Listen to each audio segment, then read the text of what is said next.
to night 2 of the NFL Draft on your DLLS Cowboys podcast. Welcome in, everybody. We're happy to have you with us. Had a good time last night. We already won the draft, so today doesn't even matter, honestly.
No sound. What the chat saying? Can't hear, no audio. We muted. We got to do it all over. We're just going to start the whole thing over. Oh, Jesus. Hello. Is it We're good me now? Who you looking for? Oh, everybody's in the chat saying they can't hear us. The chat has 47,000. Gotcha. Oh, okay, we're back. Oh, they said we're Welcome back. to Getting Caught Up, chat. Yeah, we're here. Yeah. NC Upton said, yeah, we got Peter Schrager to come on and tank Caleb Downs' stock, which is obviously not what happened. He got feedback that there's no way they could get him, and then you know, we're smarter. We're smarter than Schrags. Jesse tried to not let us get Caleb Downs. What Jesse They do? got to 8, and he was like, Downs ain't going to make it. And I was like, O-line, receivers, and we did trade up a little bit. But the Giants were dumb for not taking them. Well, let them be dumb. That's part of the draft. Listen. They got to protect Jackson Dart. Letting people be dumb is part of the draft. Okay? That's where you the reason you can be confident in the chat. Who do you want the Cowboys to get tonight? Here's the reason you got a shot at that player. Other people will do dumb stuff. They will. They will. We could draw up your dream. Whoever you're looking for. We can draw up your dream. Anybody got a dream tonight? In the third round? And we got no pick until the 92nd, right? Yeah. I can still draw up a dream. Just give me a player. He busted already. He busted the dream. He busted the bubble. Pause if necessary. Yeah, God. Yeah, dog. Early. You're starting early in the show. Don't look. Clarence is a dream snatcher. Don't let him take it from you. I said that I wanted Jacob Rodriguez. That's right? great. That's my dream. That's Yeah, great. them Rodriguez readers, baby. Okay.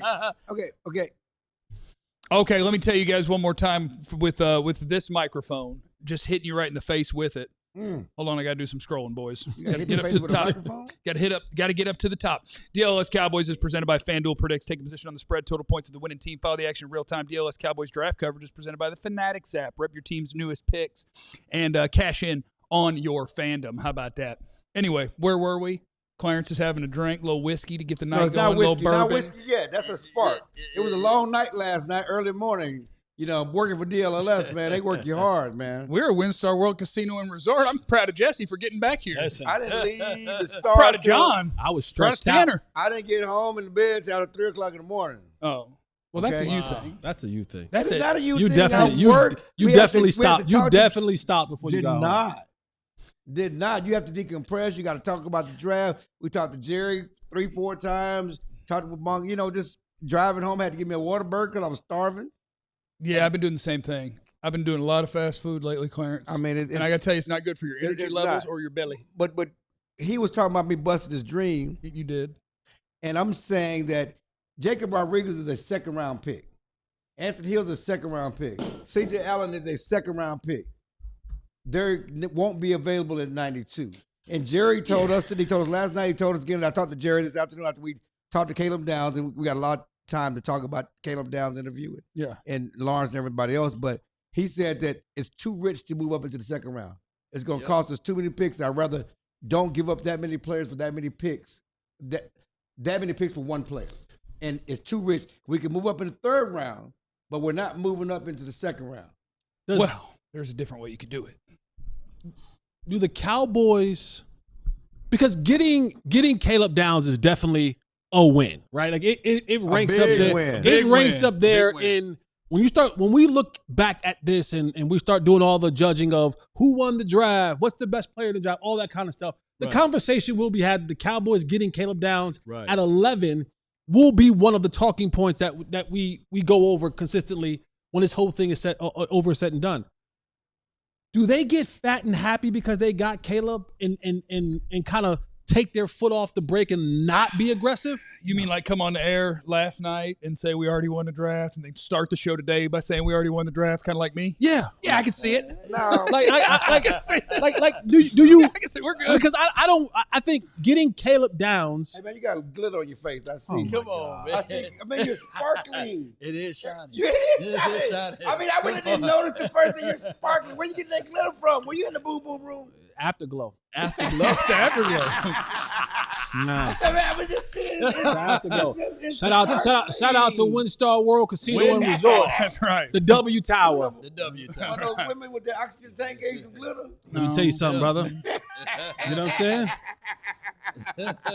I do think that if WinStar, if our people at WinStar are listening right now, don't be afraid to open up one restaurant/bar in there. Okay. And call it the Boom Boom Room. The boom boom. Don't be afraid to do it. Or the upper room. Jesse, well, it's going to be the upper room with the boot because there's a lot of seasoned players up in there. Okay, so we're just going to move the show along. Right. Yeah, we're just going to move the show along. Upper seasoned. Yeah, I said seasoned. we're just going to get the show moving. That's what we're going to do. We're going to set the table. We're going to talk to some special guests. We're going to do all these things. We're not going to do that. Not in front of people who don't know the context. It's inappropriate. But coming up next on the DLS There's Cowboys no way draft Big coverage, Brothers are killing it. They're like, you know what? None of these guys can have coming up next, anything the to do. end of a great partnership here on the show. No, where we going? My notes said go to break 6.5 minutes in. So I went to break. That's what it says on my pieces of paper. Why are we going to break so early? That's kind of early, isn't it? Because we have mechanics to knock out. Yeah. Because we got mechanics. All right. Oh, yeah. Why is he on we're there? just absolutely crazy. Who is that guy? That is the face of a guy Is that who's a about to Patriot go jersey? to Ownwell. Is that a Patriot jersey? Ownwell.com/Texas. That is the face of a man who is about to go right there to Ownwell to take care of his property tax situation. Your property tax bill hits the mailbox, and it'll hurt knowing you could have saved money using Ownwell. The mortgage goes up due to an increase in the property tax. Our guys at Ownwell can take care of you. Make sure you're only paying what's fair. Ownwell can take care of this. Sign up in under 3 minutes at ownwell.com. They're local tax experts. They specialize in property tax protests in multiple counties, and you only pay if you save. Savings or free guaranteed. 86% of Ownwell's customers get their assessed values reduced and save on their property taxes. Stop overpaying. Start saving with Ownwell. Sign up in 3 minutes at ownwell.com/Texas. That's OWNWELL.com/Texas. Also, a hearty salute to our friends at Branded Bills. I love me a good Branded Bills hat. Yes, sir. I got a bunch of them suckers. Got some Everything right in here. front of us Right is here a in Branded front of Bills us, man. hat. The Branded Bills Nice. gear is it's super nice. We love the Branded Bills gear. My Black Texas hat is a branded. Our DLLS hats are Branded Bills. So if you are out there and you're looking for the right ball cap for you, well, you need to swing by and see our guys at Branded Bills. They also got T-shirts. They can also make custom things for you.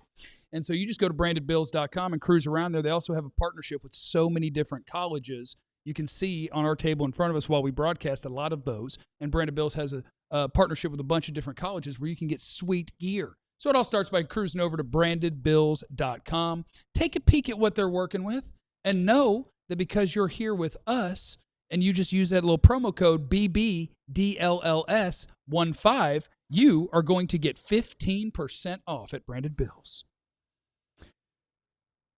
Welcome back. It is the DLLS Cowboys podcast, and we are now doing our NFL draft coverage of night 2, where I absolutely positively wrote things in my notes, and somehow they are not in my notes. as we are welcoming in our special guests from Big Brothers Big Sisters. And punch me in the face. Introduce yourselves. It's good to see you. What's up, man? Good to see you again. I'm It's good to see Steven. you. It's good to see This Steven. is Josiah. Hey, Josiah. How you guys doing? Doing great. How about yourself? We're kicking Josiah, butt. wave check, baby. Let me see. Right. that. I told look. He's swimming wave just a little. check. Don't I hype him see up ya, now. man. Don't hype him up. Wave check, baby. Don't hype him Yeah. up. I'm Don't still hype getting him there. up. I'm still getting there. Yeah, For I see you. You pull that thing off slow today. It's like, I'm going to be on TV tonight. sure. Shoot, got my fresh haircut yesterday. Yeah, Oh, that's how you do it, man. You ain't on that Ruben Bain. You get your hair cut when you're going to be on TV. I like it. Don't hype him up. Man. Don't hype him So up. we have a partnership with Big Brothers Big Sisters, and it is an absolutely awesome thing. We're going to introduce a match here in a little bit, and we have a match sitting here with us. And it's great to have you guys. It's great to be partnered with people who are making such a significant difference in the world, and for everybody, it is so important to have certain things in the world, and to be able to grant that to someone who otherwise might be missing certain things, I think it's super powerful and it's super incredible. So can you just talk a little bit, Stephen, about what it means to be a big brother? Yeah, so I've had the opportunity to do it. I'm in news, so I move around. So this is my fourth state, and so I've done it in every city that I've worked in. And so Josiah and I got matched in 2020. He was a little short kid with glasses. Now y'all grown up. Football team, earrings, contacts. I mean, y'all see.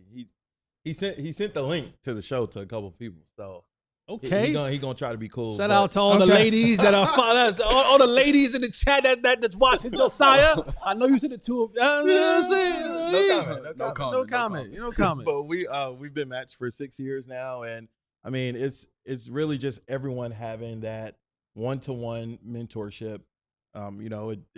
We have a saying, it takes little to be big. It doesn't take a lot of time. I have friends that ask me like, oh, is it time consuming? And it's really not. And so, I mean, we went to the UFL game a couple weeks ago. Something as simple as bowling or whatever. I've been a little critical of his college football choices. Hold on. Let's talk about Josiah. What are we talking about? What team? Texas, baby, all the way. Oh, that's okay. All the That's way. okay. Ooh. What's wrong with See, that? I'm from Atlanta. I'm a Georgia guy. Oh, Okay, look. Yeah, I we- told SEC Chill, battle. it seems like we've been Texas's Alabama. Like what Bama is to Georgia is another story. well, that seems like your guys' next outing to me. Sounds like the Texas Georgia game is the next outing. But he was just talking about he wants to go to Red River. He's a junior in high school at MacArthur.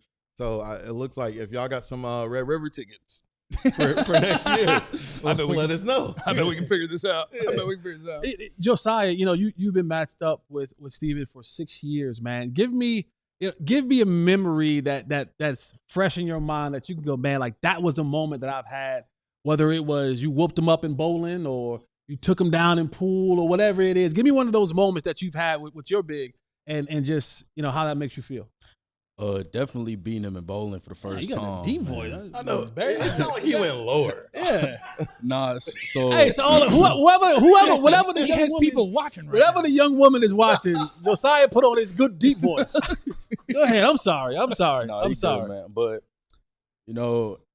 he been beating me in bowling for a long time, and then there's one time, like probably after 30 tries, I finally beat him, and it was just so good to reminisce. He brought me to reminisce on the times where we had fun, doing this specific thing, bowling is our thing. It was just good. It was just brought me to reminisce how grateful it is to have him as a big brother and everything, all that he's done for me, what God blessed me with, and I appreciate that every single day. That's dope. That was touching. That was dope. And I'm gonna record that. Stephen, good luck topping this. Yeah. What has it meant for you? Man, I mean, I still think I'm young, but a kid called me Unc at a convention last month. So That's right. Not but pop I pop. don't Not pop pop. At least you're not pop pop. Oof, no, Not pop yet. pop. But I mean, I don't have kids yet. My dad was a role model father figure for a lot of people, with him being a youth pastor. And so me being involved in Big Brothers Big Sisters since I graduated from college in 2011, a long time ago, has just given me the opportunity to give back in a more personalized way. I mean, everybody finds different things, different ways to give back. But for me, being able to just focus on one person, I'm also on the board, so that's different, but being able to just focus on one person and making sure that they're set up for success is what I get out of it. Yeah, I don't know what could be more rewarding than that, right? Like being of service is actually of service to you as well, because you get to feel like, look at the difference that I've made. Well, thank you guys so much for being on here. Josiah, congratulations on the bowling, and hopefully whatever else you guys do. Too. He lifts. Whatever else. That boy Kind of lifts. strong. That boy lifts. He's on football team. Is he involved on you? What position you play? Play linebacker. Linebacker. Mm-hmm. You ain't hit nobody, man. I saw him get one little good form. All right, man. We gonna have to come. We said at MacArthur. Yeah. We got to come out and see this. I'm about to come out because I'll boo you from the stands now. Oh, for real? That's cool. Boo! Nah, I'm playing. We're gonna come out and check you out. Nah, that's gonna make me go harder. All right, let's do it. I like it. Thank you guys for hanging out with us. We appreciate it. It's great to put a spotlight on a great cause, and it's great for people to have it be personalized for them. And we have a special video for our viewers as well now. With the first pick in the 2026 Big Draft, Jorge from Big Brothers and Big Sisters selects Derek!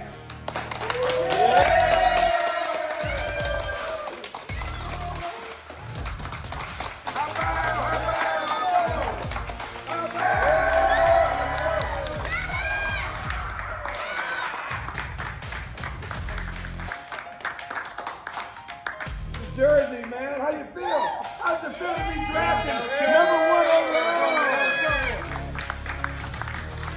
All right, guys, thank you. I'm here with Jorge and Derek. Jorge, how does it feel to be a big? It feels great, and I know I got the fastest guy in the league now. The fastest guy in the league. Derek, how does it feel to get drafted? Feels good? You ready to go? All right, let's go. Short and sweet. Back to you guys. All right, so That's that's Jorge awesome, and man. Derek behind us. We That's appreciate awesome, man. them. That's Steven and Josiah next to us. That's Big Brothers, Big Sisters, and we love it. Yeah, and on behalf of DLS Cowboys and myself, I don't know how much these. Don't want to see these on eBay now. I don't want to see these. Well, they're worth a little less than before you wrote on. That's probably true. But we want to make sure that you guys leave with a football. So I'll give you the big one right here, Josiah. Put that on the joint and on the wall, and then Derek. Welcome to the team, my brother. There you go. Welcome to the league, brother. Welcome to the league. All right. Welcome to the league. Welcome to the league, man. That's Check awesome. them out. You guys have the internet. Check out Big Brothers, Big Sisters, and hop up in there. It takes little to be a big, okay? Use that QR code. Thank you, guys. We appreciate you. And we are going to get rolling on this NFL draft situation now.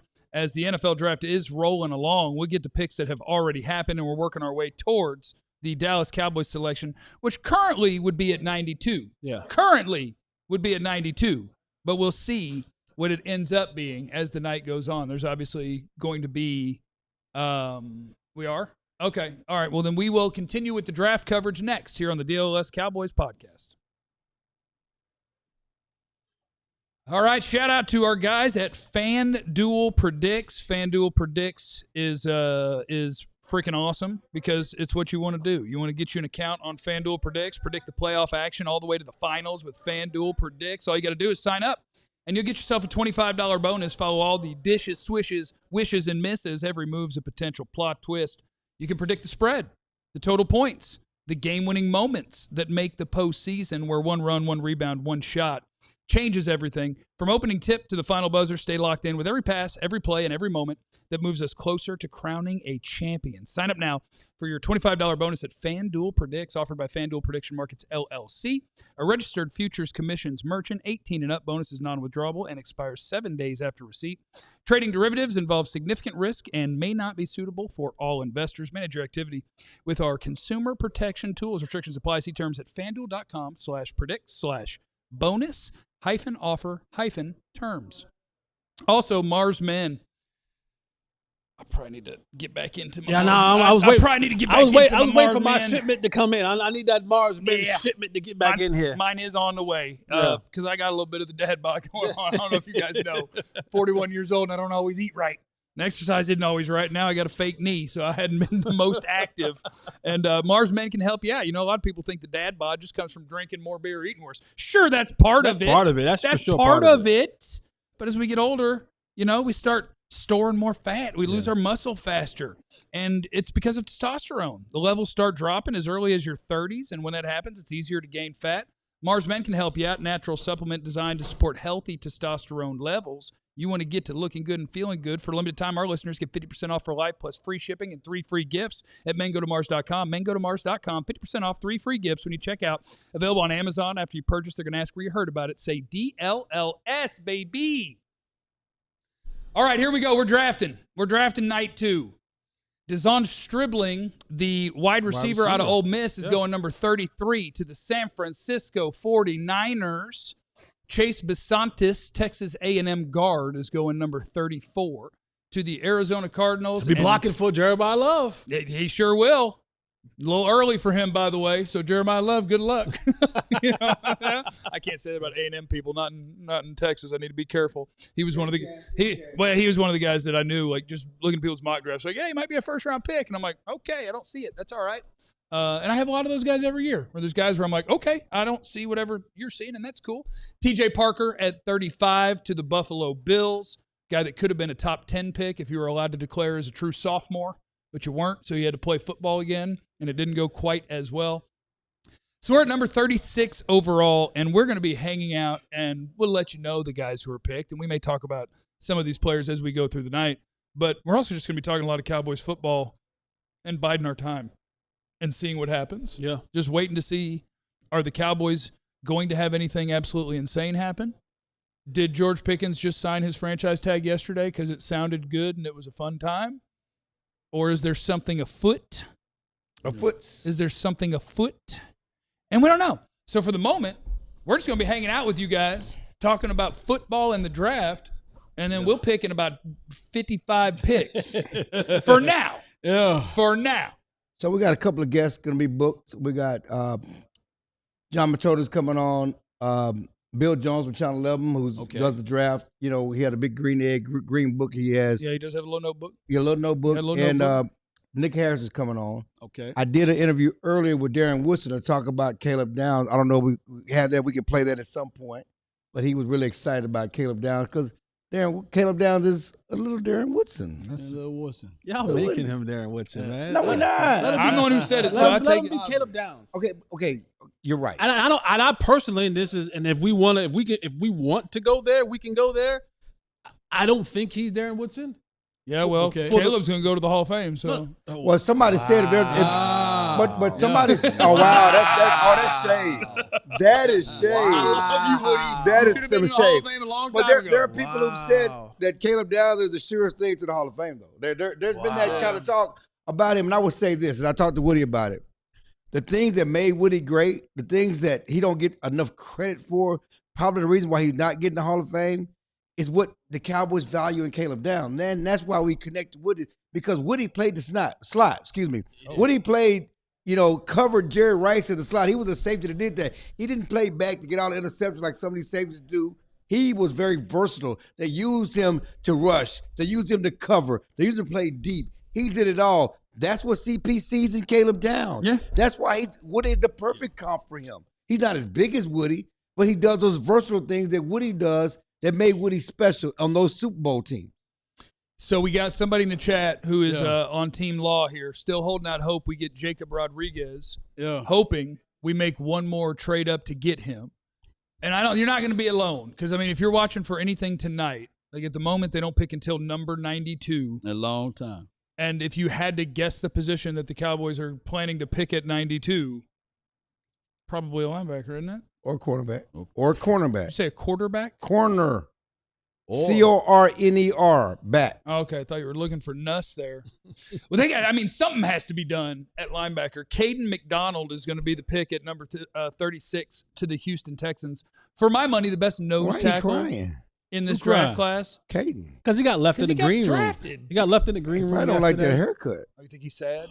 That's a big boy, man. He crying because of the haircut. 6'2", 330. Yeah, he is a stout dude that will. I'm going to make a bold prediction. So, Cade McDonald, Ohio State's nose tackle. Okay. His career sacks in the NFL. I have a prediction. 3. I was going to say 3 less.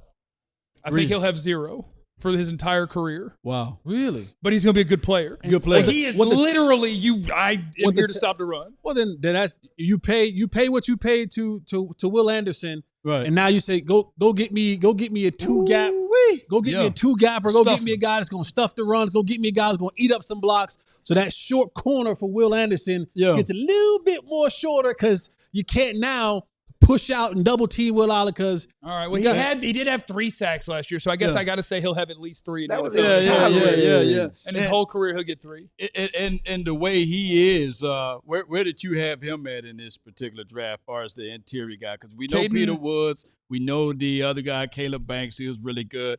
But this kid right here, I really like his tape. I like the way if you look at Sonny Styles, you look at Alvin Reese, you look at Caleb Downs, you can argue that the reason why they flew around real quickly is because of that guy anchored inside. Kind of starts with that gigantic man in the middle. Yeah. Caden McDonald was my second defensive tackle behind Peter Woods and ahead of Caleb Banks. Yeah. So him going 36 overall makes sense. I think that's kind of where you take a run-stopping defensive tackle. Like if you need somebody who does that, but because you don't sack the quarterback and because it's not considered a premium position because it's just more of a run-defending job, when you're awesome at it, that's kind of where you get picked. He's a crying giant. Man, he's doing a lot of crying for a big boy. Ty Simpson did a lot of crying, and Sean McVay told him to shut up. Hey, Caden, don't leave Houston on Sunday, boy. You're going to enjoy Houston, baby. Don't leave. Do not leave Houston on a Sunday. What does that mean? Sunday Funday in Houston, baby, is unlike any other. horny pop-up, as always. That's not corny. Horny. Yeah. Horny. You said don't leave Houston on Sunday? Don't leave Houston on Sunday. Okay. Sunday Funday in Houston is among the best in the country. Sunday fun day. Oh, okay. You just tell them to stick around and enjoy it? Yeah, that's all I'm saying. There's not nothing horny about that. Okay. Anyway, Sugarland, baby. Go to Sugarland. I want to ask you a question. You were talking about the Cowboys pick and linebackers in the 3rd round. Is there a linebacker in the 3rd round that will do what we need to be done? At 92, There's a Lewis kid from Pitt. Kyle Lewis at Pitt. Josiah Trotter. Josiah Trotter at Missouri, I think. Honestly, I think Josiah Trotter at Missouri might be the dream pick at 92. You need him to get there, and I don't know if he will. But when you have a linebacker who has a Anthony short Hill Jr. Yeah. Like, I he'd think be Josiah, gone before that. I think Trotter has a shortcoming. Jesse said, we'll see. Well, but that's the whole name of the game right now. The whole name of the game is, I can give you a bunch of names, and I know the order I have them in. I don't know the order that they're coming off this board. I got a mindset. If we are all wiped away from those linebackers, you pick up the phone, Jerry Jones or Steven or Will, and you call Miami and say, hey, I want Jordan. But they're going to do that anyway. I'm going to give you the 92nd pick. They're going to do that anyway. Yeah, but I bet they try to do it for less than that 92nd pick. I bet they got these 2 4s now. They say, we'll give you one of these 4s. And they're like, that's not good enough. And you're like, hold on, let us look in the drawer, see what else we got, and see what we can throw with it. Refresh my memory. Was there an offer made to Miami before we even got to the draft from the Cowboys? They called Miami. I think that was reported by Omar, right? Dude in Miami, didn't he report that the Cowboys tried or that they reached out? Yeah. They've already tried. What was the compensation? Because if it was a no before the draft, why would it be a yes? I mean, it might have been them. They got to sweeten the deal. They got to sweeten the deal, and that's when you sweeten the deal. But again, it's just like they told us last night. Shotty said it. Everybody said we're gonna get Tet. We're gonna get Tet. Right. And we didn't get Tet. And everybody was crying about not getting a receiver. Then after the draft, we got George Pickens. Yeah. So whether it's during the draft, after the draft, all that's still on the board. Yeah. You know, they can still get Jordan Brooks if they don't get that linebacker in the draft. The Giants are on the clock at number 37 currently. They need a receiver. As we are creeping our way through this thing. And, man, there's so many good football players in this draft. And, it's so hard when it's like, all right, 92, go. And I'm like, all right, it's 50 guys away. Let me guess 50 that'll be gone. And then try to give that to you. But I think there's a whole bunch of depth in this draft at a bunch of different positions, including corner, including linebacker, including more edge guys if you wanted to add to the defensive line, if you wanted to add a wide receiver. A bunch of positions in this, I think, really stretch. So while it may not have been awesome at the top for a lot of positions, you're going to have a lot of NFL starters being drafted tonight. Yeah. And I think you'll have a bunch of them drafted tomorrow. I think that both of those things are going to happen. The pick at 37 is going to be a name that I thought could have been considered at 20, and that's going to be Colton Hood out of Tennessee going to the New York Giants. And I got to tell you, I'm about tired of the NFC East doing a good job. Yeah. I'm about tired of the NFC East doing a good job. Like we talk about, yes, getting Caleb Downs has definitely been a win for sure. Sure. Well, you start looking at the football giants and you start looking around, you saying, hold on now. Jeff, you said it. You'll start taking the Giants serious when they do what? When they get blocked. So they went and got Francis. Yeah, and then Maui now Noah. they got Maui Noah to protect. Now you're talking about adding they added Arvell Reese early at 5. Colton Hood. And now you have a starting corner. I mean, defensively, the Giants you add Colton Hood and you add Reese Right. to a defensive front that already has Brian Burns, Abdul Carter, yeah. Kayvon Thibodeau. I know you lost Sexy Dexy, but one thing I can say, the Giants is putting together. I'm always going to angle this, though, Jesse. Come on. Because I'm looking at it like this. The Giants are now razor blade thin inside. They got a lot of pass rushers, but they don't got no big boys. There you go. Tear them down. Yes, I like this. indeed. No, I like what you're doing. Tear them down. So you see what I'm going. I like this. And Colton Hood is good, but this should entice the Cowboys to go ahead and make sure that they sign GP so that we can look at Colton Hood like Colton Food. Because that's what we can do. Well, one of the things that you look at, right, when you start building your team, you start looking at what do I have to compete with in our division. Right. Right? The Cowboys, while their run game is solid. It is. It's not a dominant run game. It's a solid run game. Where the Cowboys are exquisite at is on the outside. It's passing the football. So now what do I have to build to combat that? I know that the Cowboys have very, very, very questionable bookend tackles. Right. So let me add some more pass rushes to that.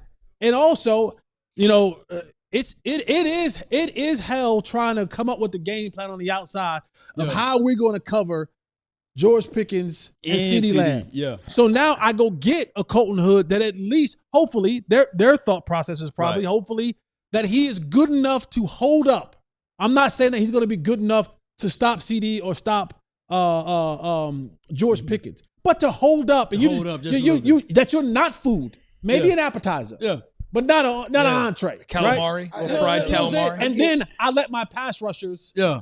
So I see where you're going. It's a battle, but I'm looking at double A gap. I'm looking at B gap. I'm looking at where the strength is. I'm looking at where the strength is as far as my team, and even on the weekend running back situation. Let's run it right up the gut on the Giants. Right, and they don't great play action. So and they don't just play the Cowboys; they also play the Eagles, who like to run the ball, and they got a pretty good running back. And it's not. Yeah, just he plays about, quarterback. I'm talking about the one in the backfield. Oh, too, the other one. No, the one in the backfield. I would say this. The mic. You're talking to the mic. Your mic's not even within 4 feet of you. I hear you, but I talked to a Giant fan today.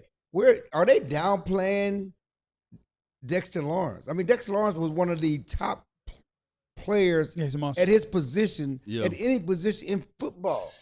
Yeah, I'd see what picks they have the rest of the way, but I bet you they got a big body coming. They probably The pick at 38, by the way, for the Las Vegas Raiders is going to be Traden Stukes, who is one of my favorite players in this class. He wasn't going to matter to the Cowboys for one reason, because the NFL messed up and let the Cowboys have Caleb Downs. So Stukes wasn't going to matter anymore. Yeah. But in a different world where you didn't have Caleb Downs, that would have been a really fun name. He's one of those guys at Arizona. He played outside corner. He played deep safety. This year he played nickel, and he brings a little bit of everything to the table, like Caleb Downs, just in a 25-year-old body. Yeah. And isn't he disqualified in your book because of height?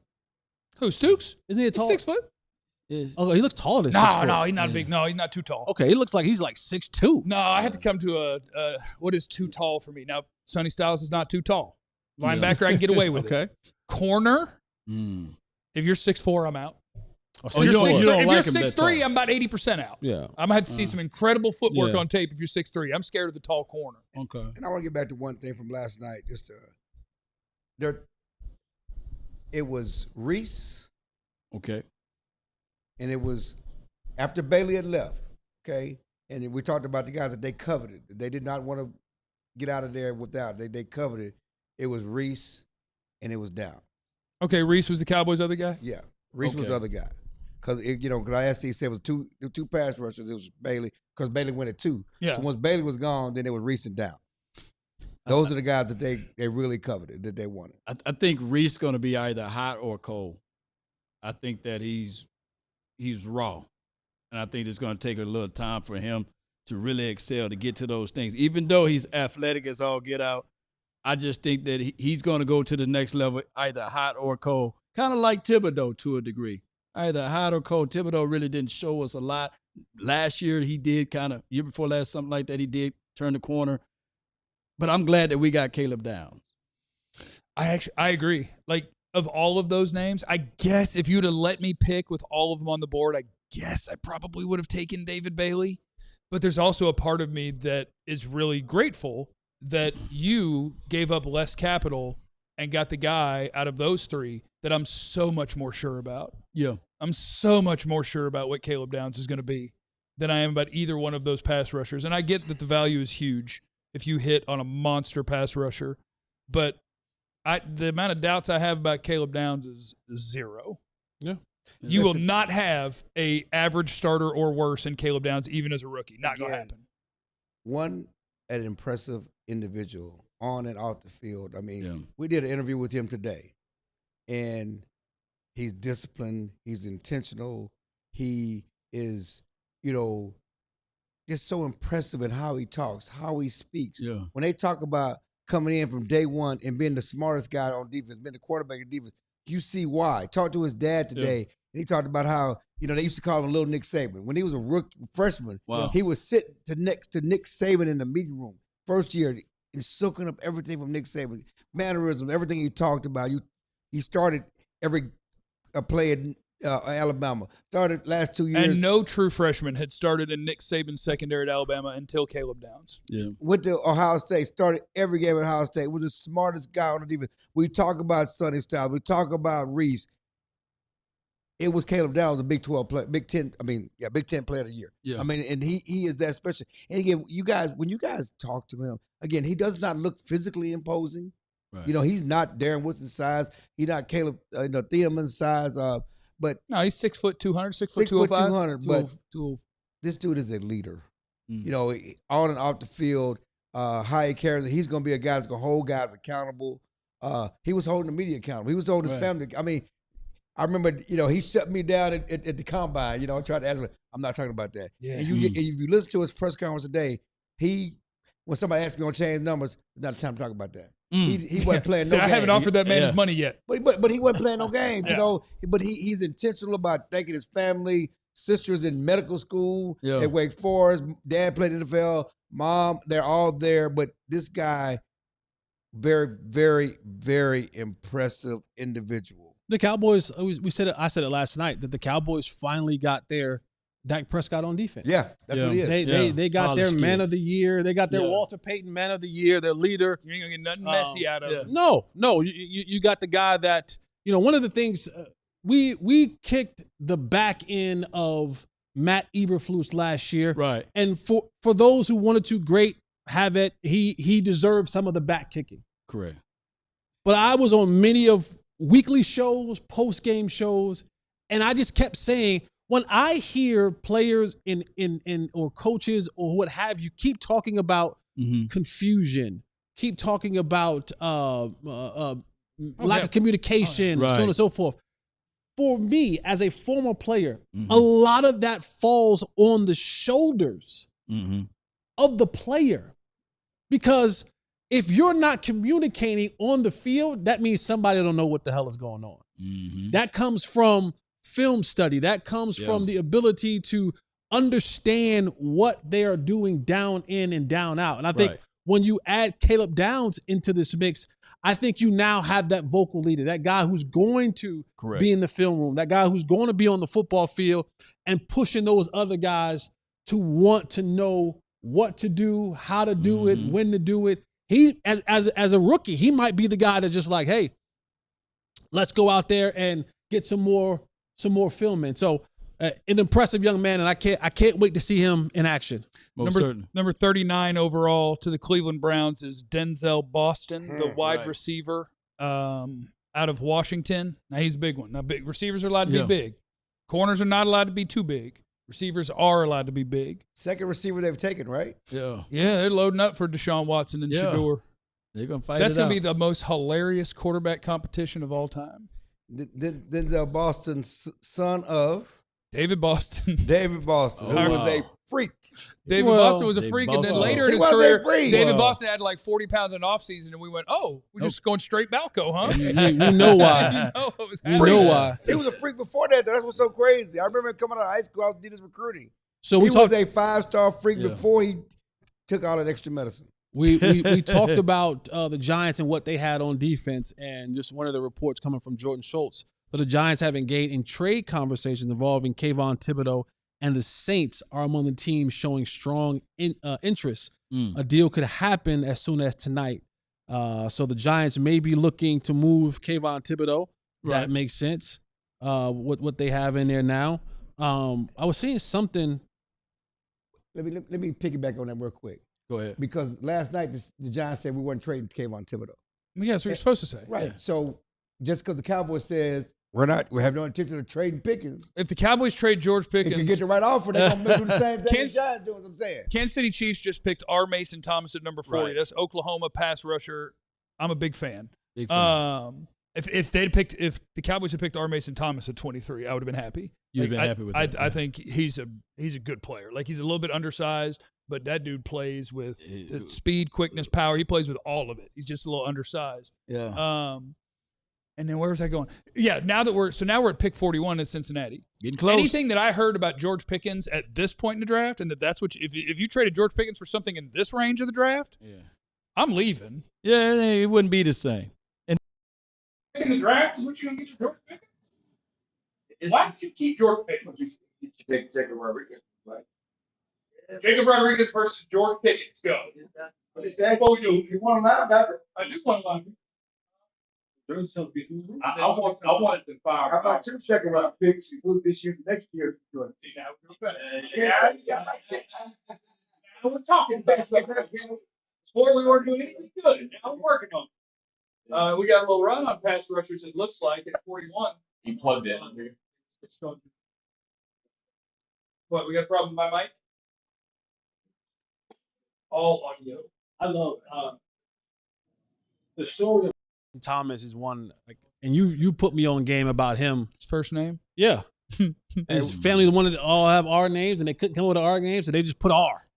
R. It stands for nothing. R. Mason stands Thomas. for R. Just starting for R. That's amazing. I love this. Aura. That's his name? Aura, like Aura Kelly. Aura. Aura. Okay. Does R. Kelly just stand for R, or is it? No, in the community Robert. we say Aura. Okay, we all back. Okay, good, we're all back. All right, Kelly. So 40 was R. Mason Thomas. 41 is Cassius Howell of Texas A&M going to the Cincinnati Bengals. Wow. So now we're getting the little guys. We're getting the little pass rushers. Who honestly, I do think that in this class, it's not easy to sort through and how confident you are in which of the pass rushers you wanted outside of the very top. And Cassius Howell could have gone in the 20s. Right. R. Mason Thomas could have gone in the 20s. Malachi Lawrence could have come back here somewhere. I like what the Cowboys did, but trying to predict of that group who's going to be the best is quite a challenge. Let's bring in John Machota to the broadcast from the Athletic. He's out here hanging out. We already won the draft, so now we're just killing time, John. What are you doing today while we just continue to celebrate Caleb Downs? I just went and got some food, sitting around, watching the draft, transcribing some press conferences. You know, when you have 2 first-round picks, a lot of press conferences, a lot of family members here talking. That's the thing about this job is that sometimes you get editors that will act like, okay, well, I saw the press conference is over, so you probably have that article done in like the next half hour. No, the press conference is over, but my job's just starting because, as Chill will tell you, there's so much like walk-off stuff that happens at this time of year that we just don't get that access like we used to at Valley Ranch. And so you got to take advantage of that. And like, for example, today when we're out there, here's a good story. You guys enjoy this.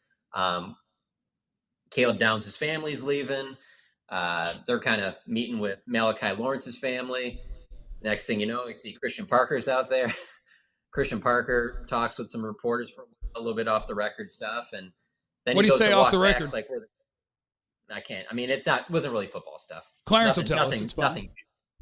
Nothing's juicy. Nothing juicy enough. But no, he goes to walk back to where the coaches are, which you guys have been to the Star, where you like kind of walk down those stairs to go back over. Yeah. Maybe you walk across the field. 2 security guards stop him, telling him that he needs to show his badge. That's got to be racist. Thankfully, Mickey Spagnuolo was there to make sure that they knew that he was the defensive coordinator of the team. So, but yeah, no, this is good access out here right now. So, doing some transcribing, trying to eat in between. Yeah, it's good. What kind of food we got out there? I'm missing it. It's going to be a Cowboys sponsor, so just guess. Raising Cane's? John's, Papa John's? Wingstop. You got pizza or chicken tendies? Okay. Wingstop. It's Papa John's. Oh, Papa John's. Better pizza. Garlic sauce is pretty good, though. We'll tell you what we got here. Wait. This is not how this goes. 1 to 3 Clarence. to 3 to 3 to 3. That's not how this goes.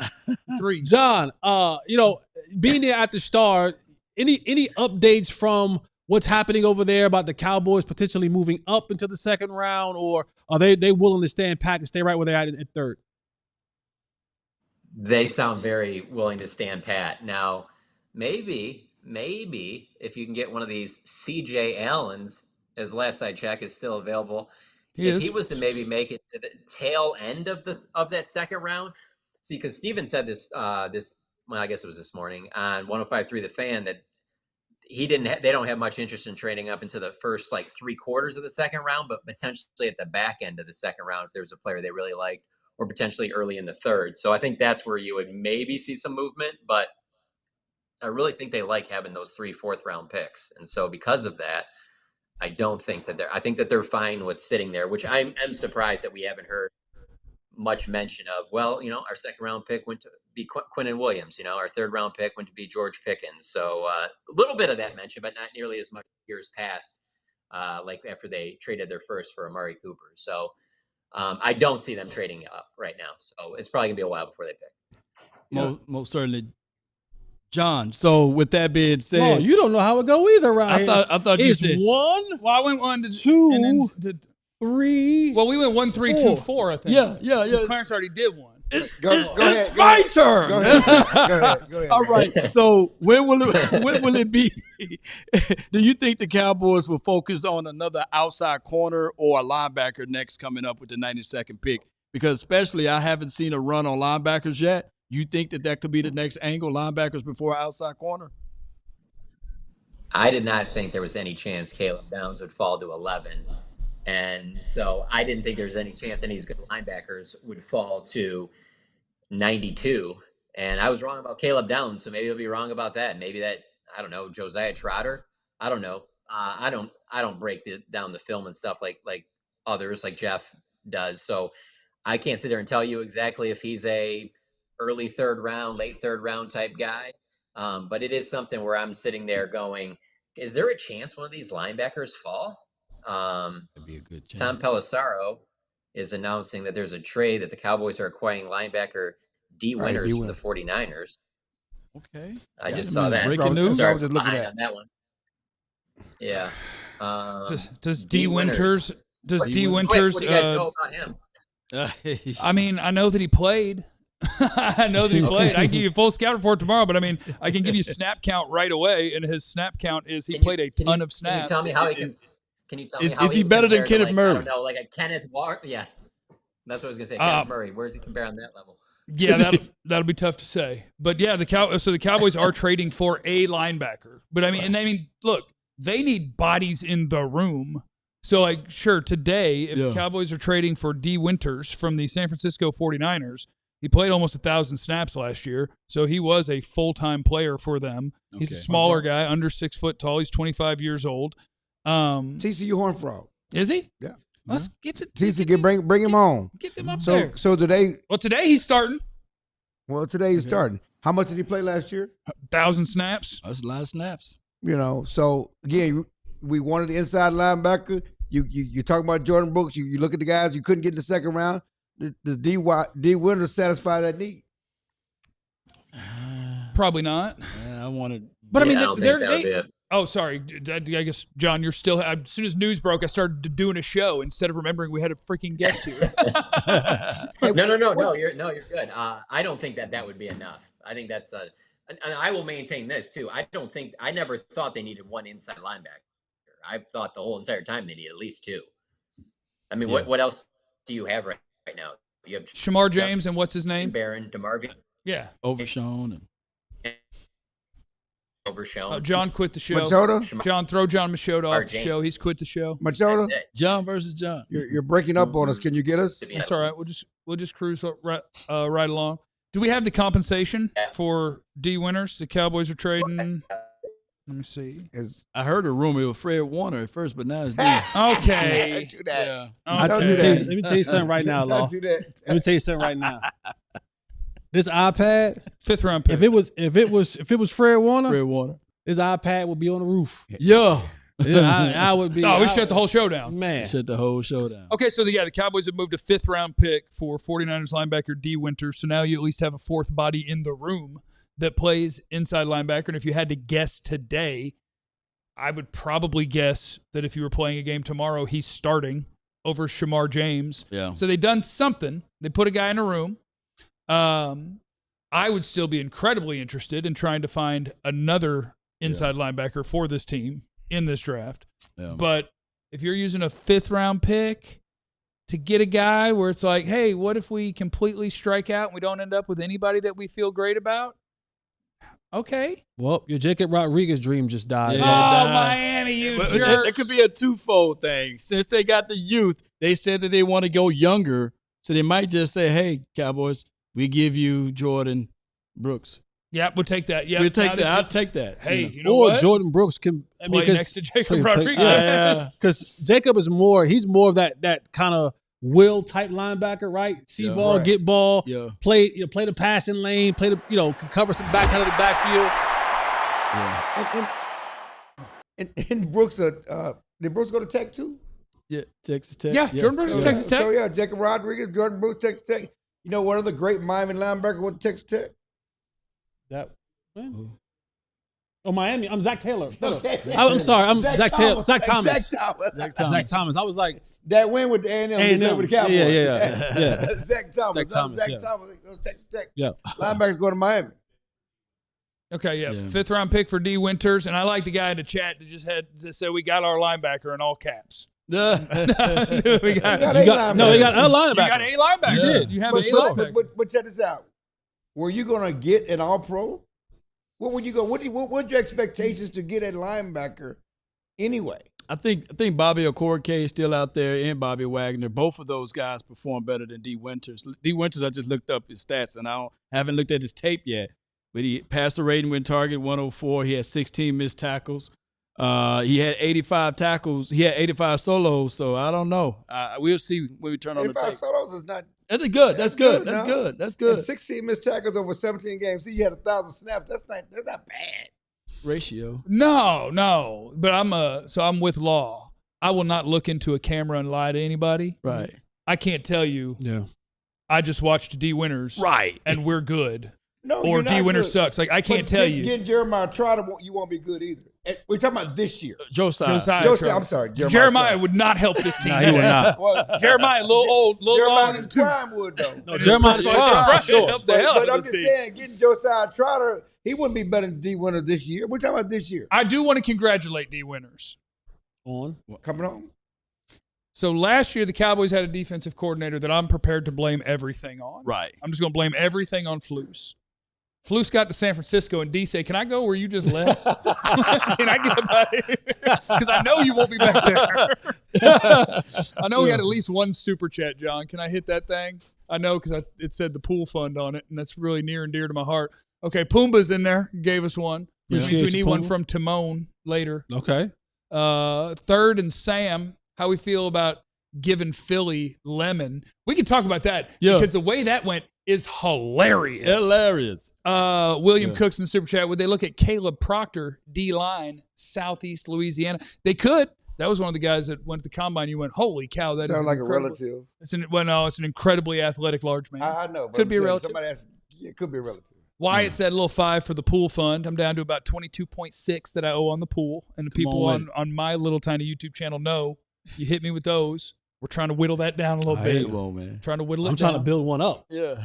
You putting in the pool? I'm trying to build one up. I'm trying to build one up. Yeah, accounting for inflation. Come on. I'll tell you. I remember what I spent. You better be ready for 6 numbers. I might have to go ahead and just get one of them. Trader Jerry, baby. Trader Jerry making stuff happen. I might have to get one of them inflatables. Do y'all see any starting caliber corners falling to us in the third? Honestly, I do. I think the cornerback group in this draft class is really deep.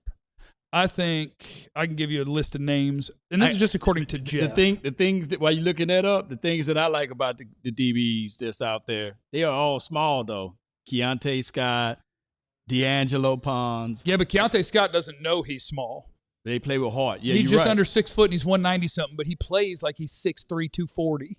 Yeah, he's a psycho. He's psycho indeed. And I think, so to me, Keontae Scott's a guy that won't matter to the Cowboys anymore because of Caleb Downs, right? Yeah, he is, I'm going to line up in the nickel, and I dare you to throw a swing pass and see if your running back lives. Like, that's his game. And I don't know, I guess that's a question. Yeah. When we're talking about the Cowboys right now, if I told you they're picking a corner with their next pick, are you thinking, well, we have to be thinking outside corner. Caleb Downs is going to be hanging out in the slot. Yeah, we got to be thinking about outside. See, this will be available. The Baltimore Ravens taking Derek Moore out of the University of Michigan. No, the Lions. Oh, the Lions. Detroit Lions. I'm sorry, the Ravens are on the clock. The Lions take Derek Moore. And would you guys like to hear a fun scouting report on Michigan edge rusher Derek Moore? It's akin to Sharon Moore. I have no idea. God, but one of my notes on Derek Moore. Just drive the messy mobile. I was watching Derek Moore, and I wrote down in my notes after about 15 minutes, I said, well, I've got a handle on his pass rush plan. His pass rush plan is directly through your face. Like, there is no, we are not turning this corner. There's not going to be a spin move. Yeah, that won't work in the next No, level. yeah. That won't work in the next level. He is a high motor, bull rushing, like, power player. That's not going to work. And there will have to be a successful NFL pass rusher, he will have to have more than that. But he was a fun watch. Like, I think, let me see where I had him. I think I had Moore as was he second or third round? Top of the third round. So, he's going to be one of those guys that we'll see. All of these guys, when you're talking about pass rushers, it's when it's not too high, it's all right. Tell me what's wrong with him. Tell me about McCoy at 92. If he drops to 92. I mean, that's a Dr. Cooper answer, right? I have no idea. I have no idea. What's that MRI look like on Jermod McCoy? How far is he falling? I don't know. So now we'll have another guy that'll take a medical red shirt. We had a guy last year. We had Revel coming off the knee injury. Now we got another guy. Well, it's like anything. Why did he drop? Earlier was he dropped because of worried about the knee? We're not going top 10. Now it's 20. Now it's second round. When somebody's gonna take a chance on it? Maybe not. I think the Cowboys are more equipped to take a shot at him, but we don't have the the patience for it. Yeah, it's us about fans patience. don't have It's the about patience for it. but The Cowboys don't have the patience for it. Well, here's what I'm gonna say with the Cowboys though. If this kid falls all the way down to the bottom or out of the draft, at then they 92, come on. you could tell me, guys, I think he needs another surgery, and I'd be like, okay. and the thing about It's probably a terrible idea. It would probably not work out. A lot of times you don't want to take a guy in the first round because they talked about degenerative long term. And that's why, okay, I'm not taking the first round. But if he plays 5 years, I give him a third round pick. Good. If he can play 5 years, I'm good. What was Is it about next year? Is it about the next? I mean, that's the conversation. When they talk about degenerative, they're not talking about next year. They're talking about long term, and that's why I can't invest a first round pick in it. But can I invest a third or fourth round pick in it? If he's just here for 3 or 4 years, I'm trying to win now. Trying to win now. Yeah, I mean, it depends on, I think, two things. One, what do you think? Like, do we think he's needing another surgery? Do we think, like, if it's legitimately one of those things where you look at it and you just put the generic term on it, that's degenerative. Yeah. He might be out of the league in 5 years. I'll take that at 92 in a Right. heartbeat. That's what I'm But if saying. it's, I don't know about that, and I think we might have a problem before we get started, that's a whole different story to me. And Jeff, to be fair, the Cowboys will improve on taking their risk. Instead of taking risk at the second round, they're now doing it in the third round. That is a better place to take it. So they're talking Why about. are you taking Josiah Trotter at 46 when I want him at 92? Get to 92. Okay, so yeah, we've had a run on the edge players. If you look at like TJ Parker 35, R. Mason Thomas at 40, Cassius Howell at 41. Those are all edge rushers. Derek Moore, edge player. Zion Young, edge player at 44 and 45. And now we've got the beginning of a potential linebacker run with Jacob Rodriguez going 43 to the Dolphins and Josiah Trotter going 46 to Tampa Bay. Josiah Trotter, one of my favorite players in the class. If you need him to cover, you need somebody to cover for his cover, probably sometimes. But if you need somebody to see what is happening, and that guard is climbing to the second level, and he's like, watch me make this block. Josiah Trotter's going to say, I bet you don't want to make that block again. Like, that is a downhill. That is Jeremiah Trotter's son. Yeah. And that's the scouting report. You got to be mindful that Tampa Bay looking like they putting together something. You got Vita Vea inside. You got the big boy with the tiny arms on the outside. And now you have Josiah. What's his name again? Bain? Okay. Ruben Bain? Ruben Bain. Yeah. So, you got all of that going. I call him James Bain Evans Jr. James Evans. He got the haircut. You got that James Evans. Oh, that was the Good Times thing. Yeah. That was the Good Times thing. You never seen Good Times. Yes, indeed. I would. I would have a great time, I bet. Can I ask you a I watched question? Life again the other night. Getting back to the Cowboys for a second, there's so much talk of Jordan Brooks. Does D. Williams take you out of Jordan Brooks? Do you need Jordan Brooks now? D. Winters? Yeah. No. My guess is D. Winters doesn't stop you from being in the market for a starting you just traded for D. Winters. Do you trade again for Jordan Brooks? That's a good. Yes. Maybe not. Yes. Multiple picks. Yes. For you got a 5th round pick. It's a 5th round pick. But they trade 5th round picks and tell you that guy's starting. That's the Cowboys way. You've wasted. You've thrown. That was Kyrie Elam. That was Kenneth Murray. You've thrown 4th round picks at Mingo and at Trey Lance and a bunch of other guys. You know what I'm saying? Like, you go and you don't have any linebackers today. You still don't. You still don't have a linebacker. You still need linebackers. Yeah. So if what we talked about is, if what you're going to get in the 5th round is that better than D. Winters?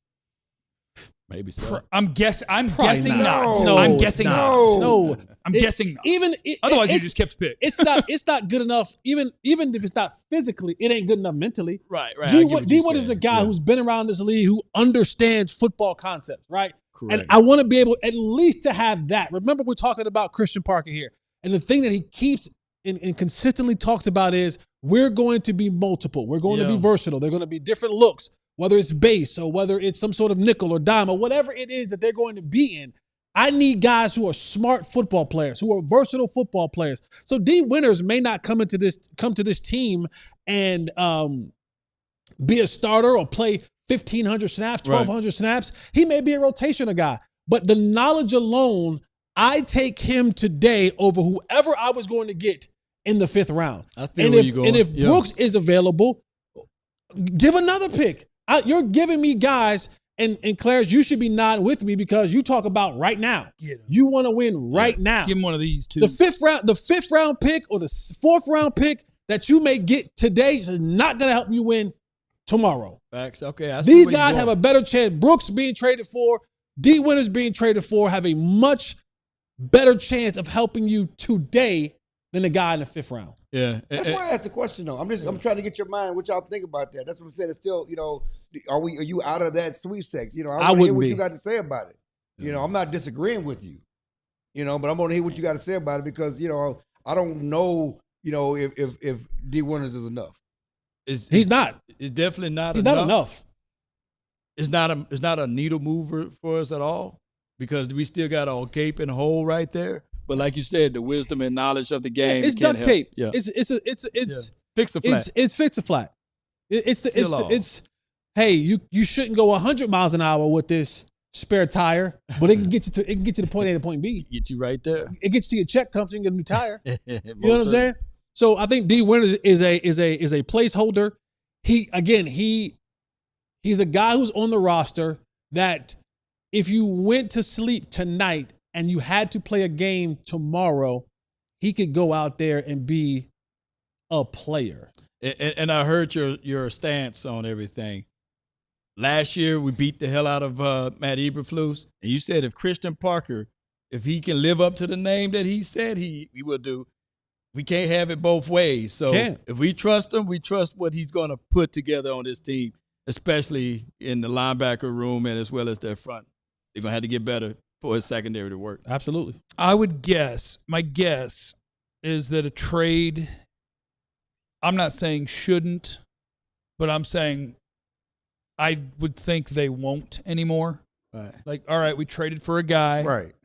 We've got Shamar James in the room. That's one of our young guys with Overshone.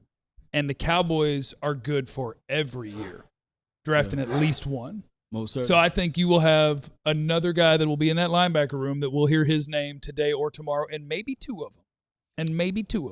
Hey, CJ didn't look like he tested well, right? He was looking stiff and everything. Maybe if he falls to the 92nd. That would be amazing. Deribe, that would be here. Amazing. He can be the guy that can help him out. Come on with it. Yeah, CJ. you get CJ Allen down to 92, you're cooking with bacon grease, which is, of course, how you make eggs. You could make the bacon first, and then with the grease that's left over, you pour the eggs in there, and then you got yourself some tasty eggs. That's how we do that. All right, hold on. Let me get my – I lose my tracker like there is no tomorrow. What's that? Oh, hell yeah. Clarence interviewed Darren Woodson talking about Caleb Downs. So for now, where we are standing in the draft is Jeremy Bernard, the Alabama wide receiver, just went to Pittsburgh because they got their wide receiver yesterday snatched right out of their hand in their home city for the draft. They lost their pick. And now they're going to go with Jeremy Bernard, who is a nice player. That's a Jeff kind of receiver. He's just super well-rounded wide receiver. I like Bernard. He's a good player. And we'll keep counting down. Cowboys pick at 92 as it stands right this second. And we are on our way to an interview, Clarence Hill and Darren Woodson. We got the great Darren Woodson here with us on DLS Cowboys. Second day of the 2026 NFL draft. And most people, you're surprised. What's going on with your hand? Man, I can't even, what's going on? What happened? No, I'm getting old, man. I got carpal tunnel surgery just the other day. Wednesday.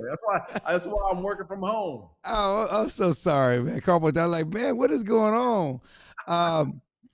But real talk, the Cowboys drafted, I would say, a Darren Woodson clone. I saw you had tweeted about the excitement for Caleb Downs last night. Just talk about your excitement for Caleb Downs, getting the safety. Safety has been a problem around here for a long time. Yeah, I think it's more for the mental state and the culture of this team. That's why I was excited because, I watched this kid play the last couple of years, and I remember his first year in college and everybody talking about him, and that's kind of when I started to follow a little bit. But all I heard was about his leadership capabilities and his willingness to stay after and sit down with coaches and learn the schemes and find out where the weaknesses were. Like, that's the part of it that really intrigued me about Caleb Downs. Is he a good tackler? Absolutely. Is he a guy that plays well in space? Yes. But culturally, this organization has needed someone to come in and be the general and be the quarterback of that defense for a long time. And I think that's been the missing ingredient. I think this team has been talented.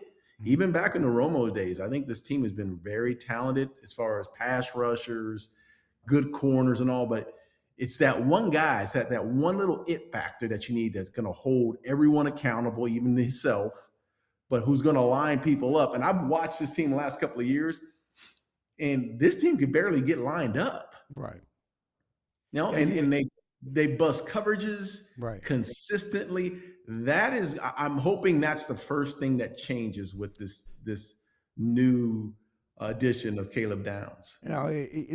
I just did an interview with him, and he's just so impressive. I mean, impressive young man, respectful, intentional, says all the right things. You talk about, his leadership, and it just exudes it. He shows it. I talked to his dad, Gary Downs, remembers you, played in the NFL.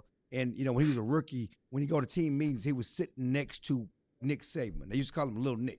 He was sitting next to Nick Saban and just try to soak up everything from Nick and copy his mannerisms, everything else. You just listen to talk to him, and he answers questions. But you're right, as far as being a quarterback, and Jerry Jones talked about being a quarterback of the defense coming in, and he's going to be one of the most cerebral players on the defense from day one. And that's the thing that, in addition to being able to play this run and play deep and knock the ball away and tackle, those are the things that really stand out about him. And that's why when Jerry Jones talked about him last night, he brought you up as a comparison, because the on the field and off the field, this guy's he's already taken real estate classes, okay? And he's been doing some real estate stuff, and everything he does is intentional. He soaks it all in, And so, not just a great football player, but a great human being, but also a guy that's intentional and studies and is smart and a leader. Those are things they talk about when they say, this guy's another Darren Woodson. Yeah, I like the real estate part too. That's what I do. So Yeah, that's. Look, you're always looking for, and I learned. Look, here's the thing that the advantage that Caleb Downs had that I didn't have. Like, I came in the league, I was playing a linebacker position in college, and I had to transition to the safety position. And thank God I had 3 guys who really poured into me: Ray Horton, James Washington, and Thomas Everett. Like, you didn't bust coverages with those guys. They were so cerebral in understanding where everybody fit. So I was able to learn. I didn't even start my first year. They just told me to, you go cover the slot, you go to cover this tight end, and I had to do that job, right? But I learned through them the first year, and then the second year I kind of grew into the role mentally as a safety, right? Caleb Downs has been doing this since day one. Right. He's already got the leadership skills, but he's been playing this position. He kind of understands the ins and outs. You can only play cover 3 so many ways, or cover 2 so many ways. Like, he understands that. And I think he has a really good, he already has a foundation of knowing what he needs to do. I had to grow into this thing, but I can't, man. I am so excited about the guy, the player that's going to be in that locker room. I'm excited about the guy in the offseason who's going to show up when everybody's back at home training away. He's going to show up. I got a quick story for you, man. This the other day, last week, I was in my office, and my office oversees the field. Right. And guess who I looked down and who I saw training in the offseason program with 20 other guys who probably weren't going to make the team. Right. Who did I see? Dak Prescott. Dak Prescott. Right. Down on the field, 20 other guys who probably are not going to make this team, but in the offseason program. That is the guy you need on the defensive side of the ball. Right. And you know what's crazy? The offseason program don't start till Monday. That's pre-program. It don't start till next Monday. They didn't even start the offseason program yet. And he's already doing that. And let me tell you, don't show up for the pre-offseason program when Jimmy was there, and watch Michael be there. Right. Watch Smith be there. Like, that's just who you were to be a champion. You know what's so crazy, which I wanted to get you on the phone, is like, maybe you were before your time. Okay. No, I know I was. Yeah, I know. I mean, you know how much money you be making right now? I know. The thing that stands out with Caleb Downs and why the Cowboys covered him, Christian Parker is coveting him because he played a slot. He's a safety. He played back, but he played a slot. You were doing that in the 90s, okay? Yeah. But now they're finally valuing a safety that can blitz, that can tackle, that can cover, that can play down in the box, that can play back, but also cover the slot receivers. And that's what makes him special. That's why the Cowboys, I mean, he was their dream pick when they talked about his defense. Yes, you want a pass rusher, but we want a guy that can play the slot, a safety that can play the slot. And that's what Downs is. That's what you did in the 90s. Yeah, but it allows you to do so much and be creative and disguising coverages when you don't have to bring a corner in. Like, half the time you bring a corner in, they're going to run the ball at the cornerback, right? Right. Because they know he's a good tackler. When you have a guy like Caleb Downs, or how I played it, when I was playing in the 90s, we just brought 2 safeties in and I just covered the slot receiver. Now it allows you to do so much in the disguise, so much in the run fits. Like, you're just an added linebacker in there that can cover the slot receiver. There's so many things, they talk about multiplicity, they keep on hearing that term from them.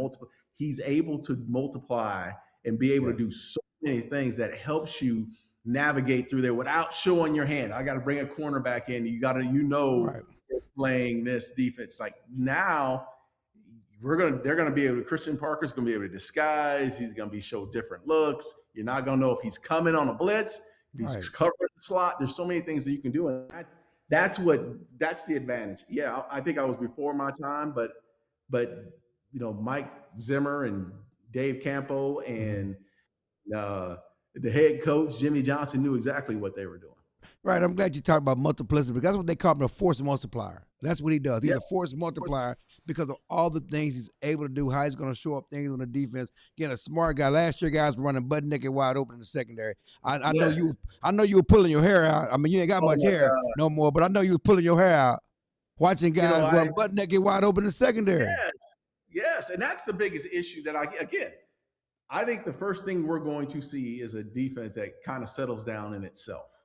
Like they slow down a little bit, because we've just been seeing this defense not line up in the right formation or get beat on big plays because they don't have a guy in the right spot. When I came in the league, Jimmy Johnson said, look, I understand you're going to get your ass kicked one-on-one. Every once in a while, it's going to happen. They pay them guys too to be physical. He said, but I will never accept mental breakdowns. Right. That is unacceptable. So that's the reason why I'm so hardened on the fact of, like, why you need to bring a leader in here. You need to bring a dog in here that knows how to line people up, who holds you accountable. Right. Knows that's the guy you need. I played with those three guys I named earlier. Right. They put that in me. Like, I didn't accept that. It was unacceptable for us to break a coverage. Unacceptable. Didn't happen. And that's what they need now. Right. No doubt. Watching that defense last year, how disappointed was I mean, they were one of the worst. The secondary, nobody got their hands on the ball. They intercepted the ball. They didn't turn the ball over. They let guys run wide open. They didn't get to the quarterback. I mean, goodness gracious. Yeah, it was a lot. And it's been like that for the last couple of years. Last few years. Clarence, this has been it's been an abysmal effort on the defense side of the ball. And look, I think the offense has a lot of weapons, but the offense can't afford to make mistakes. Right. Because when the other offense gets the ball, the defense finds a way to let them down. It's been a hard watch, and physically, yes, they're gonna get beat up here and there physically, but I can accept that. I just can't accept, when it's 3rd and long and they bust a man-to-man coverage. That part of it, that's how you lose games. Right. Have you had a chance to meet Christian Parker, the new defense coordinator, at all? I have not. I need to walk down. I'm there every day. I need to walk downstairs. 34 years old. He's a savant. He's a star. When you look at the things that they talk about, what they did in the offseason to improve this defense, he's number one. Because they didn't get no quote unquote difference makers in free agents. They made some moves, but the best thing they did was getting Christian Parker, and this is the guy he targeted to help his defense in Caleb Downs. Yeah. Well, and this is the thing that what's different. I mean, something's different in that building right now. Right. You do. Because you think something different. In years past, in years past, it's always, let's go get a former head coach who got fired, and we'll bring him in and slot him as the defensive coordinator. And you and I both know, once you go to the head coach level, it is hard going back down the opposite way. It just is. It's hard to be the defensive coordinator all over again, because now you have to be in the minutia all over again. And that's a hard task for I don't care if it's Mike Zimmer or whomever it is, right?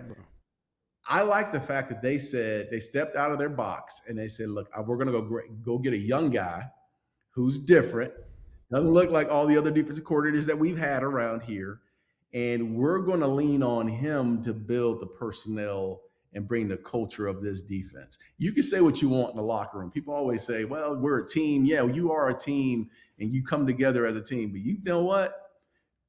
There's a point, Clarence, where the defense, you're your own team too. Right. And there's a pride in that locker room that you carry along. That I walked around with guys like Charles Haley and Tony Tolbert, Dogs, Leon Lett. Like, yeah, we were a good offensive team, but that defense, dude, we had our own personality. Well, you were the number one defense in the league when y'all won Super Bowl. People forget that. Everybody talks about the triplets, but you had the number one defense.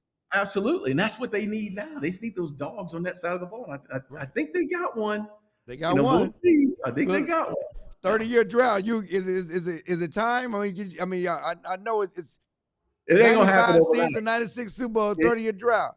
Yeah, it's 30-year drought. Look, it's not gonna happen overnight. I just want people to give it time, because you're gonna see. I think you're gonna start to see the imprint. We've had 30 years. How much more time we need? How much more time Cowboy fans need? Man, you got a guy in Christian Parker who's 34 years old? 34 years, first time running defense, first time calling plays. They want him to win now. You got to give him time to build his team. He'll build it. All right, man. I appreciate it. I know you have to run. I thank you for squeezing this in, man. Again, when they signed this guy, I saw you tweet, everybody, this is a Darren Woodson clone, man. Hopefully he'll play like you, man. I was with my son, and we were watching the draft, and I thought, oh, man, I said, the Giants are going to draft this kid, man. And when they passed, I was like, you need to trade up. That's the first thing. So it was so good, man. It was really good to see them go with that pick. They needed that one. Darren Woodson had to do some cardio to be a Caleb Downs clone. You know, Darren was a little heavier. You know, he'd had to do some cardio. I like taking fake shots at Woody to build up Caleb Downs. He wasn't heavier. He was bigger. Yeah, whatever He was makes a you rock feel of a human, man. The latest picks in the NFL draft so far, we're making our way towards 92 unless something changes for the Dallas Cowboys. Jeremy Bernard, the Alabama wide receiver, goes to the Steelers.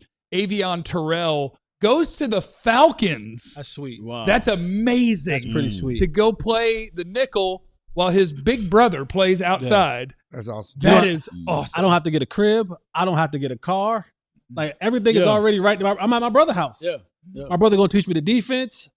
I got somebody to lean on. I don't know either of their marital statuses, but maybe you got an orbit of people that you already got that I can just come hang out with. I'm just saying? Go get the sloppy Wouldn't it be not that? What I mean is you already have the social circle. You mean the social? The social circle. Yeah. Like I can walk in and you can introduce me to the ladies. You're talking about the second. That's disgusting. You're weird. Texas Texas Tech, Lee Hunter to the Carolina Panthers. And one of my favorite things is when they start showing some plays.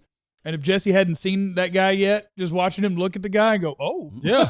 Like Lee Hunter will move people. Yeah. Listen. And you put him alongside, who's the other? Derek Brown. Derek Brown. You know what's so crazy? And we've been around here a long time. We're locals. Yeah. We watch Texas Tech. I'm not from here. I'm not a local. Okay, Jeff is. Texas Tech. They've been known for their offense. Mike Leach is probably rolling over his grave right now. Rolling over his grave. Yeah, they went to the college football playoff, and Leach would be like, this is terrible. No, not that part. I'm just saying that all these Tech guys who are going in the draft, the highest Tech player ever, David Bailey. D'Angelo Pons, drafted by the New York Jets. Now, D'Angelo Pons is another guy that D'Angelo Pons is tiny. Just don't tell him because he has no idea. D'Angelo Pons has played against plenty of full-grown receivers, including not this year but last. Denzel Boston, who was drafted earlier, is 6'4". D'Angelo Pons had no trouble covering him 2 years ago. He gets picked at, what is that, number 49? Number 50? He got picked at number 50 because he's 5'8". It sounds generic. If he were 5'11", he got picked 9th. Right. But he's 5'8". Nothing wrong with 5'8", baby. Nothing wrong with 5'8". That's fair. 5'8" with a bullet, baby. That's fair. The Jets quietly have put together a damn good draft. They did. Bailey, Sadiq, Omar Cooper Jr. That is a good draft. They've quietly put together a damn good draft. They got the best tight end. And the thing is, they don't have a quarterback. Not bad. They got Geno. It took us a while to remember that last night. It took us a while. We worked through Justin Fields, Tyrod Taylor, and then we remember Geno went home. Yeah, Geno's not, I mean, don't get me wrong. Geno's not. I thought Geno was like resurged and like, oh my God, he can actually play. We just never knew. And then he went to the Raiders, and I'm like, okay. Oh, man. But you know what? You know what's good though? With the Jets is the fact that Aaron Glenn, he's the guy that's trying to orchestrate and bringing the Detroit nature back to the Jets side. You got to bite because people. he got the edge rusher, he got the tight end. You see what he's trying to do? Yeah, I hope they give him enough time. He gonna need a lot of time. I hope they give him enough time. You had more time. I wish. And we don't usually get that much time. The Minnesota Vikings are up at number 51. D'Angelo Pons was the last player off the board. Let me get him marked off on my little board. And now you got Pons and Omar Cooper Jr. teammates. They'll be teammates again in New Jersey / New York. Will this be Anthony Hill going to the Vikings? What's that? Will this be Anthony going to the Vikings? I don't know. Did you get a text about that? No, remember he visited the Vikings. That's one of the teams. He said he only visited like 3 teams. Yeah, he talked to a lot of teams on the phone, but as far as visits. Vikings 51, Packers 52, Indianapolis Colts 53. We're over halfway through the second round. The Cowboys not picking until 92, but they have had some action. Take a linebacker. Another linebacker off the board. It's going to be Jake Golday out of the University of Cincinnati going to the Minnesota Vikings. Golday is a size speed player who 6'4.5", 240 pounds. Boy. And at Cincinnati, the chin. He was a linebacker, but he also lined up in the nickel if you went spread. And so, I don't know. It's just, to me, it wasn't like a clean projection to what he's going to do in the NFL. But, yeah, he was going to be in this group with your C.J. Allen, your Anthony Hill, your Jacob Rodriguez. A lot of people like Jake Golday. I had a few other guys in front of him, but he's a really fun size, speed, lined up at a couple of different places. And so he's going number 51 to the Minnesota Vikings. He looks like a classic off-the-ball guy, but I just saw him run off the edge. What do you have him? Is he off-the-ball? He's not an edge guy. No. Like, that would be a rarity on his tape. He looks like a classic off-the-ball. They had to go find a sack or something. So they found one play where he went down there. No, he was a guy that played the nickel. So, like, if they did something weird, he would drop down real quick and run at the quarterback. The Cowboys, yes, if you hadn't seen it yet, D. Winters, the starting linebacker from the San Francisco 49ers, go Frogs, is a Dallas Cowboy now. What does that mean for the Cowboys and what they'll do for linebacker in the draft or in the trade market still? We shall see. My guess is they're done trading for people. My guess is that they're going to look at that because I saw on the internets that I was waiting to see if the Cowboys traded up or something because people who can see the war room, it was like, Will McClay got excited. The linebacker coach came in the room, and Christian Parker was happy, and I was like, "Wee!" And I was like, "Oh my God, are they going up for like Jacob Rodriguez?" But that would be the reaction to trading a 5th-round pick for D. Winters, a starting linebacker from the San Francisco 49ers. So my assumption is this staff found another guy they like, which they do this every offseason, and they trade for people. Our recent thoughts of these sorts of things is not going to be good because it's going to be Kyrie Elam, it's going to be Kenneth Murray, and Logan Wilson. I have just put my blind faith into my guy, CP, at identifying players. Wow. And so I'm just going to have I'll tell you this. I bet he ain't as bad as Kenneth Murray was. Come on, baby. Take that bet. I laughed when someone said he's an improvement. I was like, anything. I'm an improvement. I'm an improvement over. I wanted to like Shamar James. And now every time we talk about linebacker, what I'm really saying is I don't want him on the field ever. And I wanted to like Shamar James. I'm not worried about that. Didn't you tell the fans to trust CJ?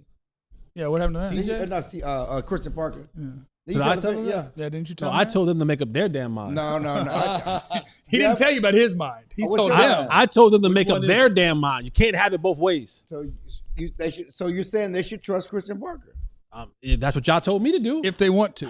Everyone told me coming into this when they hired Christian Parker. Yeah. It was look what he did there and there and there and there. So not what I said. It's what y'all. This whole offseason has been about fits for Christian Parker. Yeah. You go back to free agency. Everybody's about what fits for Christian Parker. What Christian Parker want? He want Lawrence. He wanted Downs. I got a theory. He wants winners. I got a theory. It better be a theory. I think that they got D. Winters because they know there's going to be a run on these linebackers, so at least they have some insurance. Yeah. You said earlier, you talked to Jerry, and they said it was too rich for them to move up. Right. So this is just their insurance. They'll burn a 5th for this guy, bring him in. He got seasoned experience, right? This is what they're doing.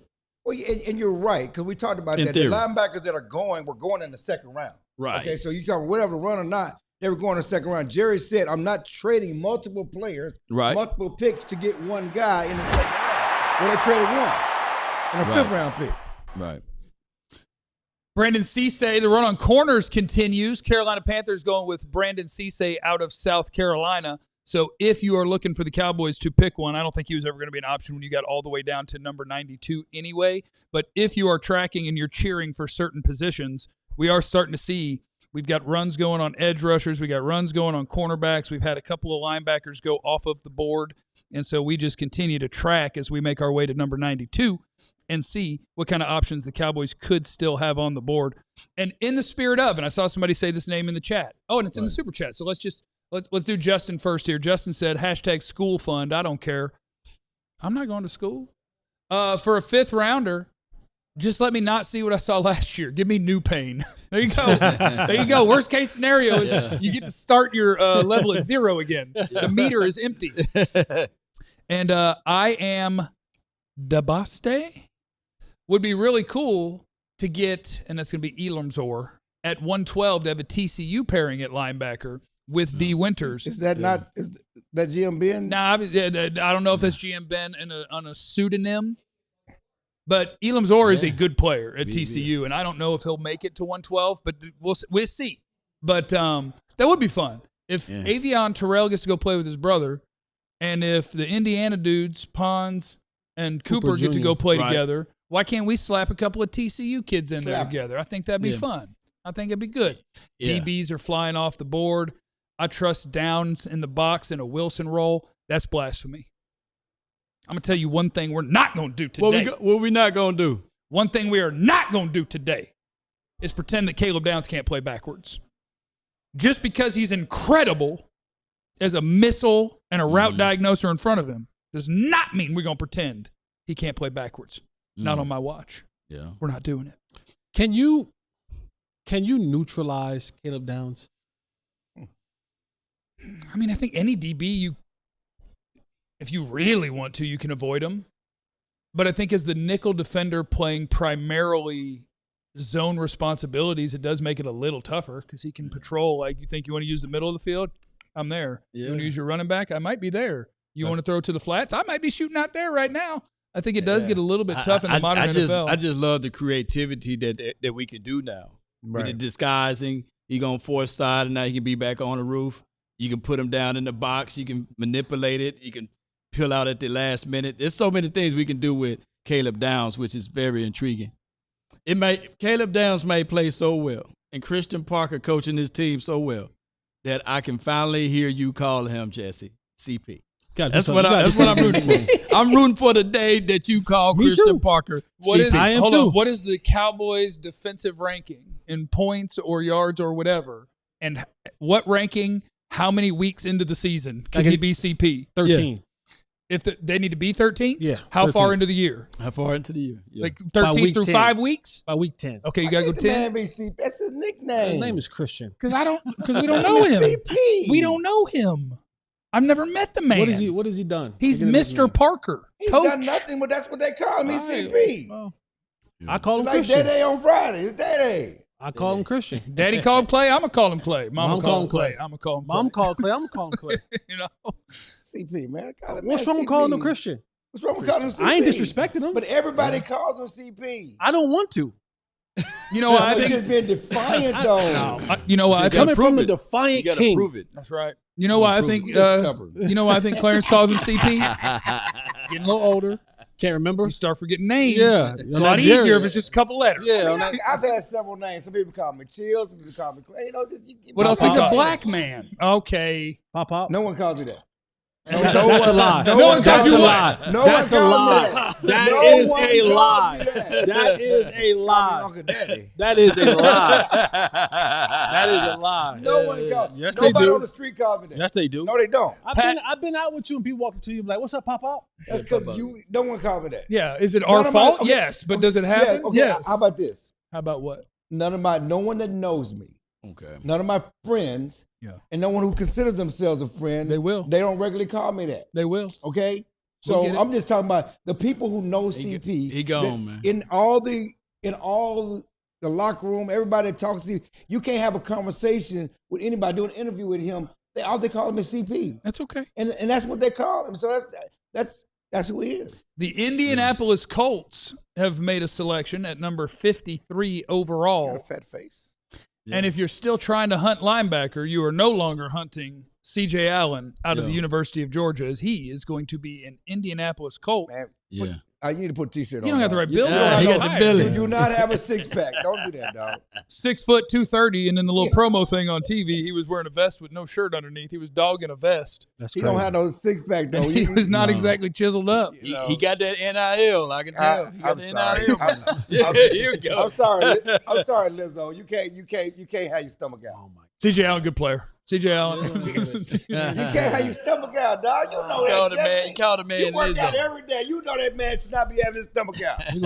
Can I ask? Okay, so I was going to ask Jesse, and you I just can't said have my it. stomach Can out. I ask Jesse? Can I ask Jesse a I question? can't have my stomach out. Man. I ain't either. Can I ask Jesse? Well, I wear them vests. Yeah, we're the best. Can I ask Jesse a question? Ask Jesse a question. When it happens, do you think?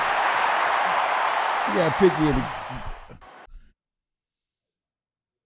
The Philadelphia Eagles are going Eli Stowers. It's a good tight end. Vanderbilt. Yeah, but I will not allow you to say tight end. I will not allow it. Okay. They drafted a 6'3", 239-pound wide receiver. Okay. That man does not play tight end. That man does not play tight end. That man good. I want you to go watch Vanderbilt play. That man is not a tight end. He's not tight end. He's a slot receiver, a wide receiver, and sometimes a move tight end. An athlete. His sister's really great. His sister's a great volleyball player. That's an athletic family. And he got Hurts throwing him the ball. So yeah, that's gonna be tough. He's a local kid. But boy, they are so loading up to get rid of A.J. Brown and have so many new young people disappointed by the quarterback play. But anyway, Jesse, what I was saying is, when it goes down, do you think Clarence gets fired or we get canceled? Oh, you guys. I think they're gonna let rid of it. Okay, so you think we'll make it? Yeah, okay. They're gonna yell at the old guy. When it happens, is it gonna be Clarence got fired for what he said, or our show got canceled for what he said? What did I say wrong? Just you know what you've been up to. So they get a very, very, if you're going to call him a tight end, you would say an incredibly athletic tight end. I'm calling him a 6'3", 239-pound wide receiver. Bill Jones from CBS Sports is in the building. Now, is the notebook on you, Bill? Do you have the notebook with you? I've got it right here. The green notebook is here. That's what I'm talking about. Now, inside the green notebook, what are the plans for the Cowboys at 92, Bill Jones? The plan is to trade for TCU linebacker D. Winters. Okay, that's not in the notebook. It's not in the notebook, but they did it. And I'll tell you, I feel this is when I feel my most uncomfortable broadcasting because I like the draft guys, I've watched them. And so you pick them, I'll tell you about them. They trade a 5th for D. Winters, and I don't know, did you just Kenneth Murray yourself? I haven't watched D. Winters like that, and I'm going to be sitting here for 3 hours, and people are like, are we good at linebacker? And I'm like, I can't tell you until I get home tonight. So if you already know, you let me know. I can't say that I've watched a whole lot of D. Winters tape here, ever, actually. Okay. But he was on that TCU team that made it to the national championship game, which only gave up 65 points to Georgia in the national championship game, right? Yeah. And he led the Niners in tackles last year because Fred Warner got hurt. So that's all I know. And he's going into his 4th year, and he is from Burton, Texas, which is down by Brenham. And that's all I know. That's pretty good stuff. Bill, what the way that this draft is playing out, it feels like that Christian Parker is in complete control of how everything is going on. Are they going to just kind of finish this thing out with it being everything that Christian Parker needs, wants, desires on the defense side of the ball? I don't know if they'll finish it. Well, now that they traded away their 5th round pick, they may finish it out that way because they got 92 and then they got 3 4th round picks. So there's 4 picks to go here, and then they got a 7th rounder later. So they've gotten a safety, they've gotten a pass rusher, linebacker with D. Winters. We'll count that as the 5th round pick. I would think they will draft a couple of offensive guys somewhere in the 4th round. But I'm thinking they'll probably go defense again and maybe looking at cornerback. And has Malik Muhammad gone off the board yet? He is not yet. He's not. He's not. Okay, no. So there's a cornerback for you. How do you like Malik? I like Malik. I like Anthony Hill, too, if he falls. One thing I like about Bill is, he's a local guy. He keeps up with the local kids. Does a lot of stuff with the local high school, and he knows these guys. He's also a Sooner, so we go back and forth with Texas OU all the time. Sorry. Really, we doing this? I'm sorry. Hey, I love the fact that D. Winters gone yet? Huh? Clarence, has the Longhorn been drafted yet? He has not been drafted, but R. Mason Thomas has been drafted, so I know I know what you're doing. R. Mason Thomas, I know what you're doing, but and I do like the fact that D. Winters from Burton. I played against Burton in high school. I know where Burton is down there. 200 on him too. I put about 203 tutties. Burton, they were good in basketball. They had a good basketball team. They were really a 1A school, a really good basketball team. They weren't great in football, but they were great in basketball. But Schulenburg was a 1A school? No, Burton was. We played them though in tournaments. Well, they weren't in our district. Why is Schulenburg playing a 1A school, Clarence? Scheduling, man. You got to do that, man. Sometimes Cupcake scheduling. schedule at Schulenburg. You got to do that. But just talk about the local kids. You know Muhammad, and Anthony Hill and those guys, and how would they fit on the Cowboys if somehow they were available? And I know both of them visited the Cowboys for Dallas Day. I think, well, both of them. I think they both would be great on the Cowboys.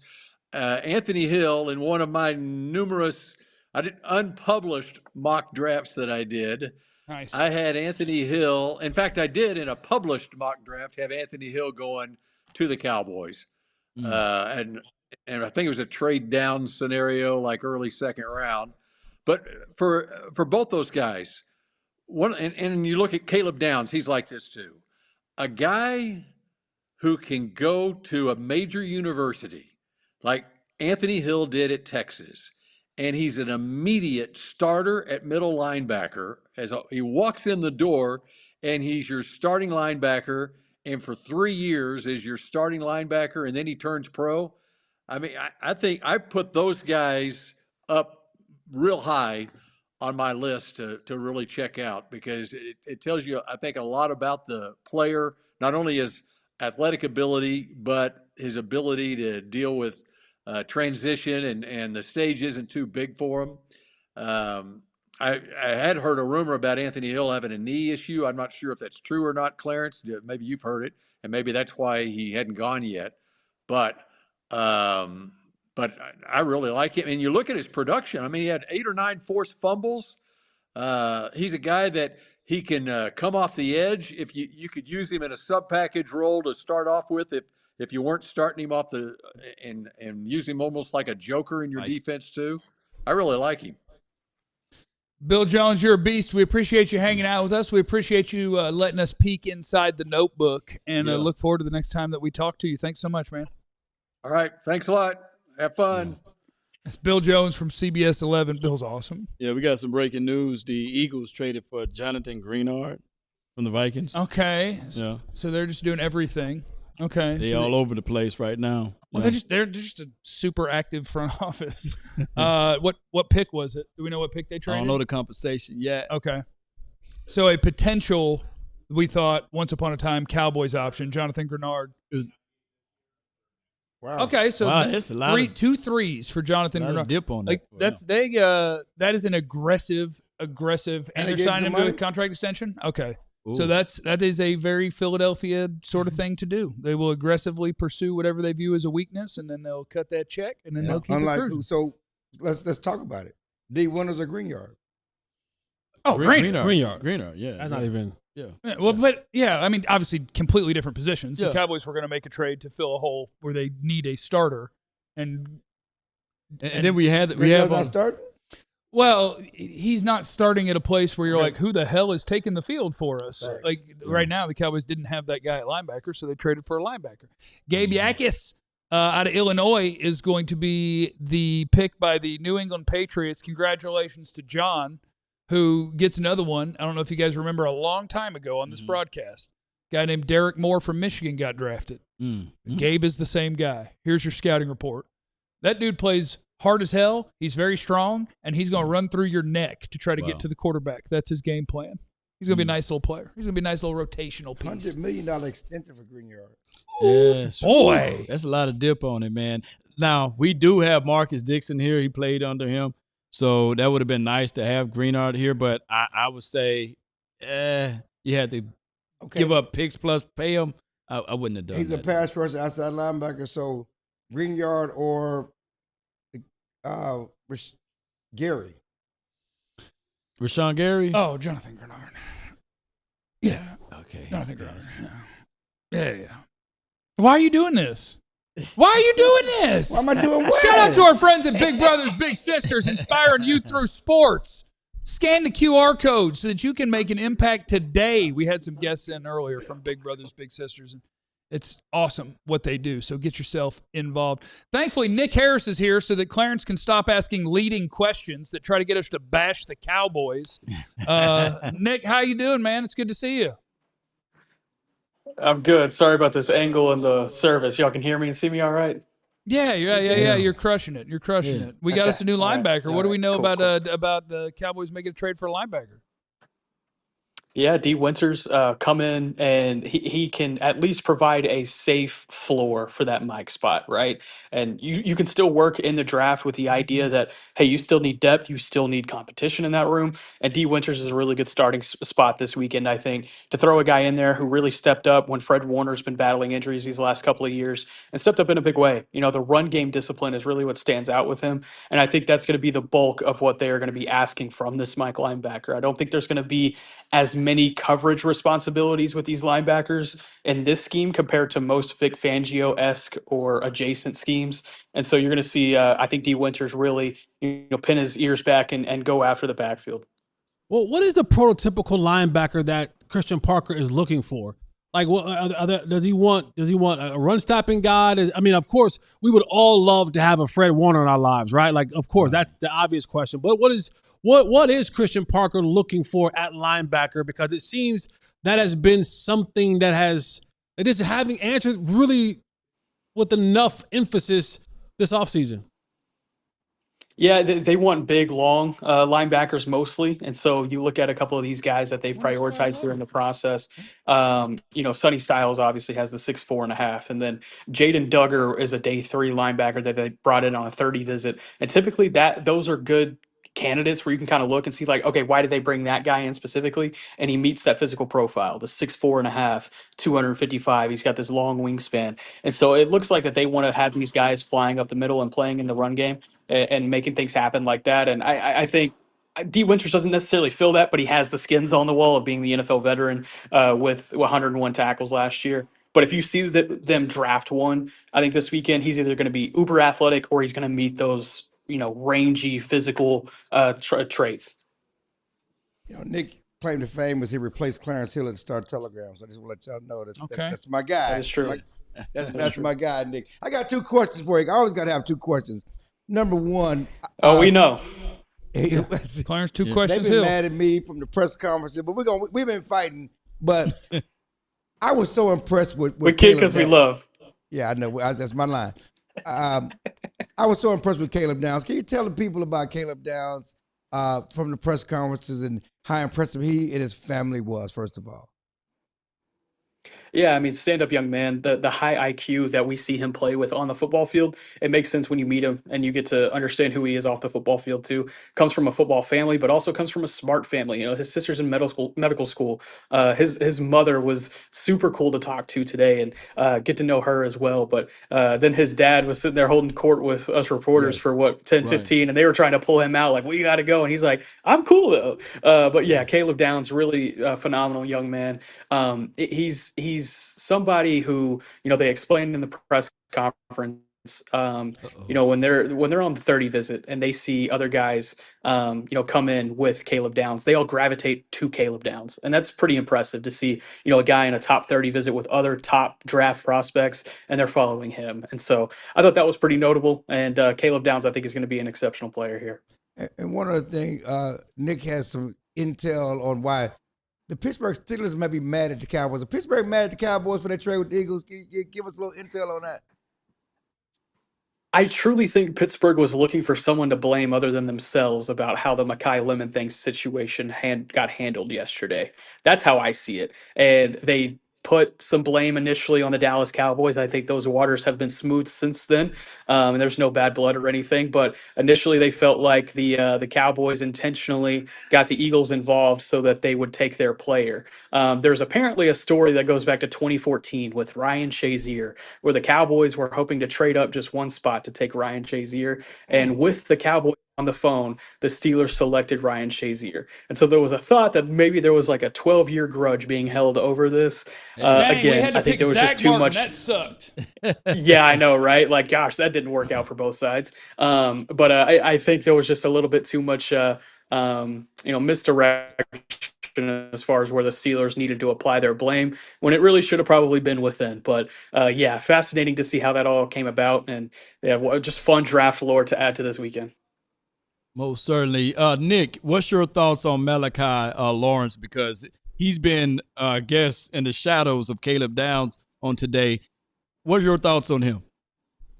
Yeah, he's going to come in and be, your power rusher from a physical standpoint, but he has speed rusher moves. I mean, his pass rush arsenal is super deep. He's one of my favorite pass rushers in the class.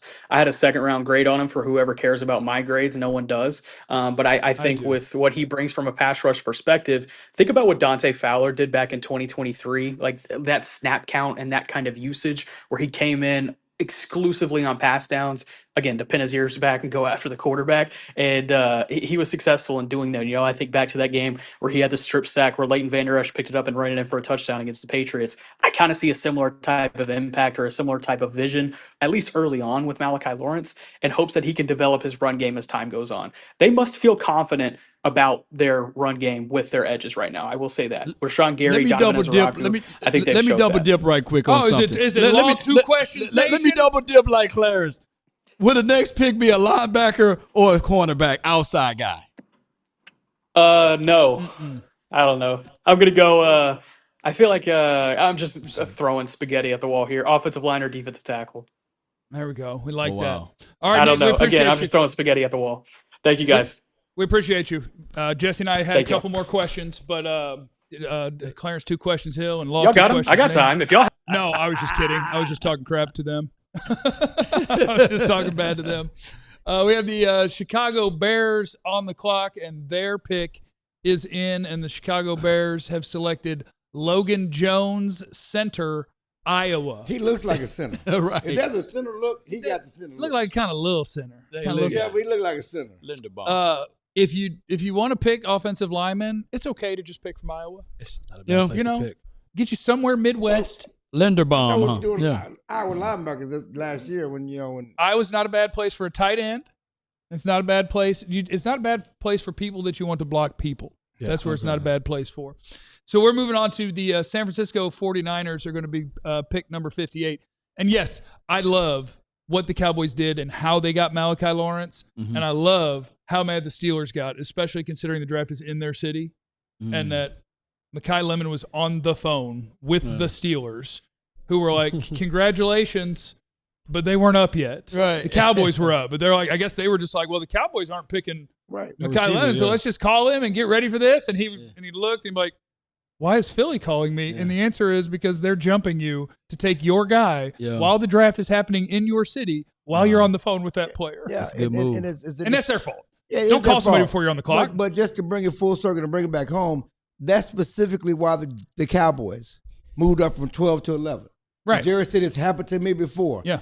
We knew Miami wasn't taking him, okay? We knew Miami wasn't taking him. And you think, well, your guy's going to be there. They're not taking him, so your guy's going to be there. Why you moved up one spot, you can get him at 12 because somebody could jump you. Yeah. Somebody could jump you. And McNeil that's Warren gone, y'all. And so that's what happened with Pittsburgh. They thought they had their guy, and somebody jumped them. Yeah. And Jerry did not want that to happen. They said, we're going to give up. We're going to throw these these funky fifth round picks away to make sure we get our guy. Well, and the way the story goes and why they might have been mad at the Cowboys is because with Mike McCarthy now in Pittsburgh, allegedly, maybe, somebody that's with him there that was here, and so somebody with the Cowboys might have texted and been like, hey, who you guys going to pick? And then you told them, then called Philly and said, you want this pick? Because they're taking who you want. Why would the Cowboys help the Eagles? To get them 2 fours? To get the 2 4s. But they didn't know what they were going to get at To that get those time. picks. You don't know what you're going to get. But Emmanuel McNeil, well, the whole point is like, I think I know what you want, and I want you to know that the people right behind us want it too. How bad you want it? Which I'd make that call without knowing. I would lie to everyone every year, and eventually nobody would take my call. But that is the name of the game. Is people like there are people whose jobs it is with every NFL team. What are they going to do? What are they going to do? What do you think they're going to do so that you don't have that happen to you? Emmanuel McNeil Warren is going to be the pick for the Cleveland Browns, which is at number 58, which is going to take us to number 59 with the Houston Texans. And he was one of the guys that a lot of people were super high on, mostly because I think Nick Emenwari exists. So every time that you had the big, athletic, versatile sort of safety player, he was projected a lot in the first round. And he's a good player. He's a good player. He's a fun player. Where like you want some coverage skills? I got that. You want me to be able to step down in the box? I got that. He can do a little bit of all that. He may be the sort of guy that could be that nickel player that is like, is he a safety? Is he a corner? I don't know, but he's down there doing both.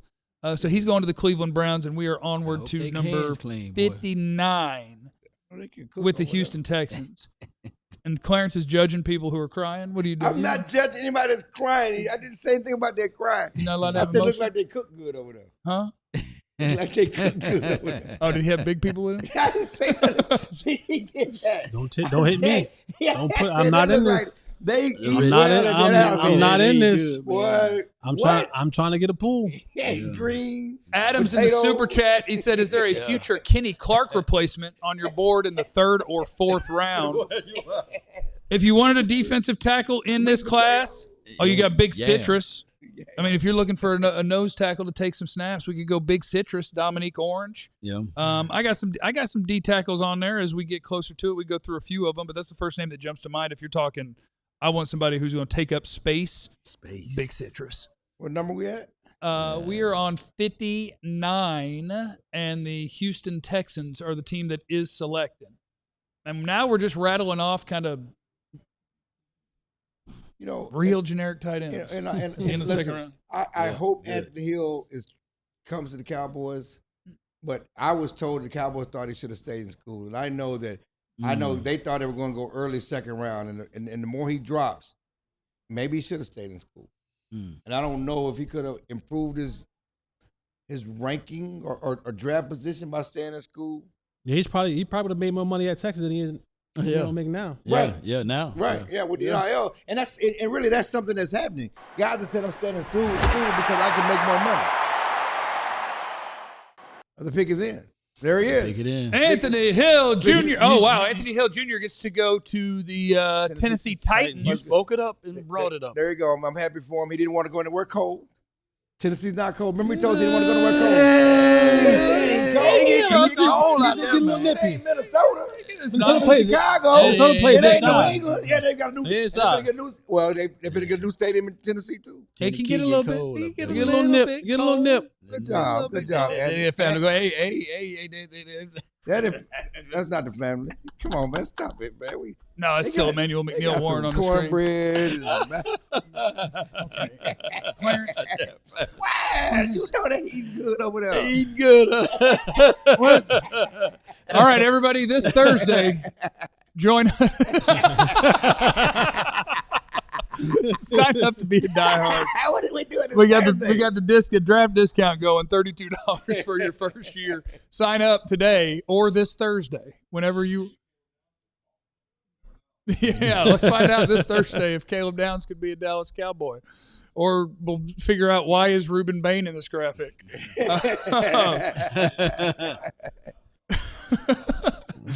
J Rivtech Law, you know you my dog. What's up, Pop? Jesse, the baby hadn't come yet.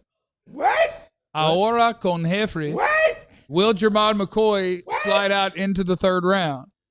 Jesse, Daddy Jesse. Pregnant, boy? I ain't got. Talking about their baby hasn't come yet. They say the baby. Jesse. The. I'd have daddy that baby. That mean R.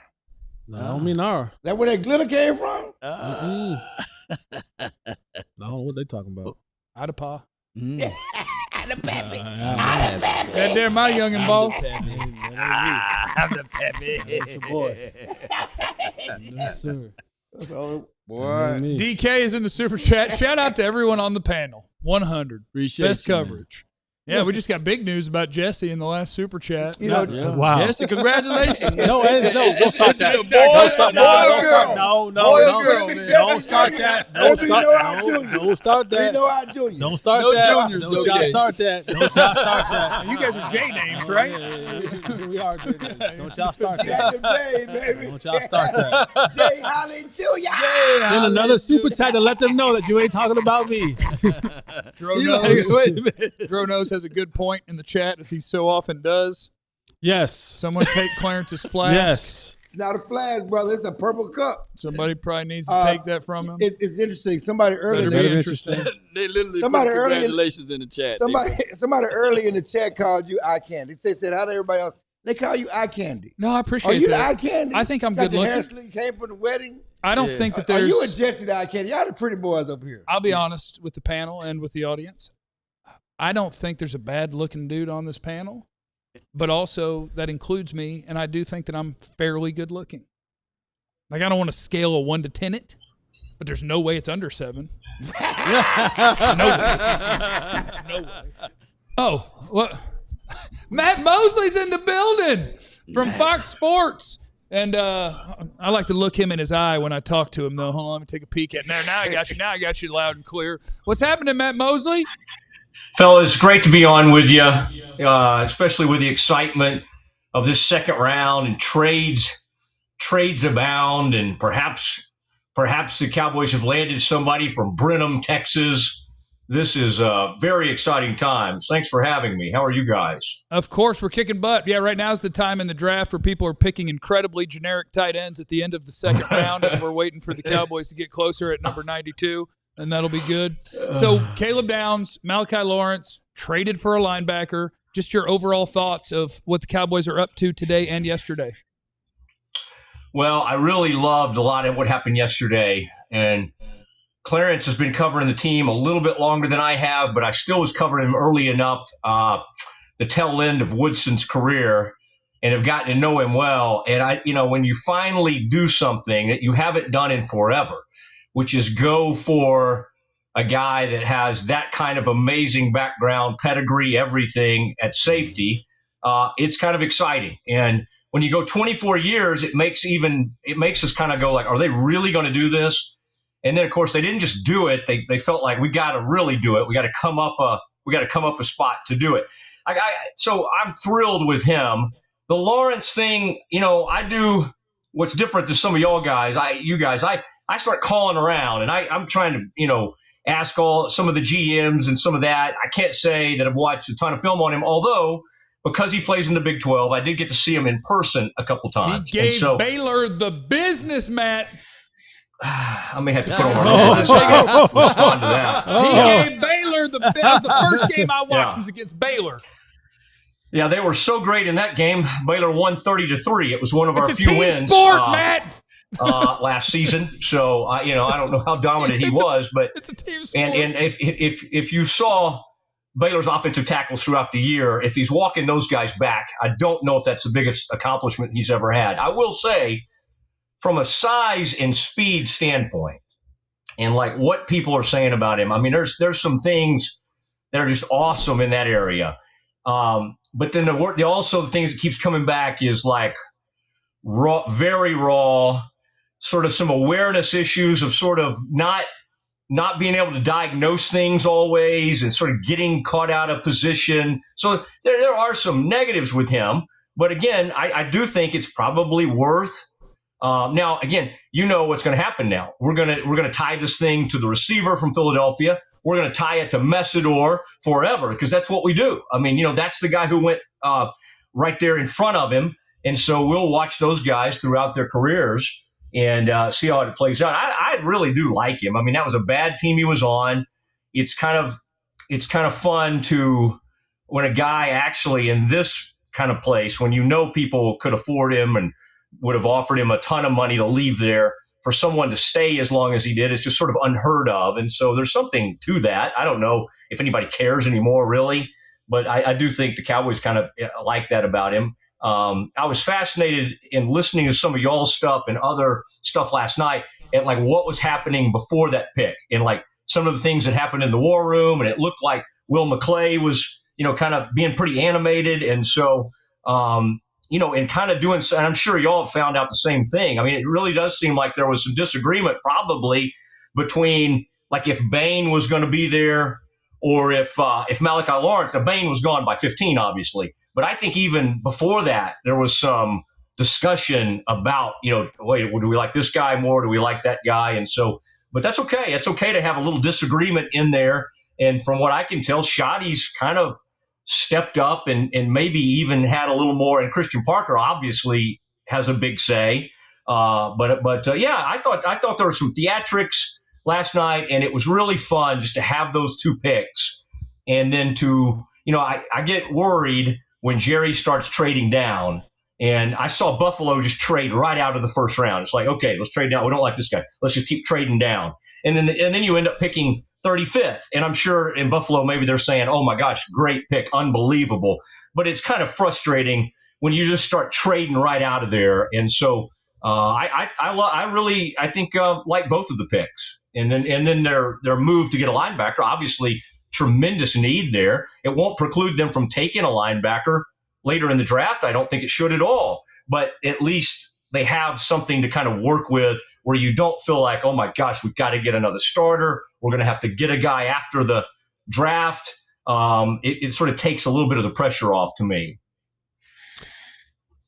Matt Mosley, does the Caleb Downs draft pick make the Cowboys a serious playoff contender?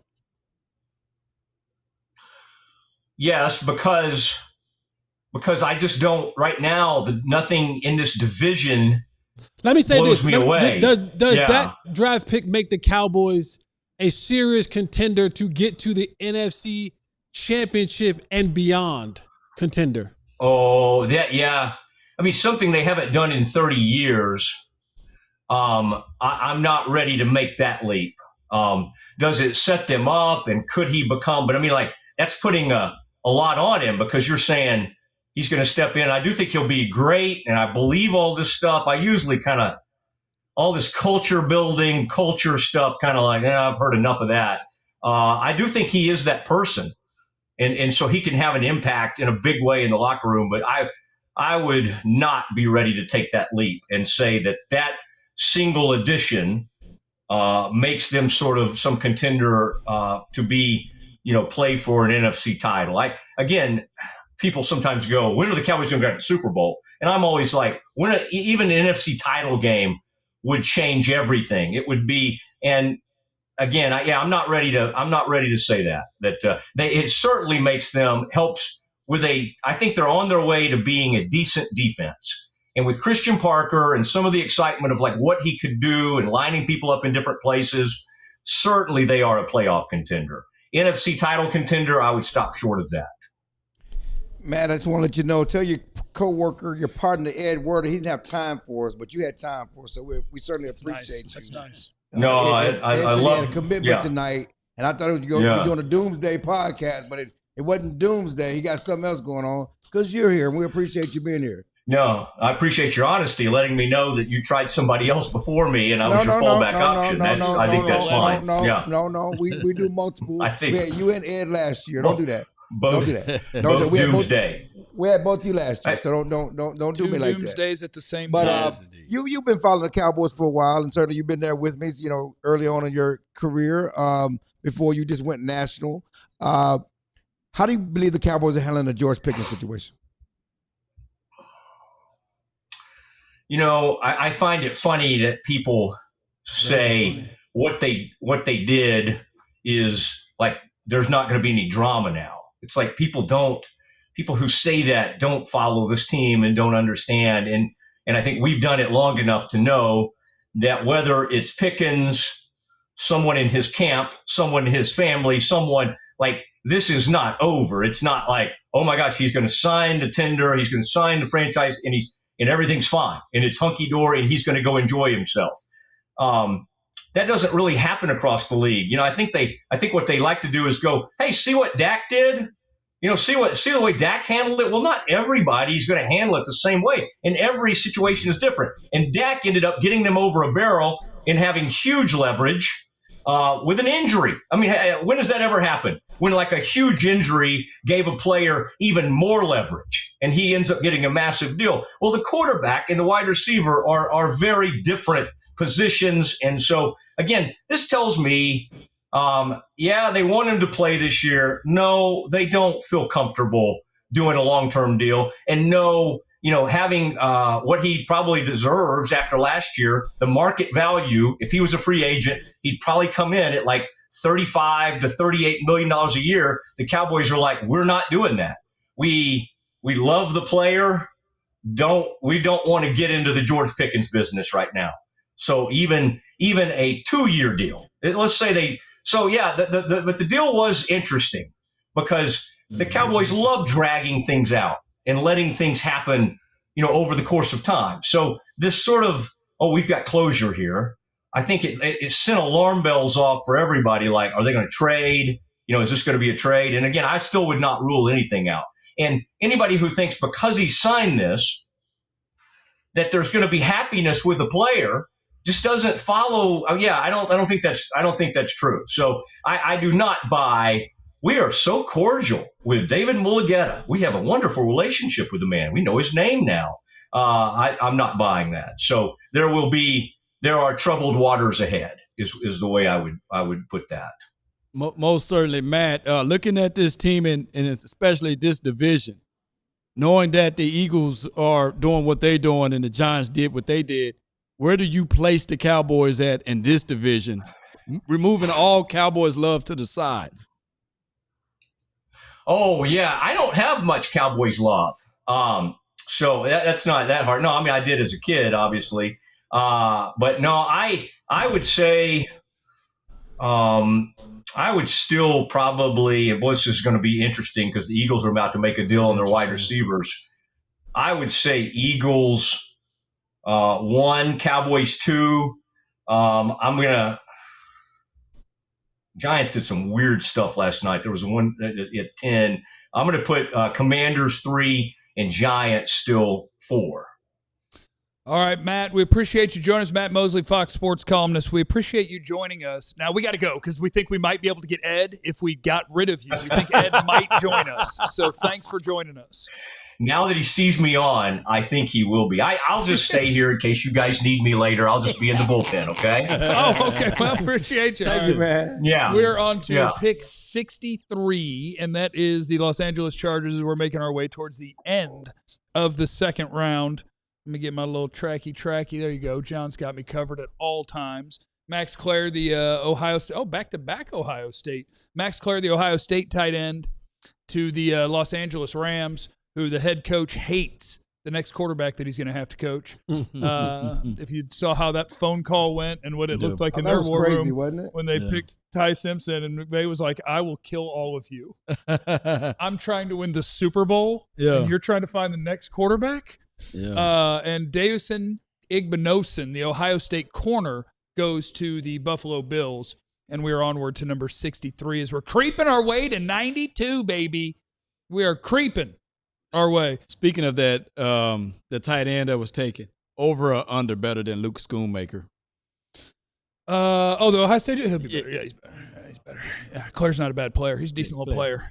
Kind of a get-in-the-way blocker sort, but he's got a little something as a receiver. Schoonmaker's tight end 3 at least at the most for Dallas right now. Well, Schoonmaker was one of those guys that second-round draft pick, Yeah, well, that's gone. Schoon was one of those guys that I think reflects one of the things that can be good for a team or it can be bad for a team.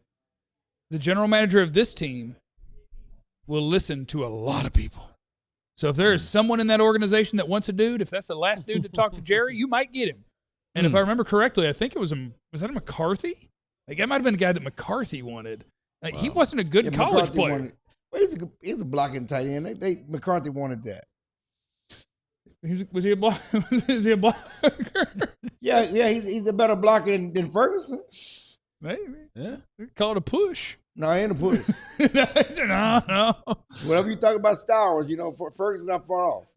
Guys, who you thinking at 92? No idea, because we're going to be 30 picks away. But I do think, like, trying to think through it, having made a trade for D Winters, so now you have traded for a starting NFL linebacker. You've eliminated the full-on emergency there, because I would have answered that question with the next pick is a linebacker. And I no longer immediately go to that. I now look around and I say, I don't know, is your best player a corner?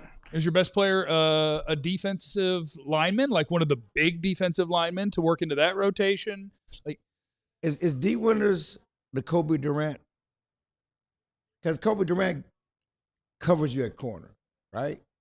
D Winters and I'll go watch D Winters tonight. So I've been scrolling and watching people who immediately went and watched D Winters, and the returns are a little better than I would have expected. Yeah. And so you may even be in a better spot, but it could be similar, where like Kobe Durant, I guess, would have been a starter before you drafted Caleb Downs. And at linebacker, D Winters is going to start for you next to Overshown. Right. And it's just a matter of, is there any scenario now where you're going to find a guy that's going to take that job? And I don't know. I don't know if you could do it at 92. I definitely don't think you're going to find somebody after that pick that you would think would be better. So I think, and it may go into where, like, when you talk about positional value, linebackers towards the bottom of that list. Yeah. And Christian Parker is going to have his own thoughts on where can we just get by. Right. And that might be one of his answers. And I'm glad you brought that up, because there was a quote from Jerry in the pre-draft press conference, and I tweeted it out when he talked about, we've talked to Christian Parker about finding positions where we can get players we can get by with lesser players. Right. That was his quote. Yeah. Not all pro players we can get by. Where can we get by on their defense with lesser players? Off the ball linebacker? Currently, it would look like they think it's off the ball linebacker and at least one of the 3 down linemen. Right. Because right now, if you're actually running a 3-4, which if Caleb Downs is your nickel, I don't know how often you're actually running a 3-4. You're probably running a whole lot of 4-2. Right. But like right now, it's Kenny and it's Quinnen. Right. Yeah. But then the other guy is who? Bullard? Banya? Yeah. And I saw somebody said that, maybe it was Bob Sturm, said that you may see Cowboys doing more 4-2-5 than 3-4. Yeah, it'll be a lot of nickel because Caleb Downs is out there. But is that one problem with Jerry, especially with the fans and the media? You talk too much. Do you need to say out loud, we're looking for positions? I mean, you don't have to, but I appreciate it. Do we need to say out loud, we're looking to find players where we can find lesser players? I appreciate it because it's the kind, like, that's what I find interesting about football. Like, I think it's fun to talk about. You better find it interesting. I do find it interesting. You need to say that out loud in the press conference. Probably don't have to. Your boy Bud's gone. My guy Bud's gone. Yeah, and of course he went to a team that won the Super Bowl. I love Bud Clark. But we don't need safety. We got a safety. Bud Clark is, we didn't. Well, you could, the Cowboys, if the best player available was a safety, the Cowboys could pick a safety, and then we would have to talk about Malik Hooker. But that's the end of the second round. Bud Clark got his way into the second round. 6'1", 188, TCU. Get your frogs up. If you're a TCU person, alum, fan that's in the chat, what do y'all say? What's your thing? Ask our boss. Because it's like you get your guns up for tag. No. You hook them for the Longhorns. What do they The say? Aggies gig them. Do they frog them? You gig them for the The Aggies gig them. Do the frogs frog them? I don't know what they say. You horn them? Well, they got this little frog sign. They got their little froggy. Jim Ben, what do you say? Go frogs. That's it? You don't have a okay.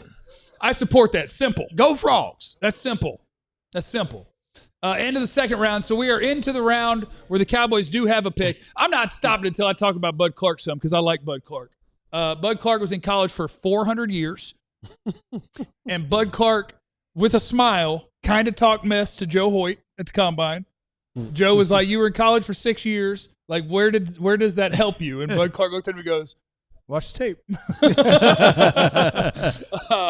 But he's one of the guys that I really, really like. So he's thin. Yeah. But he's one of those guys that pretends he's not. And he's like, oh, I'm going to hit you.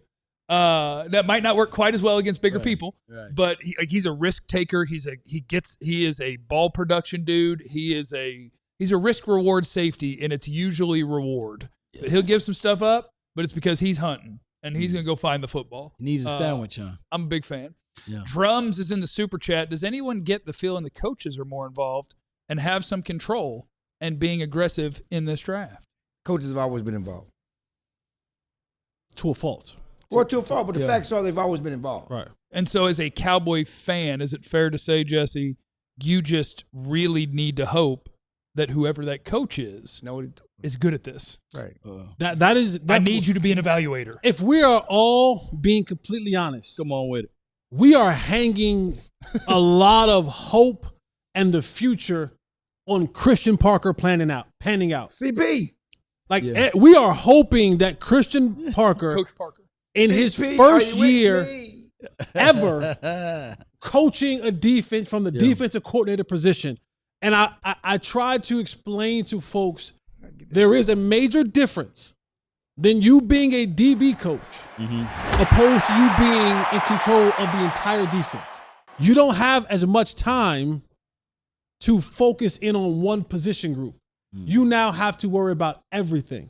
So there's a lot that goes into Christian Parker, and we are all hanging a bunch of hope. Because if this thing goes bad, and I hope that it doesn't, right. and I honestly don't believe that it will, But if it goes bad, this sets your team back significantly. Okay, let's have this conversation. Come on, let's have it. Carson Beck just got drafted to watch Jacoby Brissett and then to watch Arch Manning the next year. Wow. Sorry. You hate him. What was the conversation? Why do you hate him? I watched Carson Beck play football, man. All right. If Miami had a quarterback, they'd have won the Natty by 50. we asked this before the draft. After free agency, are the Cowboys better, more talent than they were at the end of the season? Now after the first round, now they are. Now they are. Now they are. Yeah, now they are. Yeah. So when you say things will be better next year, this is a positive for Christian Parker. We like Christian Parker. You like. We don't know if things will be better. You just said the talent's going to be better. Christian right? Parker just got the greatest gift you could ever get, in that he basically gets to play now. Other DCs, you got to hope that what you call that they do what you said. We got Caleb Downs. Right. Caleb Downs, do what he said. He got some things. So things are better. We are hoping that things will be better. You know what hope means? I got a Mississippi saying, hold on, pain ending. So what we're hoping on is that it will end. On top of that, the pain ending, dog. The pain is ending, Jesse. You don't want to accept it yet, but it's going to end. Because I've been around here long enough. I know. We'll be better than 7-9-1. You see these grays? No. I've been around here a little long, brother. Okay, that's Clarence. That's not the team. No, them grays was there for me, dog. No one. 2 years ago. I'll pull a picture up from 2 years ago. You've been aging the last year. My joint was black 2 years ago. Older. 2 years ago, Listen. my joint was black. Mine was 10 years ago. No, but let's be honest. The secondary is better. Sure. Yes. Jalen Thompson. No argument from PJ you. Locke. Okay. Thompson's an upgrade, Right now, and the Downs is an linebacker upgrade. group, Kobe Durant. if Overshawn is healthy, is better. It's better no matter what. That's a big if. That's a big if, of course. It's better. It's better if I Contract was year. playing. He's ready to play. No, Okay, it would be worse if I was playing. Yeah, I was But without, I can say confidently, without having gone and Now- seen D Winter's tape, now we we- upgraded at that we linebacker got spot. Quentin Williams for a full season. That's good. Yeah. That's not better. We already had him, but For a full season. And we creative, We can- too. We can do some things with him and make him more impactful. And I don't. The offense is going to be back. I don't want to sound like a wet blanket. Well, I don't. oh, here we go. Well, But Come on. don't go. put your wet blanket. Everybody send in the hater emoji. all right, so here's what I want. Here's what I want. He about to yell at y'all. Here's what I want. Here's what I want. You guys ready for this? Hit the We like ready. button before he says what he says. Let me have a drink. Here's what I want. Here's what I want. Here's what I want all of you to do for me. Do we have Fireball? You Here's what I want all of you guys to do for got me. bourbon, baby. Okay, you ready? You guys ready? I'm prepared. Somebody pull up the film or tape of Christian Parker running his scheme. Okay, I got you. I'm gonna Big pull up. Banjo. I'm gonna pull up the Eagles. No. That ain't Pull up his. the Eagles. That ain't his. I get where you're going. That ain't his. Yeah. That ain't his. Pull up Christian Parker running his scheme. Would you rather have some fired head coach Who you retread want? bum? Okay, we got tape of Zimmer running this scheme. We got tape of Eberflus running this scheme. You want Flus back? You want Flus back. You want Flus back? That's what it is, Jesse. I don't wants want Flus any back. of them back. I don't want any of them back. We want like Flus back. Christian Parker We, running this scheme. we do like Christian Parker. You don't know what Christian Parker's scheme is. Yeah, we do. No, you don't. Nobody does. Vision-based defense. No, it ain't. Christian Parker. It's Christian Parker's. It's better than Vic Fangio's. Let me tell you something, and I Jesse. hope that it is. You- I want us to win. I We want do. the Cowboys to be successful. I don't believe I you. want Christian Parker to be wildly successful. Sound like you hate. Yeah. No, it doesn't sound like I'm hating. What happens is I speak rationalization, Yeah. and to you, of those of you who have this You people. outrageous amount of hopium now built Not up, outrageous. Hold it on. sounds Pain like is hope. ending. Not outrageous. Listen, I am jaded. I've been here 30 years. I ain't seen them do nothing. Okay, So- don't say that. But I'm just saying though that we project all the time. I remember when Matt Eberflus went from a linebackers coach to a defensive coordinator and the success he had. You can say this guy based on his track record, based on what he's done. He has no track record. He does not have a track record of being a defensive coordinator. Where's the track record? Please. Where is the track record? Christian Parker is gonna be named. He gonna name him. Where's the CP. track record? I said just like Eberflus when he went from defense coordinator, from linebackers coach to defense coordinator. Yeah. There was stuff that he did as a linebackers coach and everybody liked to say, this guy's been a good defense coordinator. And he was. Just like when Zimmer went from a secondary coach to defense coordinator. I like what this guy does, how he handles business. He's going to be a good defense coordinator. He became one, okay? All these guys have to take the step up. And I'm saying his track record as a secondary coach, as a teacher, and what people see about him says, we project this guy's going to be a good coordinator. And that's what we're talking about. That's the track record I'm talking about. No, he hasn't done it as a coordinator yet, but no one has until you've done it. But based on what we've seen, based on what everybody says about this guy, we feel good about what he can do. And now he got players. The fact that the Cowboys have channeled all of their energies from the free agency to the draft to fit what this guy does, something like Darren Woodson said, there's something different in this building. Okay. You know, there's something different in this building. They went and give this job to Christian Parker. There's something different going on. That's what we're talking about. That's what people feel good about. There's nothing wrong with that. We all feel good about it. We all feel good about it. I've never stopped not feeling good about it. But when we start talking about significant, and I love that people say, I have no clue about what I'm talking about.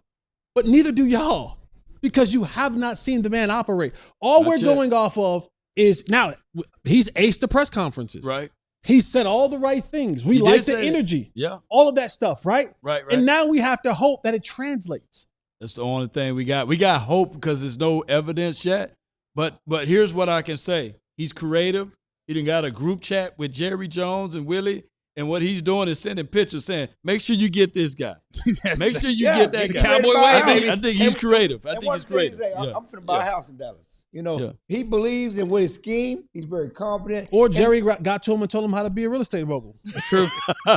Jerry told me I want to go Salina. You want to go, what's just up north of that?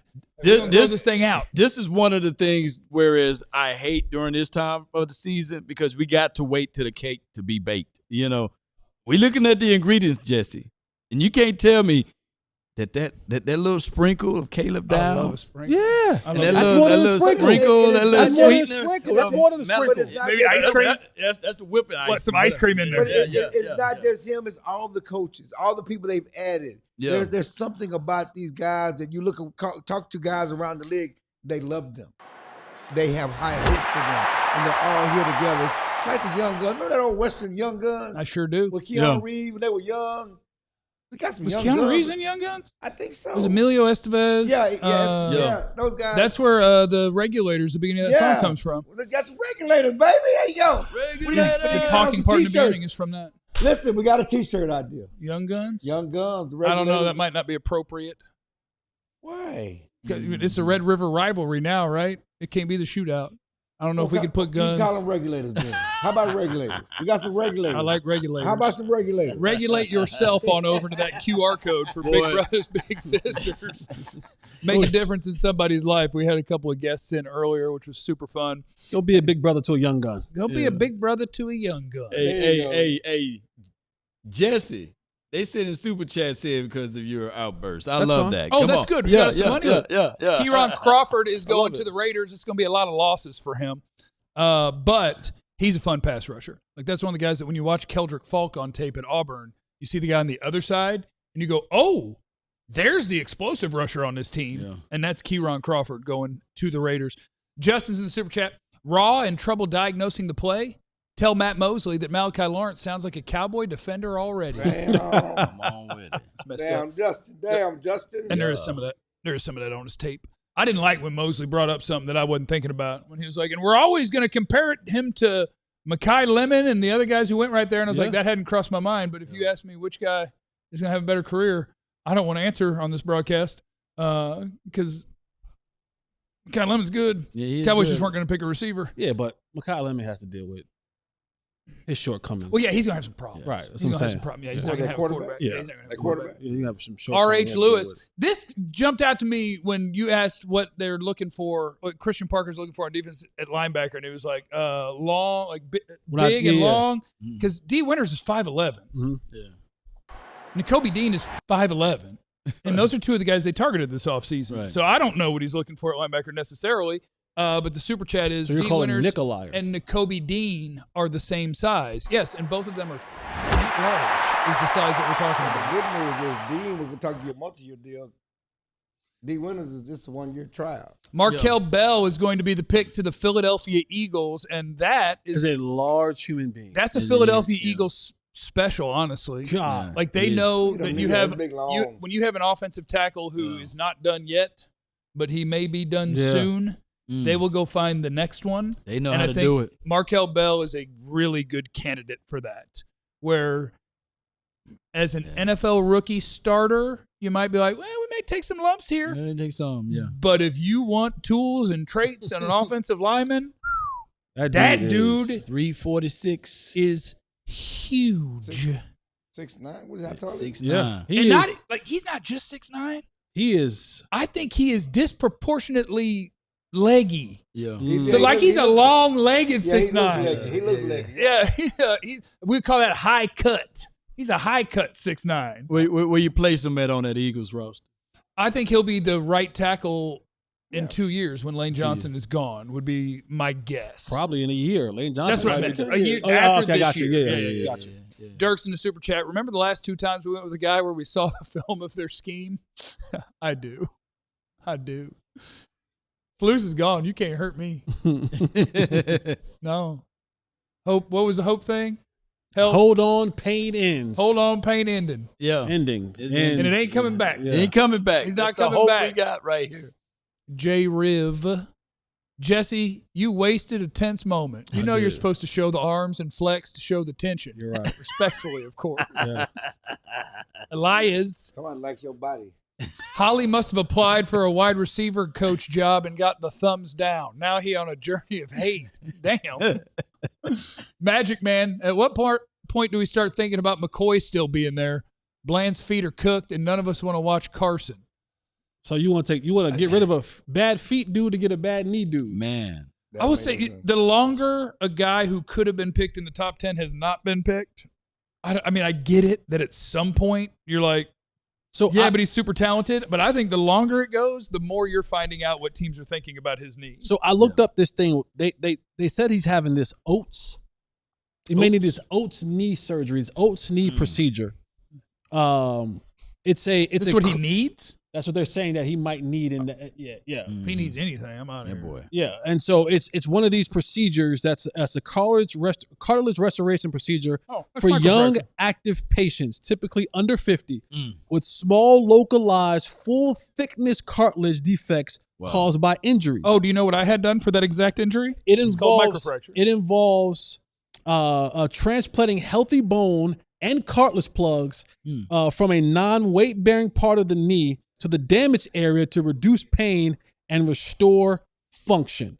Yeah, Man, if that's what you need, like that's the description of, and it's a different way to do it that is more modern than what they used to do. But what you're doing is you're saying, I'm bone on bone and it hurts. How can we stop this for a while? And it says full recovery usually takes about 8 months with a high return to sports rate of 93% for athletes. So they're giving you a high return rate, but it's going to take you 8 months to do so. And okay, does the red shirt thing change at 92 overall? Is that the same thing Trayvon had? In a different way. In a different way. Okay. Like anything where you say you have a cartilage defect and we're going to do XYZ to fill it. Is once upon a time we would call that microfracture, and now they've found different ways to do it. But yeah, same thing. So you get some 9 they cut out plugs, like so they carve plugs into the area. They cut out plugs from another non-weight bearing, and then they interject those plugs into that knee area. So they're going to hope for regenerating, which makes sense. You got the spot where it's going and so you go into a part of the knee where it doesn't go and you're like, and you got some stuff over here. Put it right there. Yeah, maybe that's an opinion of Dr. Cooper, and it don't need to be done. He need a second opinion, but he said get the second opinion, and the Cowboys draft him with the 92nd pick. Yeah, I mean, it's going. Yeah, my thing is this: Dr. Cooper don't only talk to the Cowboys. I know people reach out to Dr. Cooper from all teams all over the world, and we're heading into the third round. He has a private practice. And that's what I'm saying. So there's other people who could have reached out to Dr. Cooper and been like, "Hey, what do you think, Doc? Because if we get him, we're only going to send him to you anyway." HIPAA, I can't talk about it. Yeah. Okay, so we got the Bears pick in at number 69 overall. Let's knock out the soup. Did I see another super? Guillotine is in the super chat. Long time no talk, fellas. I'll contribute another 5 if Chill brings his mic closer to his mouth. I don't care about round 3. We already won the draft. Send a 5, baby. Send a 5. Send a 5. We got 5 Does on it it. have to stay close or just one time? Send a 5. Because if it's got to stay close. The pick at 69 is going to be Sam Roush, Stanford tight end, and this is a rarity in the world of tight end.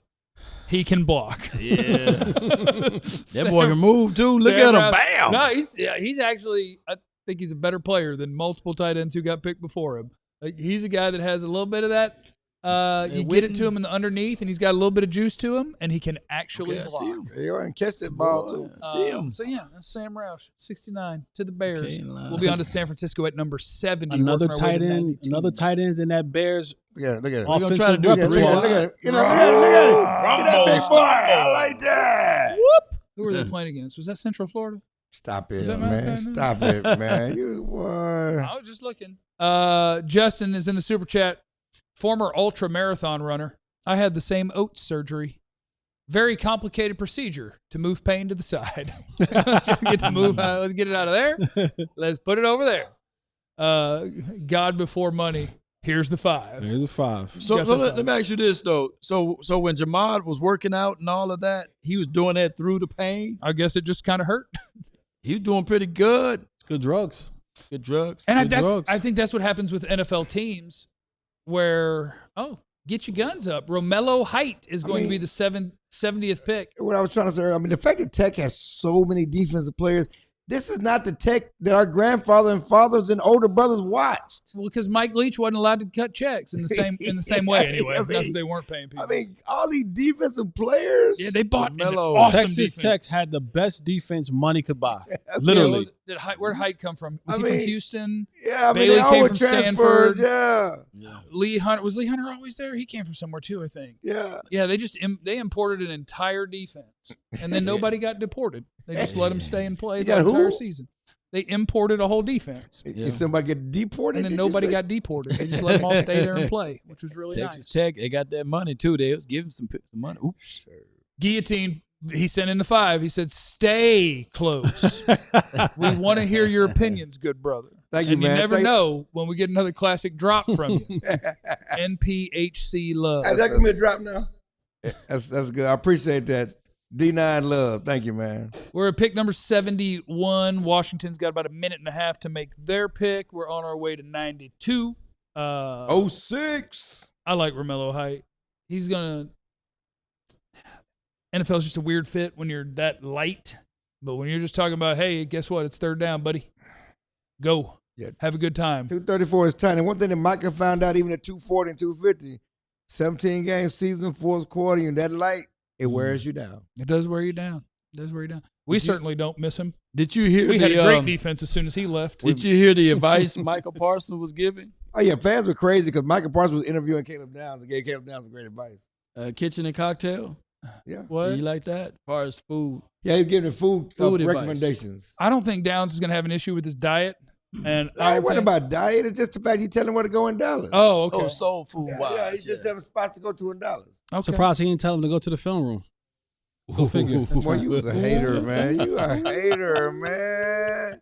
CP is a noob. CP is a noob. Rob CT in the super chat. CP. 1906 in the house. CP is a noob. Yes, he is. He's a noob. I've talked to him about that. So yeah, all right. So we're all caught up on super chats. Am I all caught up on my little board ski You know board? what the noops are, Jesse? Jeff, excuse me. The Noops, of course, is a fraternity. Mm-hmm. He's correct. There you got it. Yeah, you're I right. appreciate that. I like And that. your fraternity and them are rivals. There you go. Yeah. There you go. I didn't know if that was right. They're the pretty boys with the cute dogs. Yes. They're pretty boys. The pretty boys? They're the I'd pretty have been boys. with them. So you calling yourself ugly? You ugly? You the ugly? No. Nasty, huh? I call myself, I'm a man. We don't call ourselves pretty. Ain't nothing wrong with feeling pretty every once in a while. That's for women. Oh. Well, I feel pretty. Don't you try to gender roll me while I'm wearing a suit? I'm talking about I'm pretty. Night, I'm a man. And guess what? I smell as good as I look, baby. A woman should I be pretty. smell as good as I look. Not the AKAs. I'm a man. Hold on. 40. Hey, listen, the AKAs. Hey, the AKAs. Now y'all are pretty now. Y'all are pretty. Where's the guy who said, I'm a man, I'm 40? Where he's at? He's fired. What is Mike Gundy up to? He's been fired for a long time. They just fired him. They fired him about a year ago. Year ago? Okay, he just got fired. Looks like Mike Gundy doesn't have a job because he's just listed as former stuff. I didn't know if he caught on and did something. He got his coins. He got plenty of coins. Yeah, okay. Yeah, I would have liked to have been a college football coach in a Power 5 program who got fired early. That's the best. That's the best come up in the world. Yeah. Find your way to being a head coach. Rob said, but alphas are all their fathers. Is that another fraternity? Yes, alphas are fraternity. They're 06. They were the original black fraternity, and they try to say they're the fathers of everybody. But alphas are smart men, so they understand the difference between the first draft and the final paper. Oh. Okay. Oh, I like that.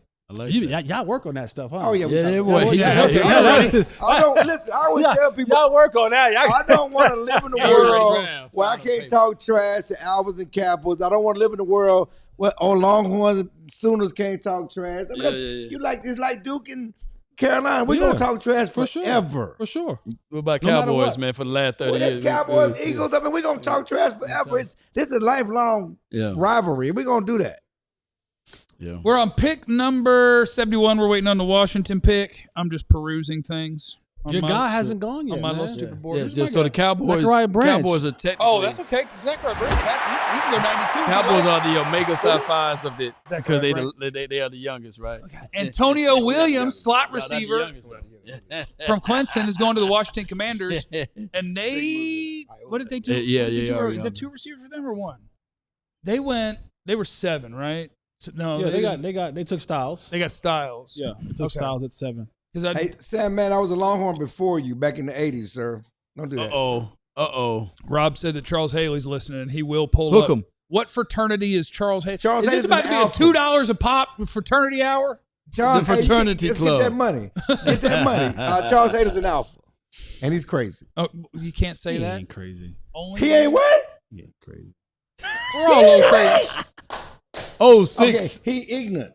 No. He's ignorant. He ignorant. Not ignorant. He ignorant. He ain't crazy. I bet when he's on his P's and Q's and taking what he needs to take. Ignorant. Drums is in the super chat. I think we'll finish first in our division. No one was dominant last year, and our defense improved exponentially. Yeah, I think Philly's probably still the best, quote, team, but also they fell apart. They're falling apart. They fell apart. Last year, though. They are the best team. The Cowboys legitimately should have beat them twice last year. Yeah, they're falling / fell apart, so it's fine. DK's the super chat. Just poured up some Jack Daniels honey, catching up to C. Hill and Law. Where are we going at 92, Jeff? The answer, of course, is that the Cowboys are going to take Malik Muhammad. There you go, baby. Out of the University of Texas. Bring him home. 92. South Oak Cliff, too. Dallas South Oak Cliff, baby. Very possible that, in the next 5 picks, I'll have to change that and pick a new name. But for now, I'm just looking at positions and names. You said the name Zachariah Branch. I'll take Zachariah Branch at 92 in a heartbeat. Is it because I know he has the recent. Just don't have him live in Allen. What did Branch do? Oh, he just got arrested. Oh, he did just get arrested. That's a bad look because he already had he's not a clean profile for NFL wide receiver. He might be the all-time record holder in college football with what he did last year. 57%, I believe, is the number of his targets that were behind the line of scrimmage. Bubble screened him to death. They just threw him screens. And so, with the plays where I saw him run a dig or a post, I'm like, he can do the receiver stuff. Why don't you let him?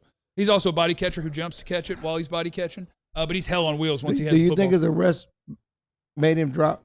Or as he dropped? My theory would be if you're going 3rd and your arrest isn't like something terrible, you probably still go 3rd. Yeah. If you were going to go 56th, you might go 86th. That's just my guess. I don't know. It's just not a look you want to take a chance on. Right. Even though I think not when you don't know where you're going. I think it was overzealous policing, but he should have just. Oh, he was on the sidewalk and didn't get out of the way, right? Yeah. Something like that. After multiple warnings. He didn't comply? No. Yeah.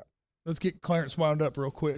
Which is always a wild thing. Comply, die. You're right. He's alive. We're happy to report. Yes. It's like, yeah, I was driving without a seatbelt and he pulled me over. He didn't have to pull me over. Come on. Elias is in the super chat. That was very mature, Clarence. What? To not let him get you. I mean, Jesse hit you with hut, and you did not come across the line of scrimmage. That was impressive.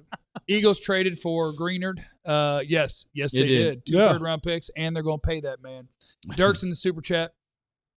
Thoughts if 92 is Deontay Lawson or Kyle Lewis? If it's Kyle Lewis, I would be very happy. I mean, if we're open to the idea of 5'10", 5'11", 220-pound linebackers. I mean, you got a 5'11". You got a 5'11" already. If we're opening that door, I got another short linebacker I would love. And that's Kyle be the Lewis hybrid boys. Yeah, they can stand on each other's shoulders and put a trench coat on and try to get into the movie theater. That would be nice.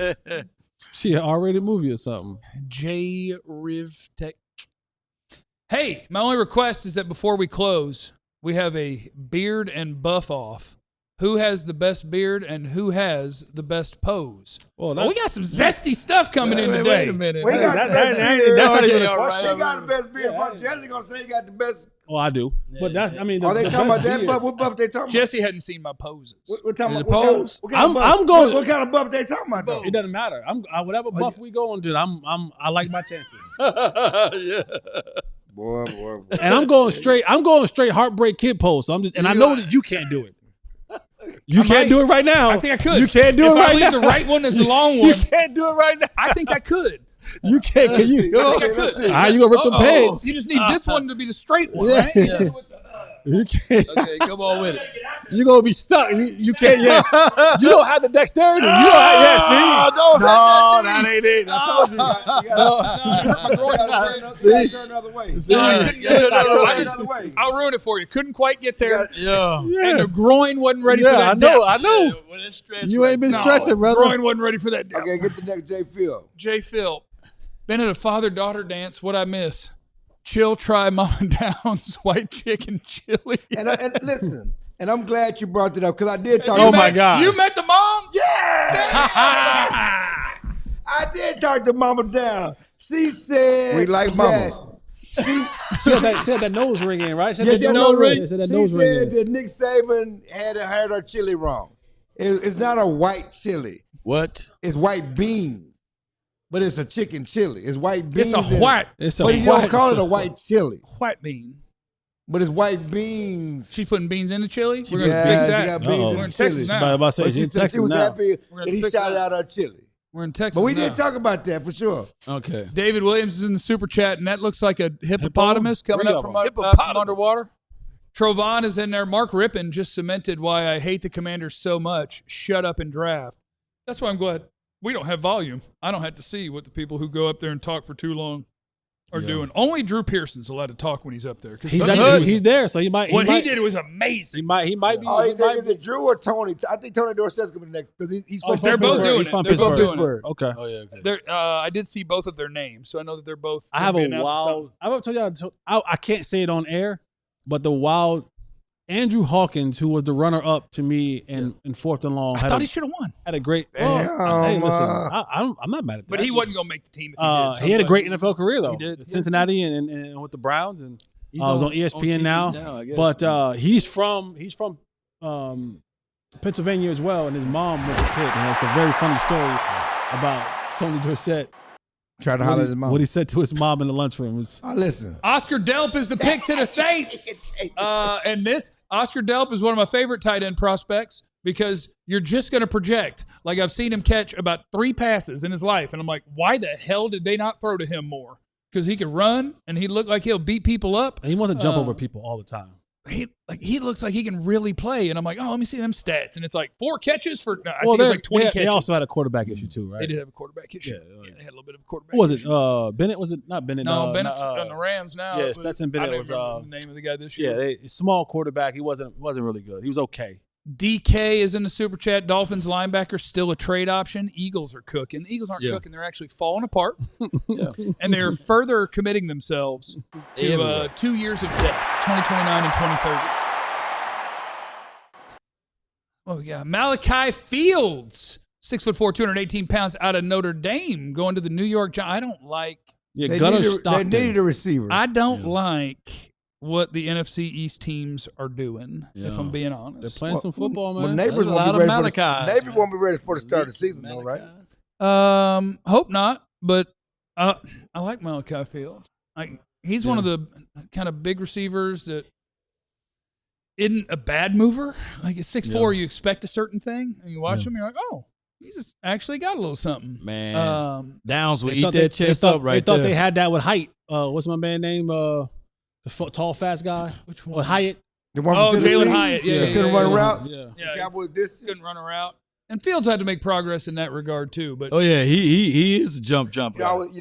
Speaking of Malik Neighbors, he was all upset when the Cowboys drafted Caleb Downs, and he talked about how Caleb Downs knew all their plays. When they played them. Yeah, okay. Get some. Caleb Downs said, because they had a simple offense. Yeah, he told us that today because we asked him about the Malik Neighbors. Yeah, they had a real simple offense. Well, they went 5 wide, and they're basically just looking across the field. They're going to know when they snap it what they're going to do. Simple LSU offense. Ricky is in the super chat and said, I'm 5'10", 225. Give me that green dot, Jerry. I'm willing to give it a try, Ricky. I'd like to see you do one play out there just to see what happens. 5'10", 225. I'd like to put me out there for one play, and then you out there for one play. We all go get one play, and then we'll never ask to do that again.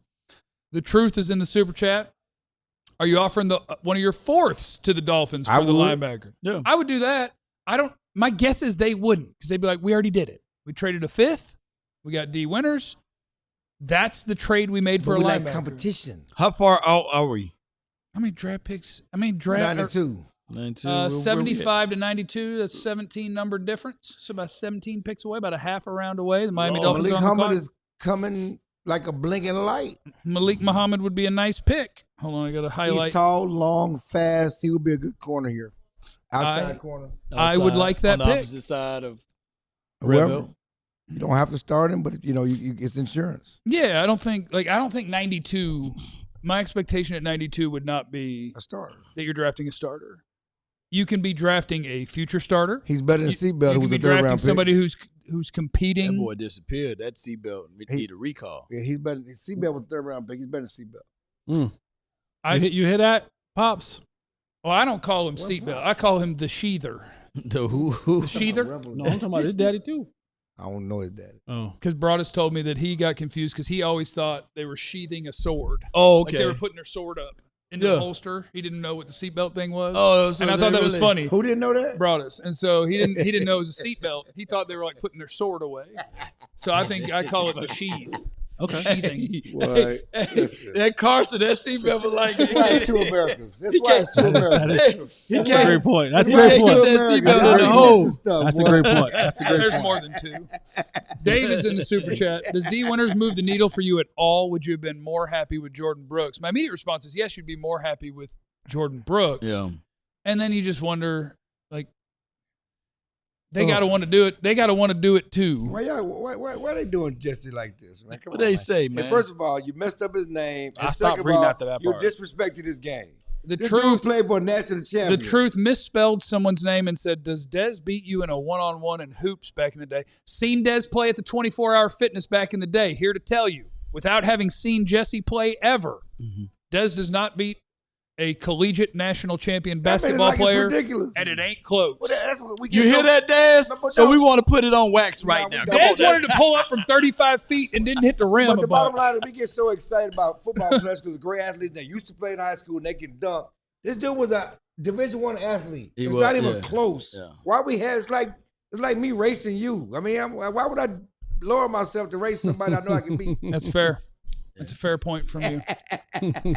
Chad's in the super chat just dropping money. We sure do appreciate it. I'd imagine there'll be a question coming later, but if not, we will accept that just as it is. You're just dropping 20 and keep it moving, and we love it. Yeah, we like that. Why do y'all want to spell Jesse with an I?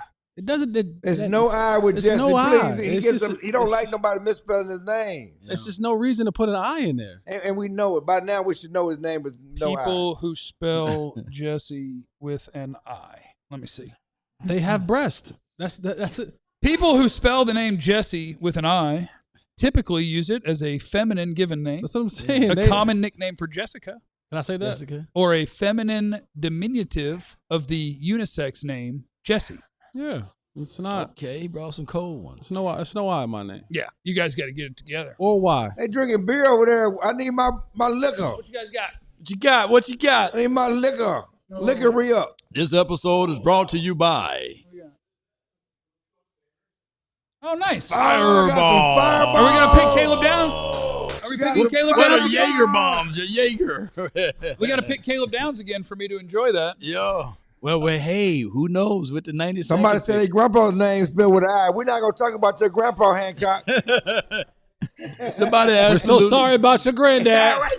We're so sorry about grandpa. Why you granddaddy like that? Why you doing like He's a granddaddy. Of course he's not like that. Sorry. The Dolphins taking Caleb Douglas out of Texas Tech. Get your guns up. Texas got a lot of freaking draft picks, He man. gonna get caught. He gonna get caught. I No. actually would have thought their other wide receiver Pick the would have been knees the up. one that got picked first. But, yeah, Texas Tech had a football team this year. They had them a football team this year. Where the shot glass is at? They just didn't have a quarterback. Yeah, that's tough. They didn't have a quarterback. All that money, they forgot to get the most important position. They said because of the song Jesse's Girl, they do with that Jesse with an I. girl. How does the song go? Jesse's girl. But I bet Jesse's girl was spelled without an I. It was an I. I think so. Yeah. I'm gonna check. Don't worry, they did spell it with an I. Yeah. Was it a pronoun? Was it? What is you know? What I'm saying? Hey, Sam, man. Next year, Texas will have about 15 draft picks. You watch. What is this next year talk? Texas. Well, last year we made a bet about Arch Manning, and Jesse Seals owed me $100. What about being WinStar got it now. No, WinStar ain't got my money. Jesse Seals owes me $100. What bet? I bet $100. Yes, you bet $100. That's crazy. Jeff has already paid up. You have yet to pay up. Yeah, making bad bets and then paying people is kind of my favorite pastime. Ready to make another one? I bet he don't go number 1 overall. That ain't happening. He can win the Heisman. He can win the Heisman next year. It ain't Let me happening. see what he's gonna say. Yeah. I bet he doesn't go number 1 overall, Clarence. Not Arch. All right. I Not- bet he does go number 1 overall. I'm not. Oh, you want action? I just want to You ask. want action? Yeah, You want action? Okay, I see where you at. My guess is he will go number 1 overall, but I'll take either side of that coin. Just I got for two fun. I still think it's going to be Jeremiah. I got 2 Longhorns at the top. I got 2 Longhorns at the top 10 next year. So. Oh yeah, that will be fun. When Bo Jackson coming out? Ohio State. Jeremiah Smith. That'll be next year. I'm messing with you. I will say next year it would be hilarious if a team needed a quarterback and took Jeremiah Smith anyway. Like, what do you want us to do? He's the best. Yeah. We've got Drew Aller. We're just taking quarterbacks now. Holy. The Pittsburgh Steelers are taking the Penn State product. Going to Big, quarterback university. big, and can throw far. That's Okay. all. What do you guys do? Are we going to have drama? Yeah, I'll take a listen. I'm going to throw out a hypothetical. I can't let him do it by himself. Because my QB2, having watched no tape of quarterbacks this year because you don't need one, so I didn't care. Right. My QB2 in this draft hadn't been picked yet. If the Cowboys picked a quarterback at 92, as a what? He'll be the backup, and maybe 4 years from now. No, you got. Would you lose your mind? I would, because you have the great Sam Howell, and then you have what happened? Sam Howell. Yeah, great Sam Howell. Do they not believe Joe? Bazooka do Joe? they not believe in Joe no more? What happened? man. Remember everybody last year training camp was trying to. Remember that? Matthew law? with a great question. Can we get to $5,000 tonight? Yeah, pan that one On my channel. So Bazooka Joe. Yeah. Can we get to 5,000 on my channel, 4,000 on Laws, and 3,000 on Dylan? I'll take it all. So anyway, what were you saying? Bazooka Joe? Yeah, Bazooka Joe. Everyone last year was like, Bazooka Joe, it's his turn. It's he's ready to go. And even Shotty got enamored with him. Shotty was like, yeah, we're gonna try to develop him and not to put too much on him. First play of the game, bomb. Here's where I'm pivoting a little bit on Schottenheimer. Oh, Schottenheimer. What does pivoting mean? You're hating? You want to do a little hating right now? He just say everybody's great. Yeah, he's a very happy guy. He would never. He don't belittle no one. He don't talk down. If the Cowboys struggle again, actually, you know what? Can we do this before I have to say this out loud? Let's. Yeah, transfer my cheers to Law. got you. Oh, you gonna get me all the way there? I appreciate that. This, of course, is in honor of the Cowboys got the best player in the draft yesterday, and whatever happens today will be fine. First fireball of the year. You do Fireball though? It's really not our type of drink. Nothing hits like a warm, finest of cinnamon whiskey. If I ever had a cold or a sore throat, this would do the numbers. Swing by I see that Juno. Swing by Juno's. Pick you up a bottle. You know. Woo. My guy Nuss at 92 could be the guy. You know, got a history around. Oh, the shoddy thing. Shoddy. Like if K9. If they struggle again, yeah. I don't know if I'll say it on the show very often, but just know in the back of my brain, I'll be thinking it's pretty annoying how much he wants to be everybody's bestie. Oh, he does. Like when Bill Clinton came to the presser, and then so I was like, who's the most famous person that you guys have ever seen here? Shoddy was like, I was going to say Jerry. And I'm just like, what? Come on, man. Which, you know what? Technically, probably true. You know what? I watched a picture they had from somebody wants to know why Law looked like he didn't trust what was inside that cup. Yeah, man. I saw the picture they posted, and Shoddy was, doing this. He got a little Wade Phillips in it. Yes. He got a little Wade Phillips in it. I don't know. Like, I'm not out there, but I can't picture. It's gonna be weird words to say in front of you guys because you make everything weird. I can't picture him being a hard ass. Right. Like, I feel like it's always a hug. Yeah. He got a little weight in it. They're gonna need to win some games. But is he a little stern though? Because I don't know. Did he bench Jadon? Stop it. He didn't. That don't count. It don't count. Yeah, really? he benched Pickens for a series after he missed curfew. Okay, yeah. We can be hard on Jay. Hold on. Yeah. And then we're gonna bench Pickens for a series. They benched CD too. You're right. To be fair, It's easy to bench Jaden Blue. To be fair, if the Cowboys lost the game where Pickens and CD didn't play that first drive and they lost by less than a touchdown, I'd have been mad at Shoddy the other way. Like, okay, they broke curfew. You lost the game.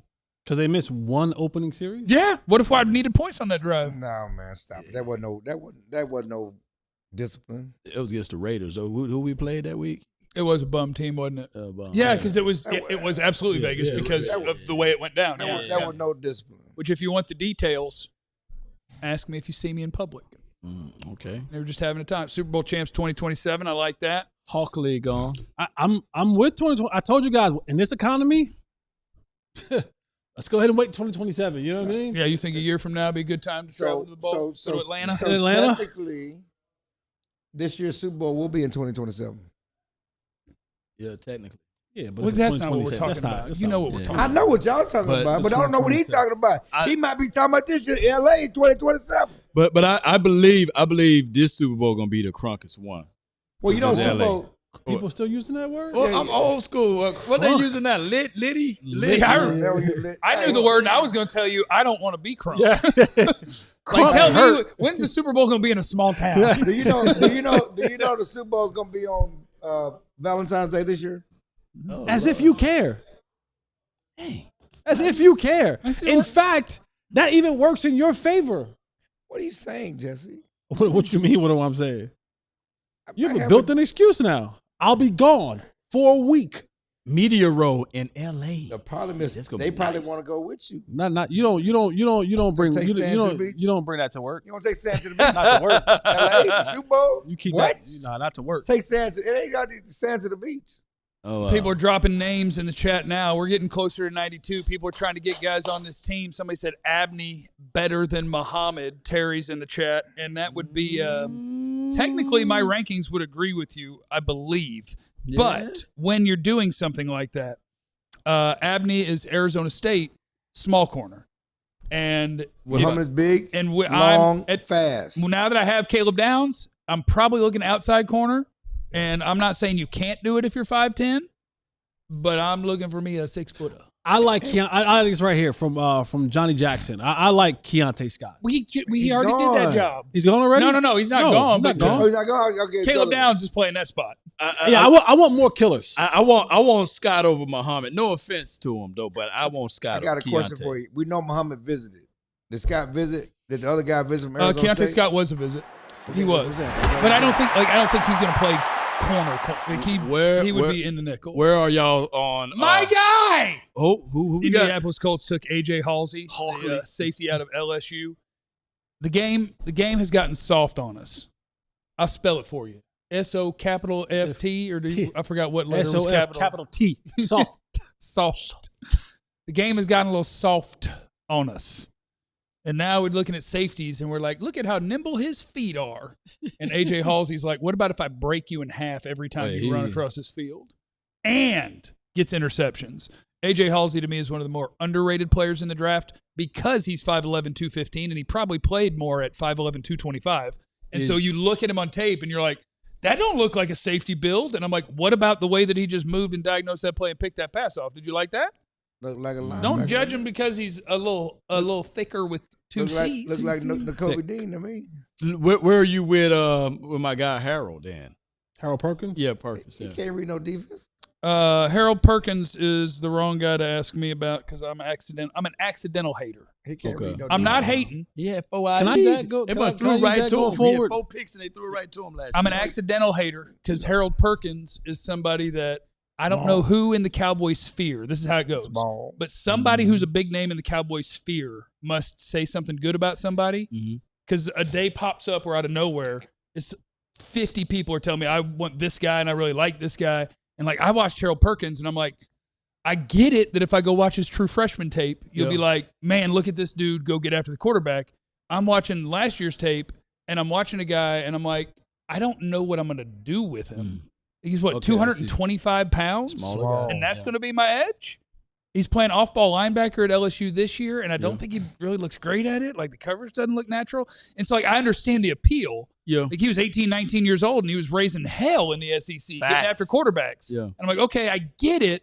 I'm looking at my NFL, where am I putting him? And I don't know. Like, what is he? Is he an off-ball linebacker? Is he a 225-pound pass rusher? Like, I don't know what he is. Well, I don't know. Let me pivot then. Go back to cornerback. Where are you at with Dalen Everett, the cornerback? Georgia. I like a whole group of corners. With where are we now? We're at 78. We're 14 78. Picks away. Yeah.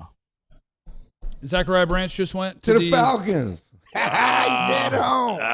A.J. Halsey to the Colts. Zachariah Branch to the Falcons. Staying home. Damn, I like what the Falcons are doing. I do too. Damn, I like what the Falcons are doing. AJ, I might be missing one in between, but Avion Terrell, Zachariah Branch. They're getting guys. I heard they're trying to trade that tight end that Jerry wanted so badly. Which one? Kyle Pitts. Pitts. I'll take him. With all due respect, of course. That boy got that ball. What's that? Yeah, so I got a whole group of corners that I still like, and that list is gonna end at Malik Muhammad, and I've got 2 guys after him, which is Rivers at Duke and Dalen Everett at Georgia, so everybody's who I think gone? are all in that range. So the top 7 on there are gone. 8 is Devin Moore, who is one of the tall corners. He's a 6'3" guy at Florida. Is he gone? No. I'm sorry. Jamard, I just forgot he existed. Yeah. Jamard McCoy's not gone, but he also is missing a leg, apparently. Facts. He had one fall off on him, and that's tough. I mean, I got a better knee than anybody in here now. Yeah, he got You do. He got the good knee. I have the best knee here now. You can't run right now. Not yet. Well, we're talking about right now. You got 8. The knee itself is the best knee in this room. We just had to wait for the swelling to go down. Yeah. What is the knee made of though? Like, is it plastic, metal, alloy? It ain't ready to do nothing. You can't do nothing with I that think it's right now. adamantium, I believe. Okay, the Wolverine. All right. Hey, when it's time for you to afterlife, he'll be there. I think it's adamantium. Okay, He'll be there in the little box for you. 6 months from now, his knee's gonna be cooking. Yes, but I think the corner group is still good. Like I think there's absolutely starters there. Devin Moore at Florida is like 6'3", like he's the tall corner. And I think if you just watched his tape this year, he would have already been drafted. But he's had a history over a half decade of a lot of injuries at Florida. And it was either fifth year senior, might have been 6th, but I think 5th year senior. And he finally put a good, healthy season together. And he's a 6'3" corner that can run. And I like him. Keith Abney is a smaller corner. That's sticky in coverage. Nice player. Malik Muhammad is, to me, just sort of the incredibly well-rounded. Like, you want him to be physical? He's physical. You want man coverage? Pretty good. Zone? Pretty good zone eyes. Like, I didn't see anything that was like a standout trait. Yeah, like, here's how you get to the first round. Yeah. But I also didn't see anything where I said, that dude can't start in the NFL. And so I think there's at least 3 to 5 corners left in this thing that could potentially be NFL starters as a rookie. So I think you're still in a good spot when it comes to corner, if that's something that the Cowboys are interested in when we get to 92. Prediction time. Come on with it. Give me a position. 92. Without knowing anything about who the player might be, give me a position. I'm going to go corner. 1 vote for corner. Jesse Holly. Chat, give me a vote. What position does the Cowboys' next pick play? I'm going corner. 2 for corner. I'm going linebacker. Corner, linebacker, and Law has adopted the Clarence Hill method. 7 feet from Mike. John is on wide receiver. Yeah.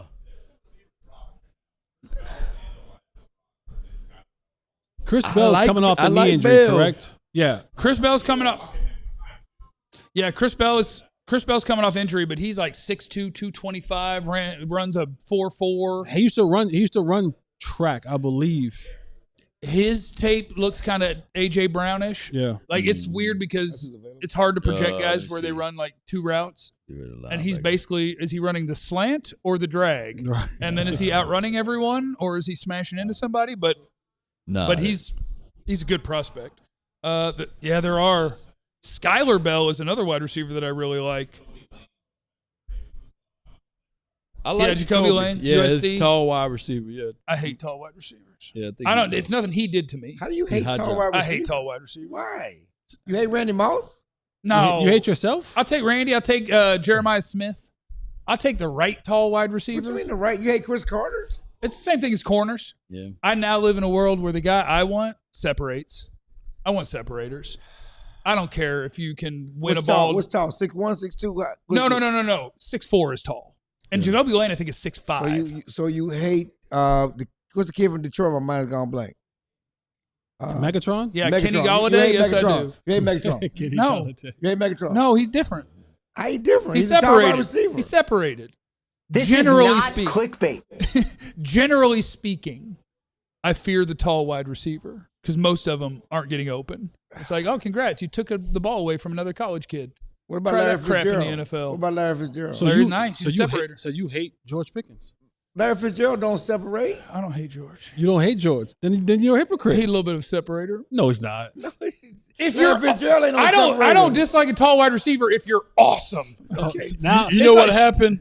It was the years. It was the years of us overhyping T.J. Vasher. No, we didn't. No, we didn't. Clarence you did. guys did. Clarence did. No, we did. Clarence did. T.J. Vasher. No one overhyped. That was one of y'all training camp darlings. That's what y'all doing in training camp, y'all. T.J. Vasher was just what content creators did. No one overhyped. T.J. Vasher was No way one up there. overhyped T.J. Vasher. No one did. No, it's the. No one did. It's the like. You right? The guys that are in the mold of. You remember Keon Coleman at Florida State? Oh, yeah. And then TCU, Josh Dotson. Mm-hmm. Like the guys who are not separators that win because they're tall, running straight down the field, and then they moss somebody. It ain't going to work. Not in the league, It's no. not going to work. But we're talking about special guys, right? I was talking. Law and I were talking about Jacoby Lane, and you pretended I hated Randy Moss. You don't say we were talking about something when you accused me of something I didn't say. No, but you want to put Jacoby Lane. I don't like tall receiver. No, I'm just saying that maybe Jacoby Lane just ain't that special. There's a certain profile. Jacoby Lane just ain't that special. There's a certain profile of wide receiver that I shy away from these days, and it's the not fast, not separating. I thought you were going to say black. Tall wide receiver. It's black. It's black. Or Where white. did it drop it? It's not really many white wide receivers out there. Or Hispanic. Now a tall Asian wide receiver. Name a Hispanic wide receiver. It's got to be racist. Tony Not a wide receiver. No.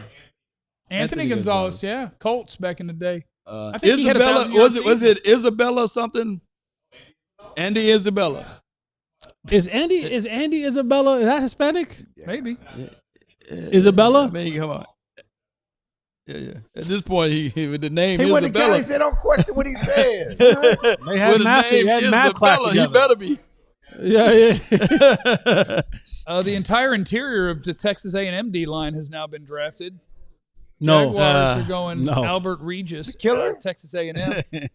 Let's knock out some super chats. We don't want to get too far. Can I potty? Can I take a potty break? Yeah, go ahead. Get your son. I know you need a break. Do we call it potty? I do. I don't. You don't. Grown men don't say potty. Why don't you be honest? You got about little what ones. doing? You got. You're taking a clearance break. No, I got to pee. I've never taken a potty break. No, I'm saying he's taking a clearance break. He's like, let me get away from him for a few minutes. Really, dog? Y'all act like Let me this? just get. Let me Really, get. Let me get my phone. Sit down on the toilet. I'm not even going. Man, pull them pants down. They rising. He's gonna stay dry. They rising. Talk about the ankles. They rising. That boy got some flowers. He got some flower down there. They rising. I got my church socks on. Hold on, Law They wants still to go. rising. Law, Go to the bathroom. When you sat up, the pants had risen up. You were sitting down. Law, you got they rose. compression socks on? That's It's nice. old folks socks. That man That's got nice. compression socks on. Man, you got bad. You got compression socks That's on. nice. I'm He supposed got to- bad yeah. circulation, man. You got pop-out socks on. Got pop-out socks. Man, what are you doing? Why do you have compression socks on? Circulation. What about gout? Yeah. Circulation's important. My yeah, show us what you got. I'm gonna tell you what I got. Okay. Don't do it. Go ahead. Don't threaten me. Go ahead. Don't threaten me. Go ahead. I'm old school. Bet about you gout? won't. Rob's in the super chat. Will Dallas draft their annual injured player, McCoy? I mean, if his leg's not going to fall off at 92, at 92. Man, I might want to go ahead and get Jamad now. You convincing me. The more you keep saying it. But listen. His to leg me. must be falling off. Let's have a conversation. The fact that he's falling says it's worse than what Yes. everybody knows. Yes. Yeah. Otherwise, he would have already been. Yeah, because the Cowboys ain't the smartest guy in the room. They'll take somebody else and say, well, I'm going to take him at 91. Yeah. You know, if there's something seriously wrong with this young man. Something is, yeah. David's in the super chat. What's the player comp for Harold Perkins? Does he fit? That's my challenge. I don't know the player. No, comp. he don't fit. I don't know the player comp. Because what is he, 6'1", 220? He is, like, 223. 223? Boy, edge rusher, no. Yeah, 4 sacks, 3 INTs last season. Yeah, it's like he's One forced made fumble. plays. He's a James playmaker. Houston, best James Houston. I don't know. James Yeah, Houston is James 250. Right. And How tall linebacker. is he? They got him at linebacker. 6'2". He ain't as big as James Houston. Perkins is intriguing. Maybe you tell me he's an off the ball linebacker. What about the tackling machine, Bryce Bruschetta? I have you say that last Yeah, time. he's a very standard. I can do this. Okay. I'm allowed to say this. Pretty standard white linebacker. You know. Hey, Jesse know he want one of them though. Yeah. Well, he used to. He want what? What? He started changing his mind a little bit after Jack let him down, I think. Jesse! No, he's still on break. He's already eating on break. My boy Guillotine said you raw dogging them loafers. No wonder you got a hammer time. Somebody said Keontae Scott or Malik Muhammad at 92. I have Keontae Scott man, graded listen. higher. The problem is the one position that Keontae do Scott that, would play man. is now occupied for the next decade in Dallas. Keontae Scott is going to play the nickel for somebody. And that job is taken here for a decade. Man, but it would be nice to have Keontae and Caleb. You could still do crazy things. Keontae might be my favorite player in the class because that dude is a psycho. If you watch Miami play football, more than Ruben Bain even, I think. Yeah. He's the dude that showed you. Like, show me 10 plays of a guy that shows me Miami Hurricane football. Keontae Scott will show you. But I don't know if he's not lining up and playing the nickel. So could it be like a situation that Caleb is so damn great that they don't even look at another DB at all in this draft? I think outside corner makes sense. No, they're gonna look at the cornerback. I think a deep half safety. They're gonna look at the cornerback. I think you could take a deep half safety if you wanted to. If you're just like, look, Malik Hooker's not here for the long term. What about Kilgore? They signed 2 safeties in free agency, okay? Kilgore's and they signed him. Jalen Kilgore's another one that's kind of weird to me. Kilgore's because weird. for the way that he athletically tested and for the way that he's built, there's things that I would have thought. Like, I would have thought he would be a destroyer of worlds thumping people. Not necessarily. With the athletic testing, you would think he would be a cover guy. Not really. And so I think he's I guess he's a box downhill safety. Okay. Poor He's just one of the man's guys that sport. when I watched him, I'm like, Bring some chips, I'm just- not going to like him as much as some other people do. Okay. Let me see. Crunkest draft coverage ever. You funny law. That's from DK. Appreciate you. D Snook. Who would everyone take at 92? I like Keontae Scott, Harold Perkins, Malik Muhammad. I think those are three names that fit in that range for sure. Pick is in at, what is this? Oh, there goes Big Citrus. Dominique Orange is going to the Minnesota Vikings. And when you have a nickname like Big Citrus, it's a lot of fun. It's a big nose tackle, big body, fun player. Chris, Jermod McCoy at 92, we're doing cartwheels in the streets. Right. But then 2 years from now, when he missed a season and he's limping around training camp, we're going to look back and be like, remember when we were happy? Why were we happy? Haven't we seen this before? Based on if we got a Super Bowl or not. Yeah. What's up with Deontay Lawson? I don't think anything. I think he's Roll Tide. Yeah, I think probably check in tomorrow when he gets drafted. That's what I think is up with Deontay Lawson. Day 3. Guillotines in the super chat. Is Jesse raw dogging those loafers? Yes. No wonder he got hammer time in his shoes. Yes. Dan Myers is in the super chat. You guys are truly the best in the business. Thank you, Dan. Thank you, Dan. Yeah. Jay Litt, I just wanted to say thanks. That's a tall wide receiver right there. Who we got? Yeah. Chris Brazzell. Brazzell, like I could have seen Brazzell going earlier. Yeah, 6'4". Yeah, and he can run. Pretty good breaks. Yeah. Where's he from? I know, is he from around here? I don't know. Oh, Route tree probably needs a little bit of work, but I think he's got pretty good movement skills for a big guy. He can win the deep ball. He could be an actual plays outside X wide receiver. I think Brazzell's a pretty nice prospect. You good, boy. You good. He said he knew exactly where Where's he he was from? He where all that oil was at, Midland. I'm from Midland, but I cover recruiting, so I'm following that. Did you? What was the last sentence you just said? Did you say I I'm F with sorry, I that? follow recruiting. So I follow recruiting. Okay, yeah, I thought after that I thought you said an F word for no reason while you were. No, I said I followed that. Okay. I follow recruiting. That's why I know Texas guys. You thought he said it. Yeah, I thought you said I F with that. He foxed with recruiting. No, Okay. I follow recruiting. I mean, that's not. I said it one time. One? I got one. You got like two. I or have three. no more than two. Yeah. Definitely not three. I said it once. He got two I got demerits. no more than two. He got 2 demerits. What he got? Oh, yeah. Okay, who's fireball worthy at 92? Let's see. All right, who's fireball worthy, baby? We doing shots at 92? Okay, fireball worthy at 92. Man, it sucks that my top-rated players play a position they won't pick. A hurt guy. I'm looking for a non-hurt guy.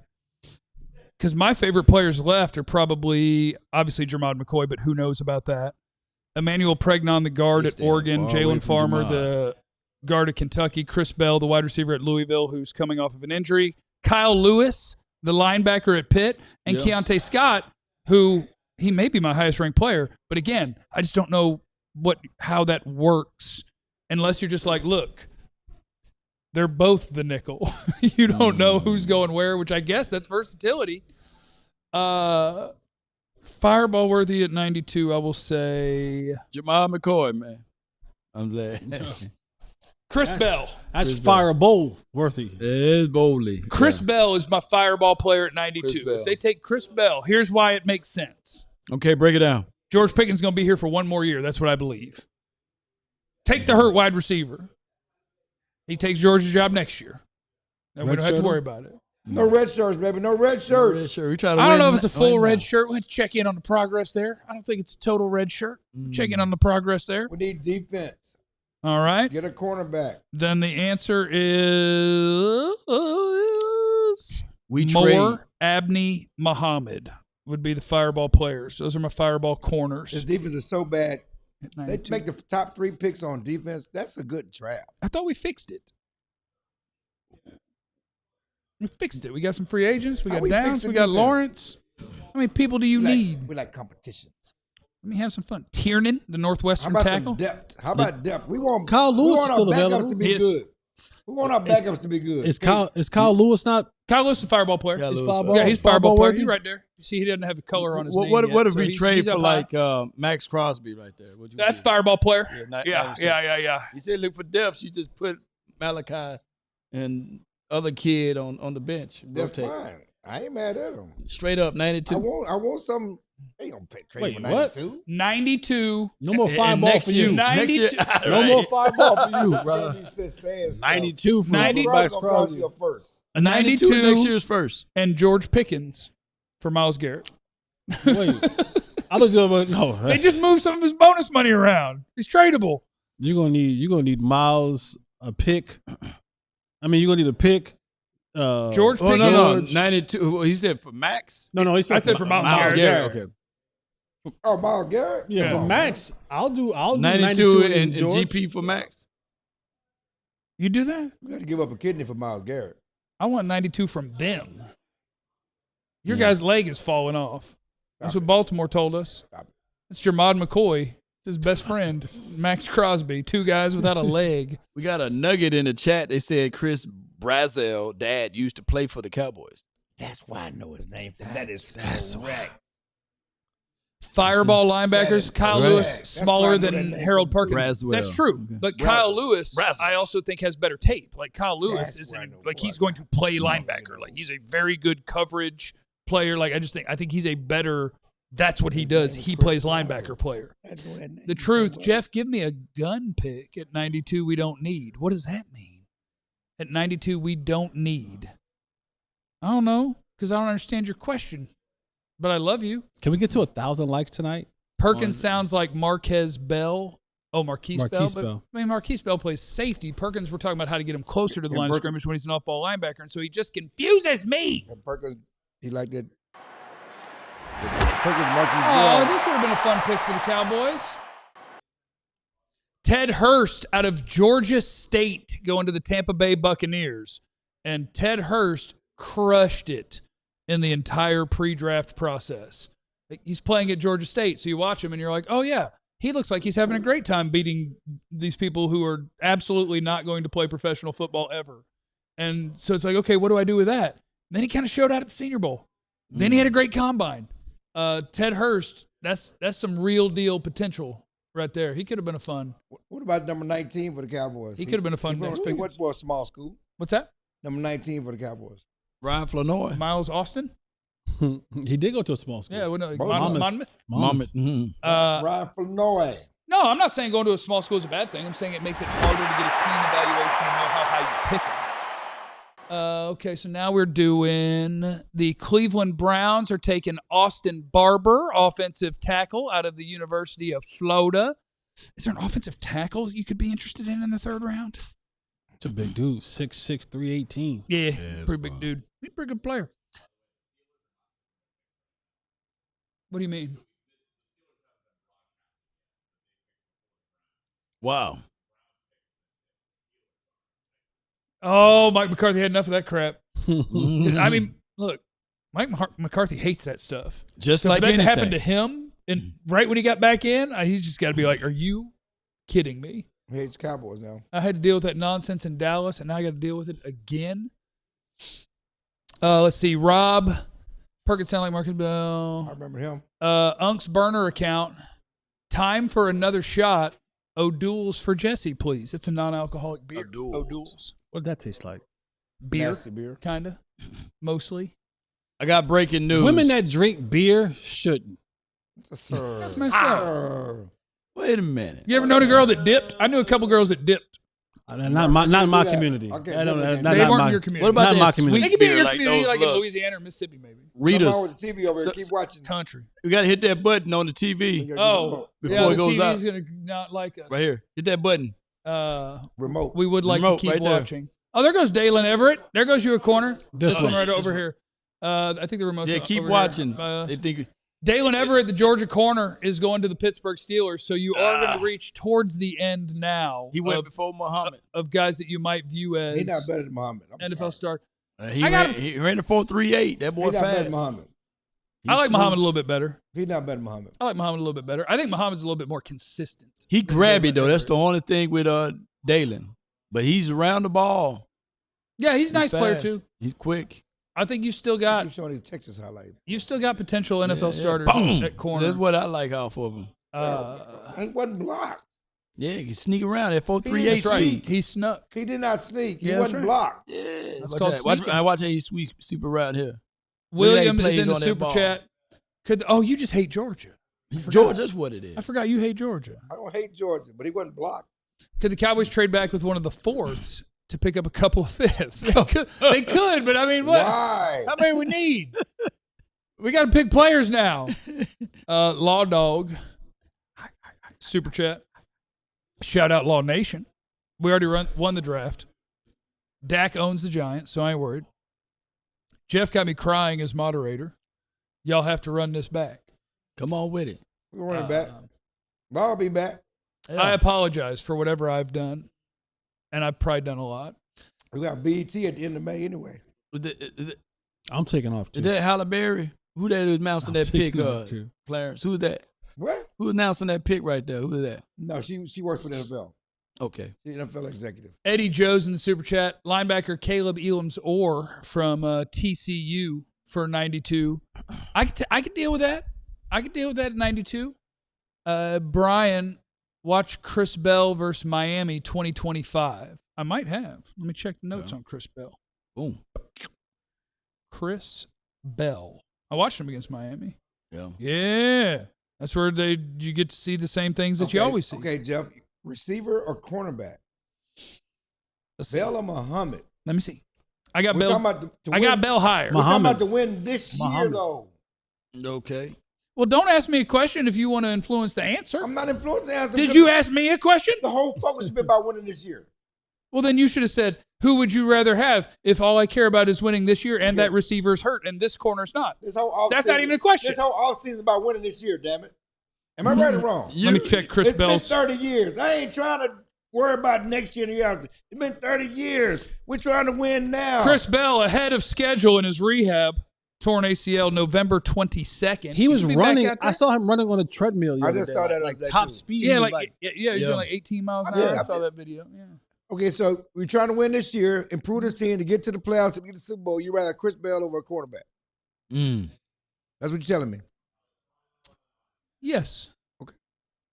Now we got two. Yes, we got Pickens. We do.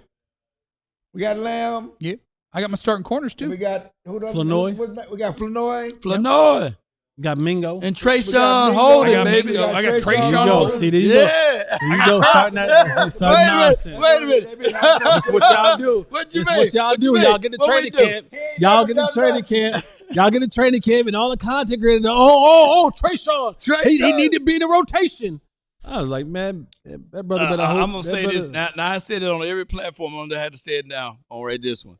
I talked to Trayshawn Holden just a few weeks ago. And that's part of y'all problem right there. And what he said, y'all get too. Wait a minute. I got to say what he Watch said. This. He about to say something crazy. Watch this. Hold on, Trey. Trayshawn Holden. I know you watching. He said that he is the best wide receiver on this team. And he's supposed to say that. He's supposed to say that. He's supposed to say that. No. The best on the team. He said to him. CD and Pickens.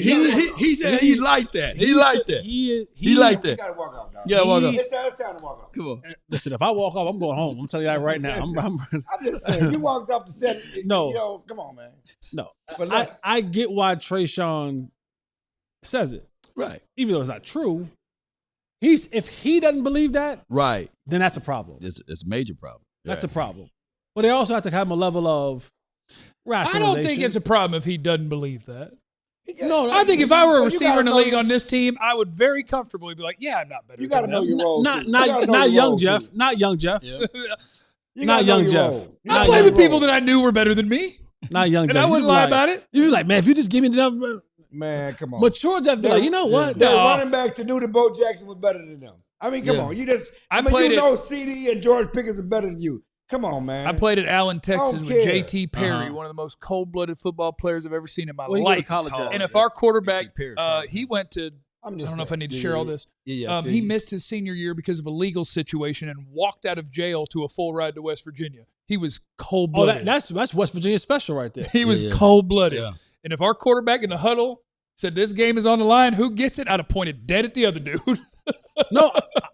As a person who did the same thing that you just said in the 49ers game, when Miles Austin looked at the huddle and said, I'm done, my hamstrings are shot, and I said, well, what are we going to do? And I'm standing in the huddle. And the answer was you. And I was standing in the huddle. I looked at Miles and said, "Is it weird?" I said, literally, I said to him, I said, Dez is out, and you telling me you done?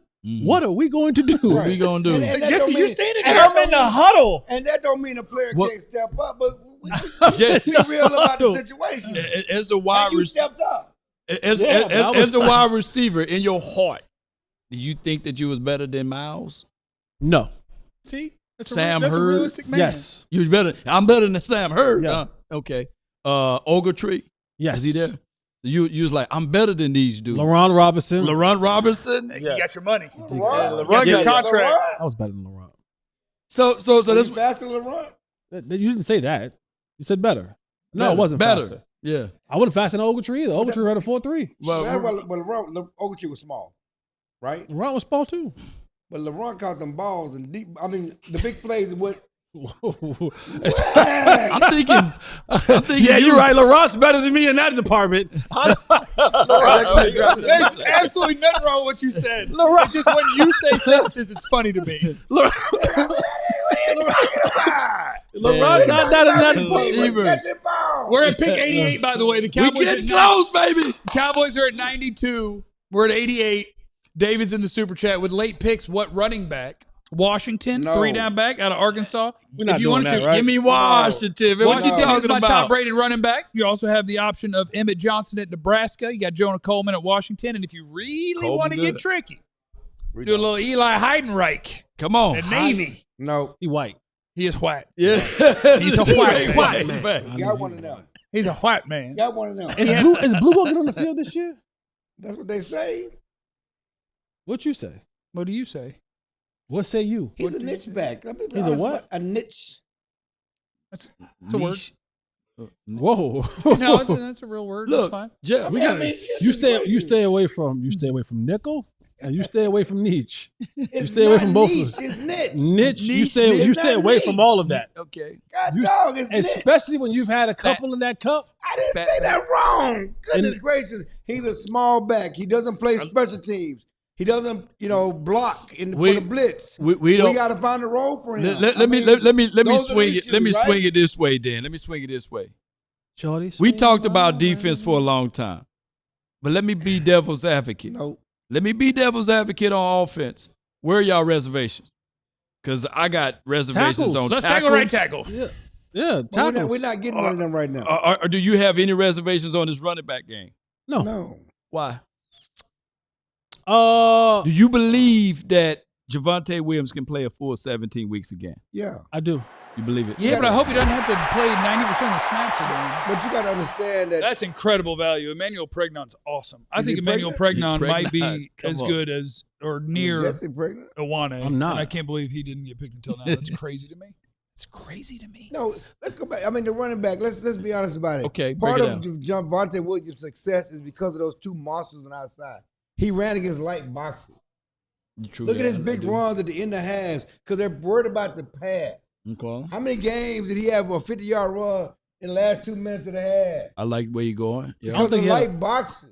Yeah. They Did Javonte still have a light 50-yard run boxes. this season? If Why you is he don't, tearing down if Javonte Pickens, right now? if Pickens not here, I thought Javonte down played well. I anybody. thought he played pretty well myself. I thought he was a really He nice was player. awesome for what the value you got for him, but let's not act like He's highly paid now. let's not act like he was King Henry either. They a didn't little call better. him.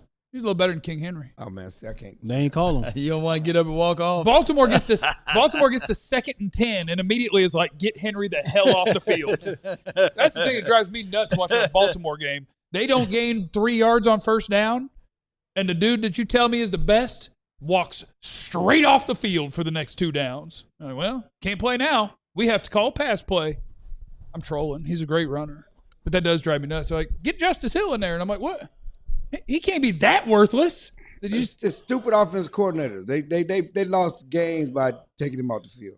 You Last think they year. get too conservative because they get into field goal range and they know they got 3 points? The Cowboys? Cowboys, yeah. We've had many conversations about that. Yeah. We got David Williams. We did that one. We got Brian's in the super chat. Thank y'all. Love the show. Do we have Pickens? We do. Today. We do have Pickens. Today. Momentarily. Will he show up Monday? Will be the key. You don't need to show up Monday. It's voluntary. What does voluntary mean? What Man, Cowboys world, if it voluntary mean mandatory. Yep. Now that he signed his tag. Except when it comes to special players. Yeah. It wasn't mandatory for CD. You think CD gonna be here Monday? You gonna pull up? He gonna pull up. But I'm talking about when he was in his contract dispute, it wasn't mandatory. Nobody was mad about that. Why are we gonna be mad about Pickens? Because Dro knows Jesse is comedy gold. I love a good glizzy. Whoa. You like glitter. And you like glitter. You got glitter and glizzy. Knife and fork. Glitter and glizzy. Knife and fork. Glitter and glizzy. Context, please. Fireball. Lot of glitter on your face. Fireball. Glitter on your forehead too. Glitter under your eyes. We see it. Is that racial? It's angle. Don't you see the glitter? It was on my bracelet earlier. No, it's right up on your forehead. Right there. It was on my bracelet earlier. Shout out to Miss Vanessa. Vanessa Del Rio. Miss V and her dude. Miss V. Wow. You can't call her Miss V. That's what she said her name was. and she was shining. Hey, there goes a running back. Kalen Black is going to the 49ers. Indiana running back. Scouting report on Kalen Black. That dude runs hard. Oh, yes. I remember. He looked like he run hard. That's the scouting report on Kalen Black. He looked like he did run straight hard. He run hard. McCaffrey better watch out. He runs hard. Let's see here. Mike watched the Sunboy. We did that one. SS Dirk, the entire O-State team has been drafted. How in the wide world of sports did they not win the national championship last year? Indiana. And this is the weird part, because I think people expect him to like be good and like a highly drafted player. They got out. They didn't have a good enough quarterback. And they didn't have a great quarterback. Julian Sand wasn't good enough. I didn't think Sand was good enough. He wasn't a great quarterback this year. Brian is in the super chat, and he just gave us money. Which Appreciate you, bro. Appreciate you, bro. Pretty much the perfect super chat, if we're being honest. Yeah. Put us on your wheel, Brian.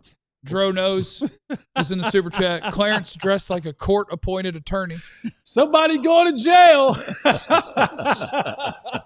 You don't think Clarence would win the case? Hell no.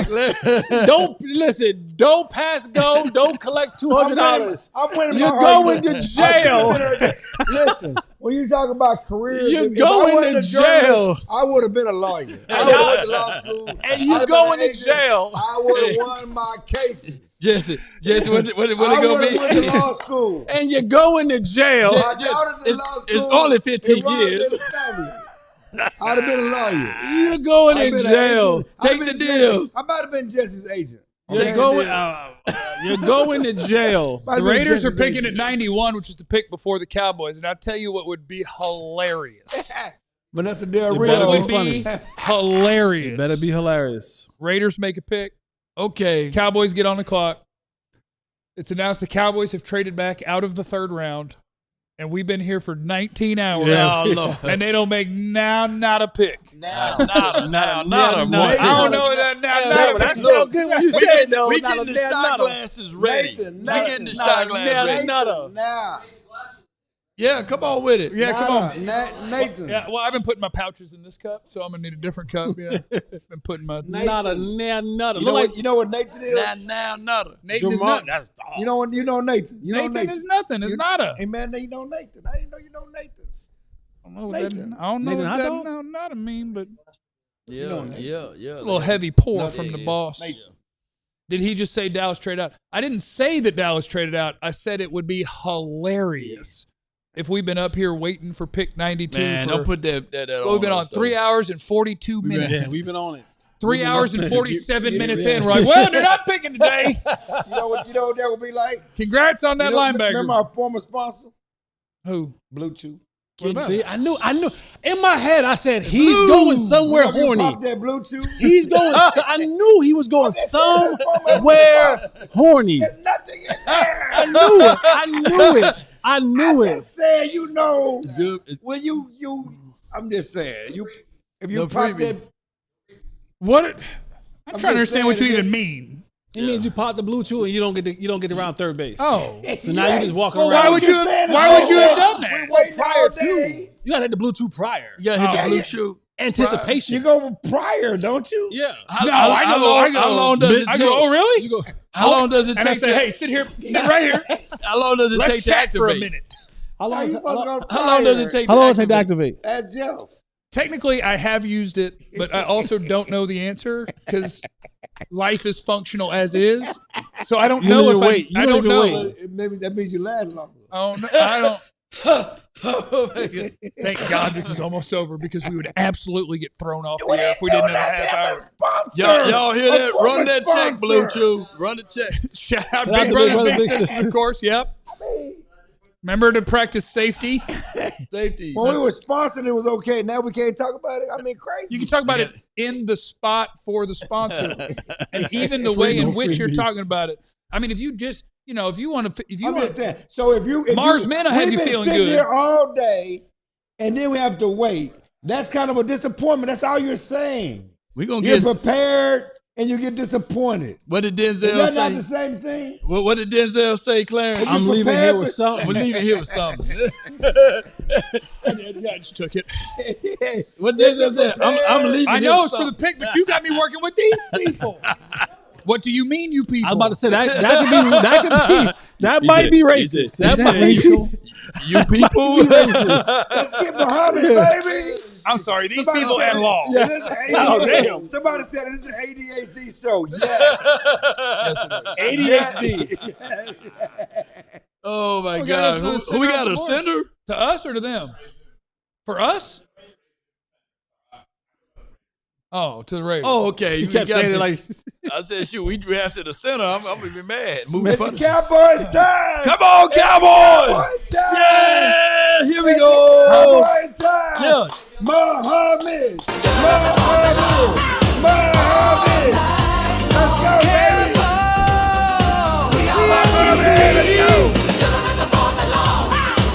Come on. Let's go, boy.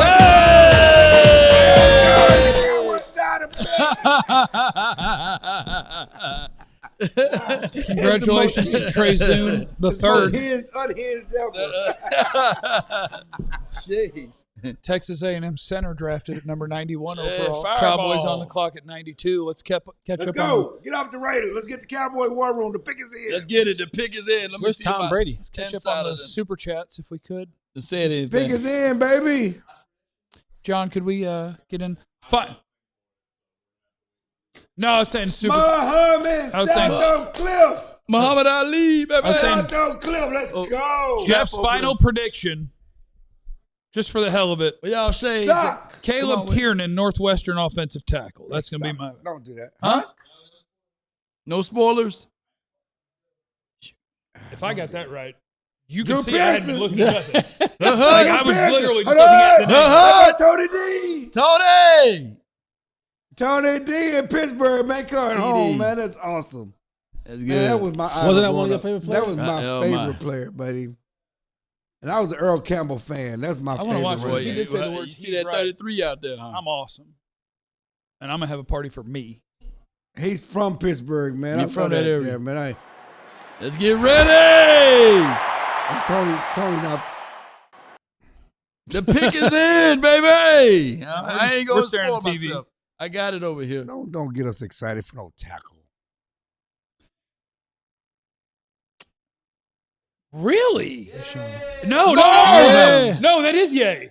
Okay. No, Barham is a good player. Like good. Barham, much like I'm Michigan in. I'm Hey! Michigan in. Go Big Blue. no, I really didn't consider Barham just because Barham. of what he does. Like, Yeah. so he's the edge at Michigan. We were talking about they had Derek Moore, who is the power player, Right. and then Barham is like Yeah. he's the athlete. He's the pass rushing athlete.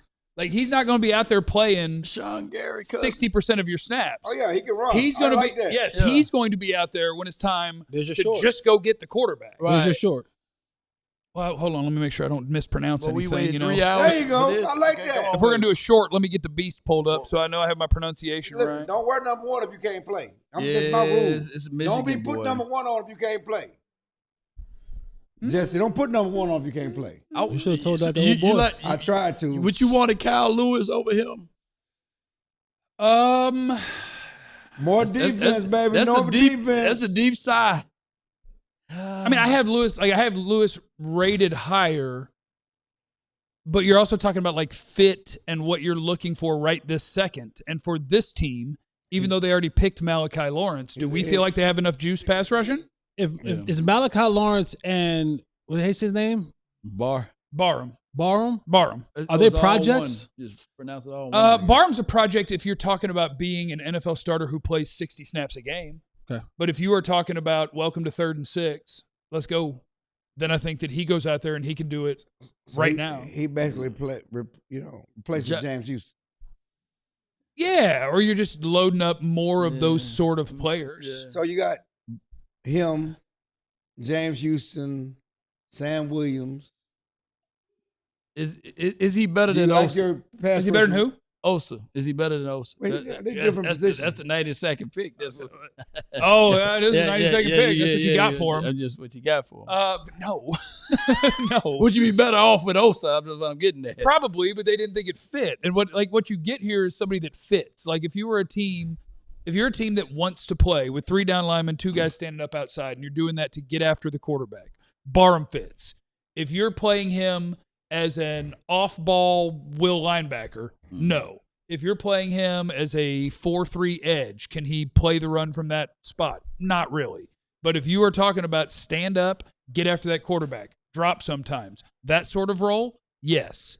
I did not even consider his name because they'd already picked an edge guy in the first round. Cowboys love Michigan. Fans hate Michigan guys. Let me see. I just want to make sure I Whoever's have the right our pronunciation northern on him. scout guy up that way, they be working. Get up to the top. Cowboy fans hate Michigan. Cut it short here. They love prospecting Michigan guys. It's Ham, right? Barham. Yeah, it's like a Barham. A Barham. And his first name is Barham. Jashon.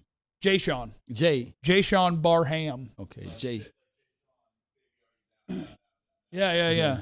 Jay-Sean Barham. Not Jay. Okay. No, I think right range, right fit for a team that's looking for juice. Like he brings you some. He brings you some. All right, let's put it all together. Excuse me. Let me just. Jay-Sean Barham out of Michigan with the 92nd pick. Didn't think so with Malachi Lawrence already being drafted, but are you happy with the way this team rushes the passer? Do you think you could use a little bit more juice? You need a 240-pounder that could stand up, drop back a little bit, and when it's 3rd and 7, just go hunting? That's what you drafted. Jay-Sean Barham, University of Michigan. Thank you. Thank you, guys. And this ain't no taco. Not taco. I guess I forgot this is a Michigan player, so we knew we're probably predisposed What about Mosley? to not You're like not a Mosley? He's gonna be on the Jordan Lewis-esque on the good side of things. Yeah, so what I don't know. I guess as a 240-pounder, Rashawn Gary. He's an outside linebacker. He's not going to hold the edge. Would you play him as off-ball linebacker if you're playing primarily 4-2-5? I don't know. Let's listen to the press conference when they're done. See what they say about it. Rashawn was a Michigan guy, was he? Gary? Yeah. Yeah. He was a Michigan man. Or you're building your NASCAR package. Yeah. You can build your NASCAR package right here. No, so I liked Barham and Kieron Crawford. Like Michigan and Auburn, it was, I'm not going to say funny, but you watched Auburn to watch Keldrick Falk, and you saw Kieron Crawford on the other side, who you didn't know who he was at the time. And you're like, oh, they got a different pass rusher that's got juice. Yeah, he got juice. And then you're watching Derek Moore at Michigan because he's the guy that people had talked about and had ranked, as like a top 50 sort of prospect. Well, I see where you're going. And you're like, who's this smaller guy they bring in on the other side that's like, making plays. Right. And and so he'll jump out and catch your eye, where it's like if you're looking for a refined and developed starter going to play all the snaps sort of guy, no. But if you want somebody who, when you just tell them, what I want from you is that guy, go get that guy. He'll be like, okay. I can see on 3rd down you taking Quinnen, putting him at the nose, lining up Malachi, Parham, Ezeraku, and Gary. You have D. Winters as your middle. Yeah. Now you bring Downs down. Yeah. And then you can have Jalen Thompson and Malik in the back end. Yeah. I don't mind that pick at all. Yeah. I mean, for me, it was late third round pick, 3rd round grade. Something we missed, which I haven't been on my phone. I didn't want to let the record show I've been on my phone. according to NFL media, the Ravens will face the Cowboys on September 27th in Brazil. Okay, September 27th. We got the date for Brazil. September 27th, Cowboys, Ravens in Rio de Janeiro. Make your flights, baby. We going to Rio. Rio! You interrupted my draft talk for that? Yes, it's freaking Cowboys news. Oh. Do we know the dates yet? I don't know. We weren't even talking about it. We come on, just man. another game to me. Really? So we're going to Rio at some point? No, we ain't going. I thought it was us. see how it was when it's just see when we go there somewhere. goes Chris Bell. Ain't that a Chris Bell Miami going? Dolphins take Chris Bell? That's that Jaden Waddle replacement. You got a mouse in your pocket? Yeah. You got a mouse in your pocket? It's always when he goes somewhere, it's him. Yeah. But when we go somewhere, he wanted to be we. Yeah. We. Clarence uses we and us in really strange ways. We. Jesse, John, and I, Tanner, Ben, we went up to WinStar for there. yesterday. Yeah. And Clarence kept saying, we will be there. Okay. And we were like, but you won't. So As we a is a weird team. word. Yeah. As a team, DLS But Cowboys so now will when be there. he is going to go to Rio and I say we doesn't work no more. We gonna be there. So we will. We will gonna be there. And let me next. You got your the passport? The collective, Yeah. the collective, we will be there. The Jesse, individual, we won't. You got your passport? I do. Stamp too. Clarence, you got your passport? You know what's interesting? It better be 'Cause I was talking interesting. to some Cowboys. Do you have your passport? You gotta get your passport. He don't have his passport. Do you have a passport? It's He don't expired have as it. hell. He don't have a passport. That thing expired. Hey, Ben. Hey, we gonna be there. We really gonna be there, man. My passport is stamped and ready to This go. has been expired since at least 2012. Clarence gonna be reporting You for don't have your passport. You don't have your passport, bro. I was talking to the Cowboys guys yesterday. You don't have I your was talking to them passport. about training camp, and they said not only do you need a passport, but you also need a visa. And so they're gonna do a group collective passport. I don't even know what visa that thing. means. What that means? A visa. Why you gotta have that? I thought my passport was a visa. No, that's what I'm saying. It's Or different. is it visa? Passport ain't Is you good going to enough. work? It's I a don't visa even company. Yeah, because you're going to work. Oh, you need a work visa. You need a visa. Yeah. Okay, well, I don't because I'm not going there to work. I'm going to fake work. Fake work, yeah. I'm just calling gonna off be too. there. But they're gonna do a group Cowboy visa passport thing, but you gotta have a work visa to go. So you don't have none of that. You got none of that. You're not ready. You're not ready. Clarence is not What ready. do you And have? as me and someone, so the game's gonna be on a Sunday. Normally you fly back on Monday. We flying back on Tuesday, dog. I'm gonna take one extra day. One extra day. I'm taking one extra day. One extra day. One man. Isn't extra Clarence day. like You gotta see negative the 30 terrain. days already? The amount of times this dude texts me on a Thursday night. He's No, you negotiating. snitching. That's- He negotiating. that's- I'm not in tomorrow. You snitching. We That's file that snitching. paperwork. We That's file snitching. that one. That's a snitching. lie. I don't even miss days. Don't That's bring that a up freaking because lie. I think we're When all. I'm out of there, I come in, there's two chairs. I'm like, that's a Clarence after freaking that? lie. Clarence Oh my after that, God. huh? Don't mess it up for the whole class Don't now. lie. Don't lie. Don't mess it up. Don't mess it up for the whole class. I've now. yet to take a 5-day vacation, Mister. I'm going to damn Tokyo. Taking an 11-day vacation. Speaking of yet which, to take a vacation. there's I've been one more doing- day on the end of that I'm one. not taking one vacation since I've been here. Yes, you have. No, I haven't. You take some days off.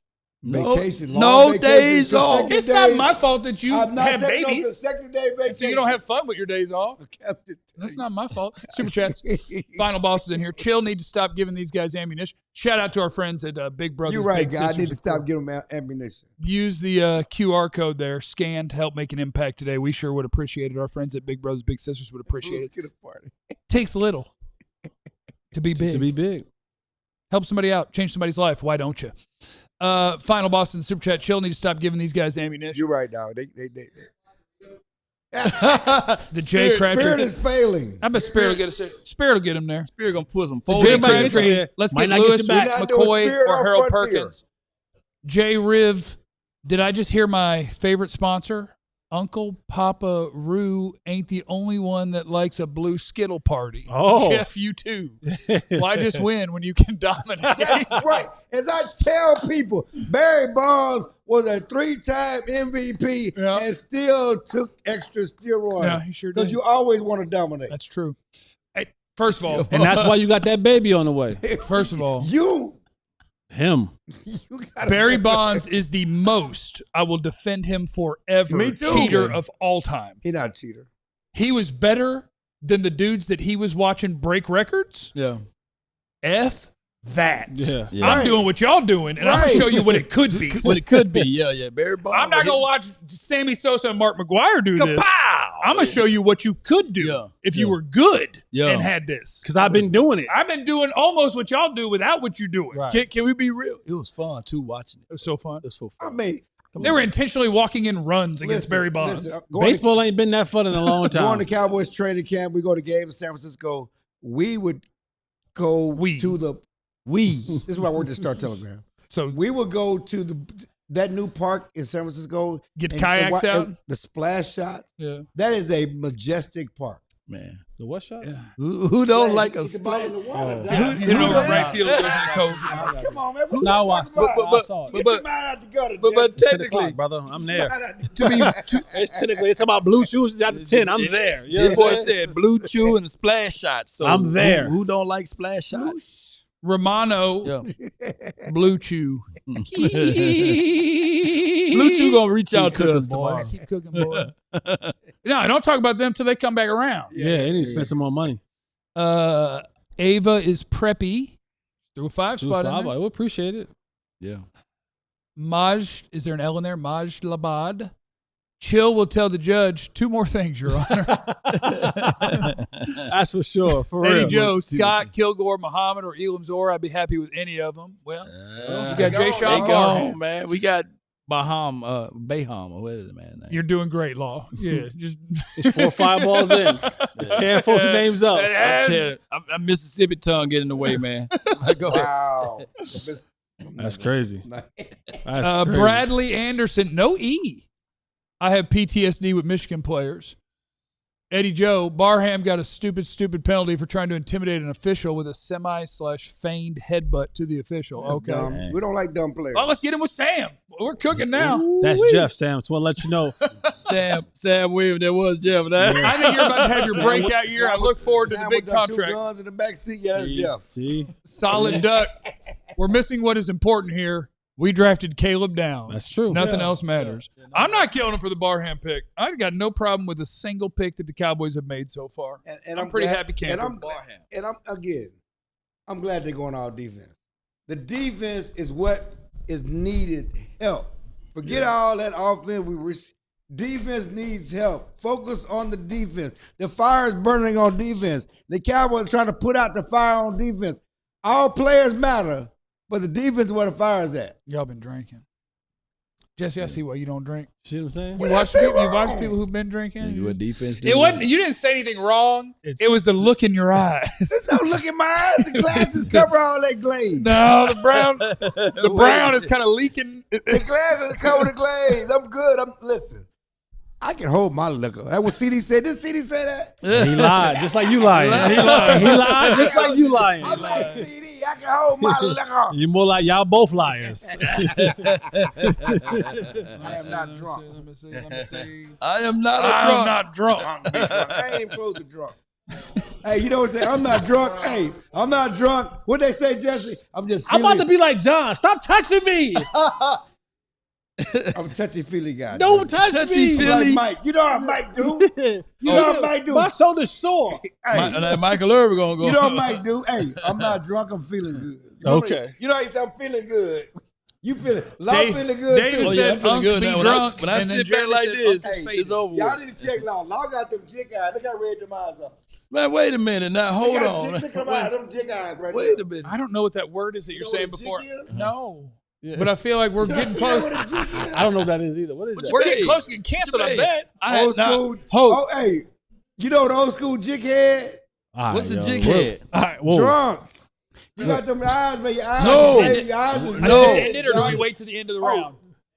Okay, I do not. You want me to hang in here? It's your fault. I'm not being responsible for this. I'm going to go get a slice of pizza. Okay, time out. This is your Jordan's eyes. Remember, you got Jordan's eyes. I do not have jaundice. That jaundice? Yeah. All right, I'm going to fill up my water. fill up your water. I don't want to be responsible. You know how Jordan's daddy eyes look?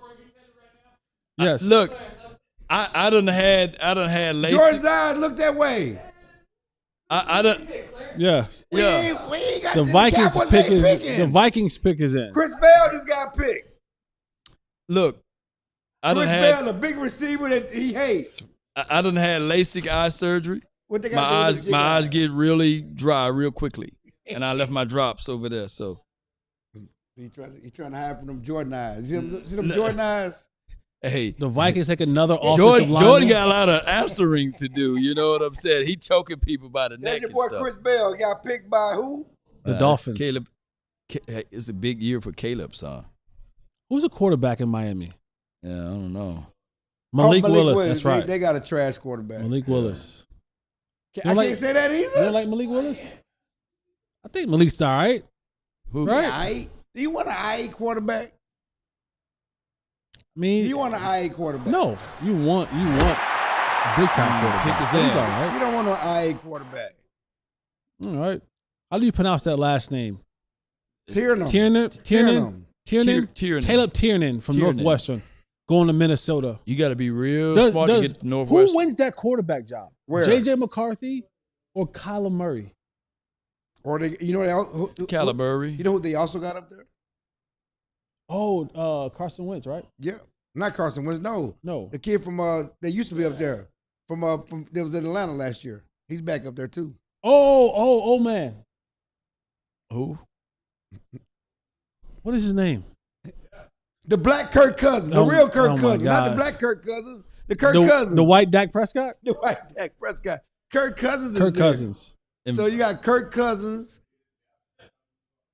Yeah. So Is he on the Vikings for real? Yes. Okay. And John has that condescending look back there like, yeah, sure, uh-huh. No, he's Kirk Cousins is back. I didn't know that. I'm the news guy here. Okay. Kirk Cousins is back. I'm the news. I'm the news guy. I'm the news I am the guy. news guy here. I'm the news That's a good job. I'm the news I'm guy. the news guy here. Here. And you got, hey, cut it where it says here, too. I am not drunk. I don't know what drunk looks like. This ain't drunk. That's a good drop, too. Come on in, John. Come on in, John. Oh, you got the here's the So Patriot the news fan. guy. Yeah. Oh my God. Yeah, John is in the He building. got trash talk. What team is Kirk Cousins on? The news guy. He's not on the Vikings. I thought He's he was back up there, right? I thought he was on the Where's he at? He's not in the Atlanta no more. Raiders. I thought he was Where on is the Kirk Raiders. Cousins at? I thought he was on the Raiders. He's on the Vikings. The news guy just told us. He's not on the Vikings. I thought he was on the Raiders. The Raiders. I thought he was on the The Raiders. Raiders. I knew. I'm like, John gave that very. John gave that very. Jeff's hopping behind. Hey, where that cup at, Clarence? I need another drink. Hey, Clarence. Hey, my cup. Who stole my cup? I'm the news Public guy. glizzies. What about Jeff's Gallup? clicking the drops back Yeah. there. What about Hey, Gallup? Tanner, click the thing that activates the face. Everybody got a camera mama. So everyone can see Jeff. Everybody got a pizza. mama. Everybody does have a mama. It's right in the middle of the screen. David Just hover look at over it. Everyone wants to see Jeff with a slice of pizza. Oh, it's not working. Cousins Okay, with the never Raiders. mind. It's funny. Man. Have you guys in Dallas, if you want to come hang out with me, we're having a birthday event on Sunday at Winston Prime. Jeff and Jesse are coming. It's his birthday, man. Who birthday? You're not coming? Oh, there we go. Jeff's producing the show now. Producer Jeff. Oh, they're not all loaded for this show. I want to ask. We don't got the full thing. Since John is here, I want to ask him about the Patriots and their controversy. What controversy? We like mamas. Yeah. What's going on with? We can't talk about the Patriots. I just don't know what you're talking about. That was Vrabel was doing. Vrabel done that. That's what Vrabel was doing. Vrabel was doing. Should your head coach miss the third day of the draft? No. No, the third day isn't important. It's very important. Super Bowls are won in the first round and in free agency. Put it back on me for a second. Why are you unplugging me? Oh, Jeff wants to talk? Back on me for a second. I didn't know. Somebody took my cup, though. What be doing with my cup? Hey, You have been cut off. You been cut off. I hate to break. Man, I didn't take your cup. How do we mute everyone else? All right, we got Clarence unplugged. Clarence is unplugged. You go behind we're him, still Jesse. live, but we unplugged Clarence, and I'm at the production desk. Clarence. Everybody else's mic is still hot. Okay.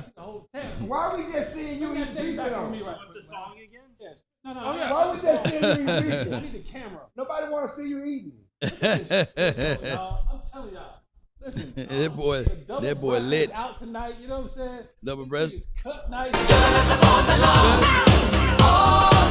gotta raise the camera a little bit. He's a quack. We are on TV. I love a good blizzard. There you go. Everybody got a mama. Together. We like mamas. Okay. I'm gonna go back over there now. Man, why you want to come back? I'd like to apologize to Tanner, You want to dance? who I made There's a dance off. unplugging Clarence and plugging this in so that I could sit here for 2 seconds and pretend I was gonna do the show from here. But no, I'm gonna go back over there. Man, he took it. Ben got it lost.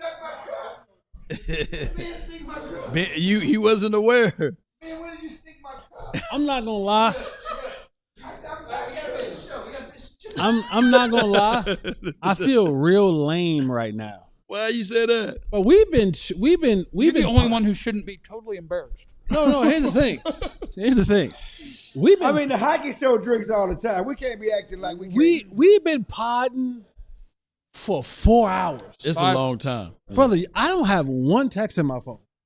Ain't nobody text you? Ain't a soul text me. Man, nobody. I forgot 4 hours. I forgot my neighbor had my puppy until I left the set. He was like, "Do I put her in the crate?" I'm like, "Oh my god, it's 10 o'clock." He's like 70 something. You know what that means? I hope that he just put her in the house. You got no women's. I thought my phone was on Do Not Disturb or something. I had to double check it. You got no women's. You guys didn't know where Kirk Cousins was? The news guy. I thought he went back. Hey, check this out. He got traded to the Vikings. Don't do that. Don't do that. That's what you said, We though. don't talk about the fact that you ain't got no text. I got none. The glitter ain't text you? You text me? Glitter ain't text you? Glitter bomb. Hey, are all the picks done? Vanessa Del Rio ain't text you? Done? All the picks over with? Thanks. Appreciate that, boss. Paul text me if I'm out. You up. Vanessa Del Rio ain't text you? I don't know who that is. You don't know Vanessa Del Rio? Google her. You said her name was Vanessa? I don't see a scroll on the bottom of the TV, so this round is over. Thanks, everybody, for being here. Hit the like button. I got it. Let's see. Oh, you got to put the sound effect on it. Who he played for? It landed on Older. Who the hell is Older? Who did? I don't do older women. I don't do older women. Wait. I don't do older women. Wait a minute. I don't do older women. I don't do older women. The win. I don't do older women. I don't do older women. Don't do older women. I don't do young women. Thanks for stopping by. I'm leaving. John, you don't have to end the show. I'm saying Blue Chew ain't gonna work with older women. I'm just saying. Be cool to everybody. I love you. Be easy. I'm done. I'll be the star tomorrow. Eliminate the contingencies. I'm out too. He gone. Hey, give it up for the law before we get up out of here. Everybody got a mama. We all silly like the mayor. We're coming back, Jesse. Come on, Jesse. Let's go. Come on, Jesse. Careful, we are on TV. Just listen for the long, all night long.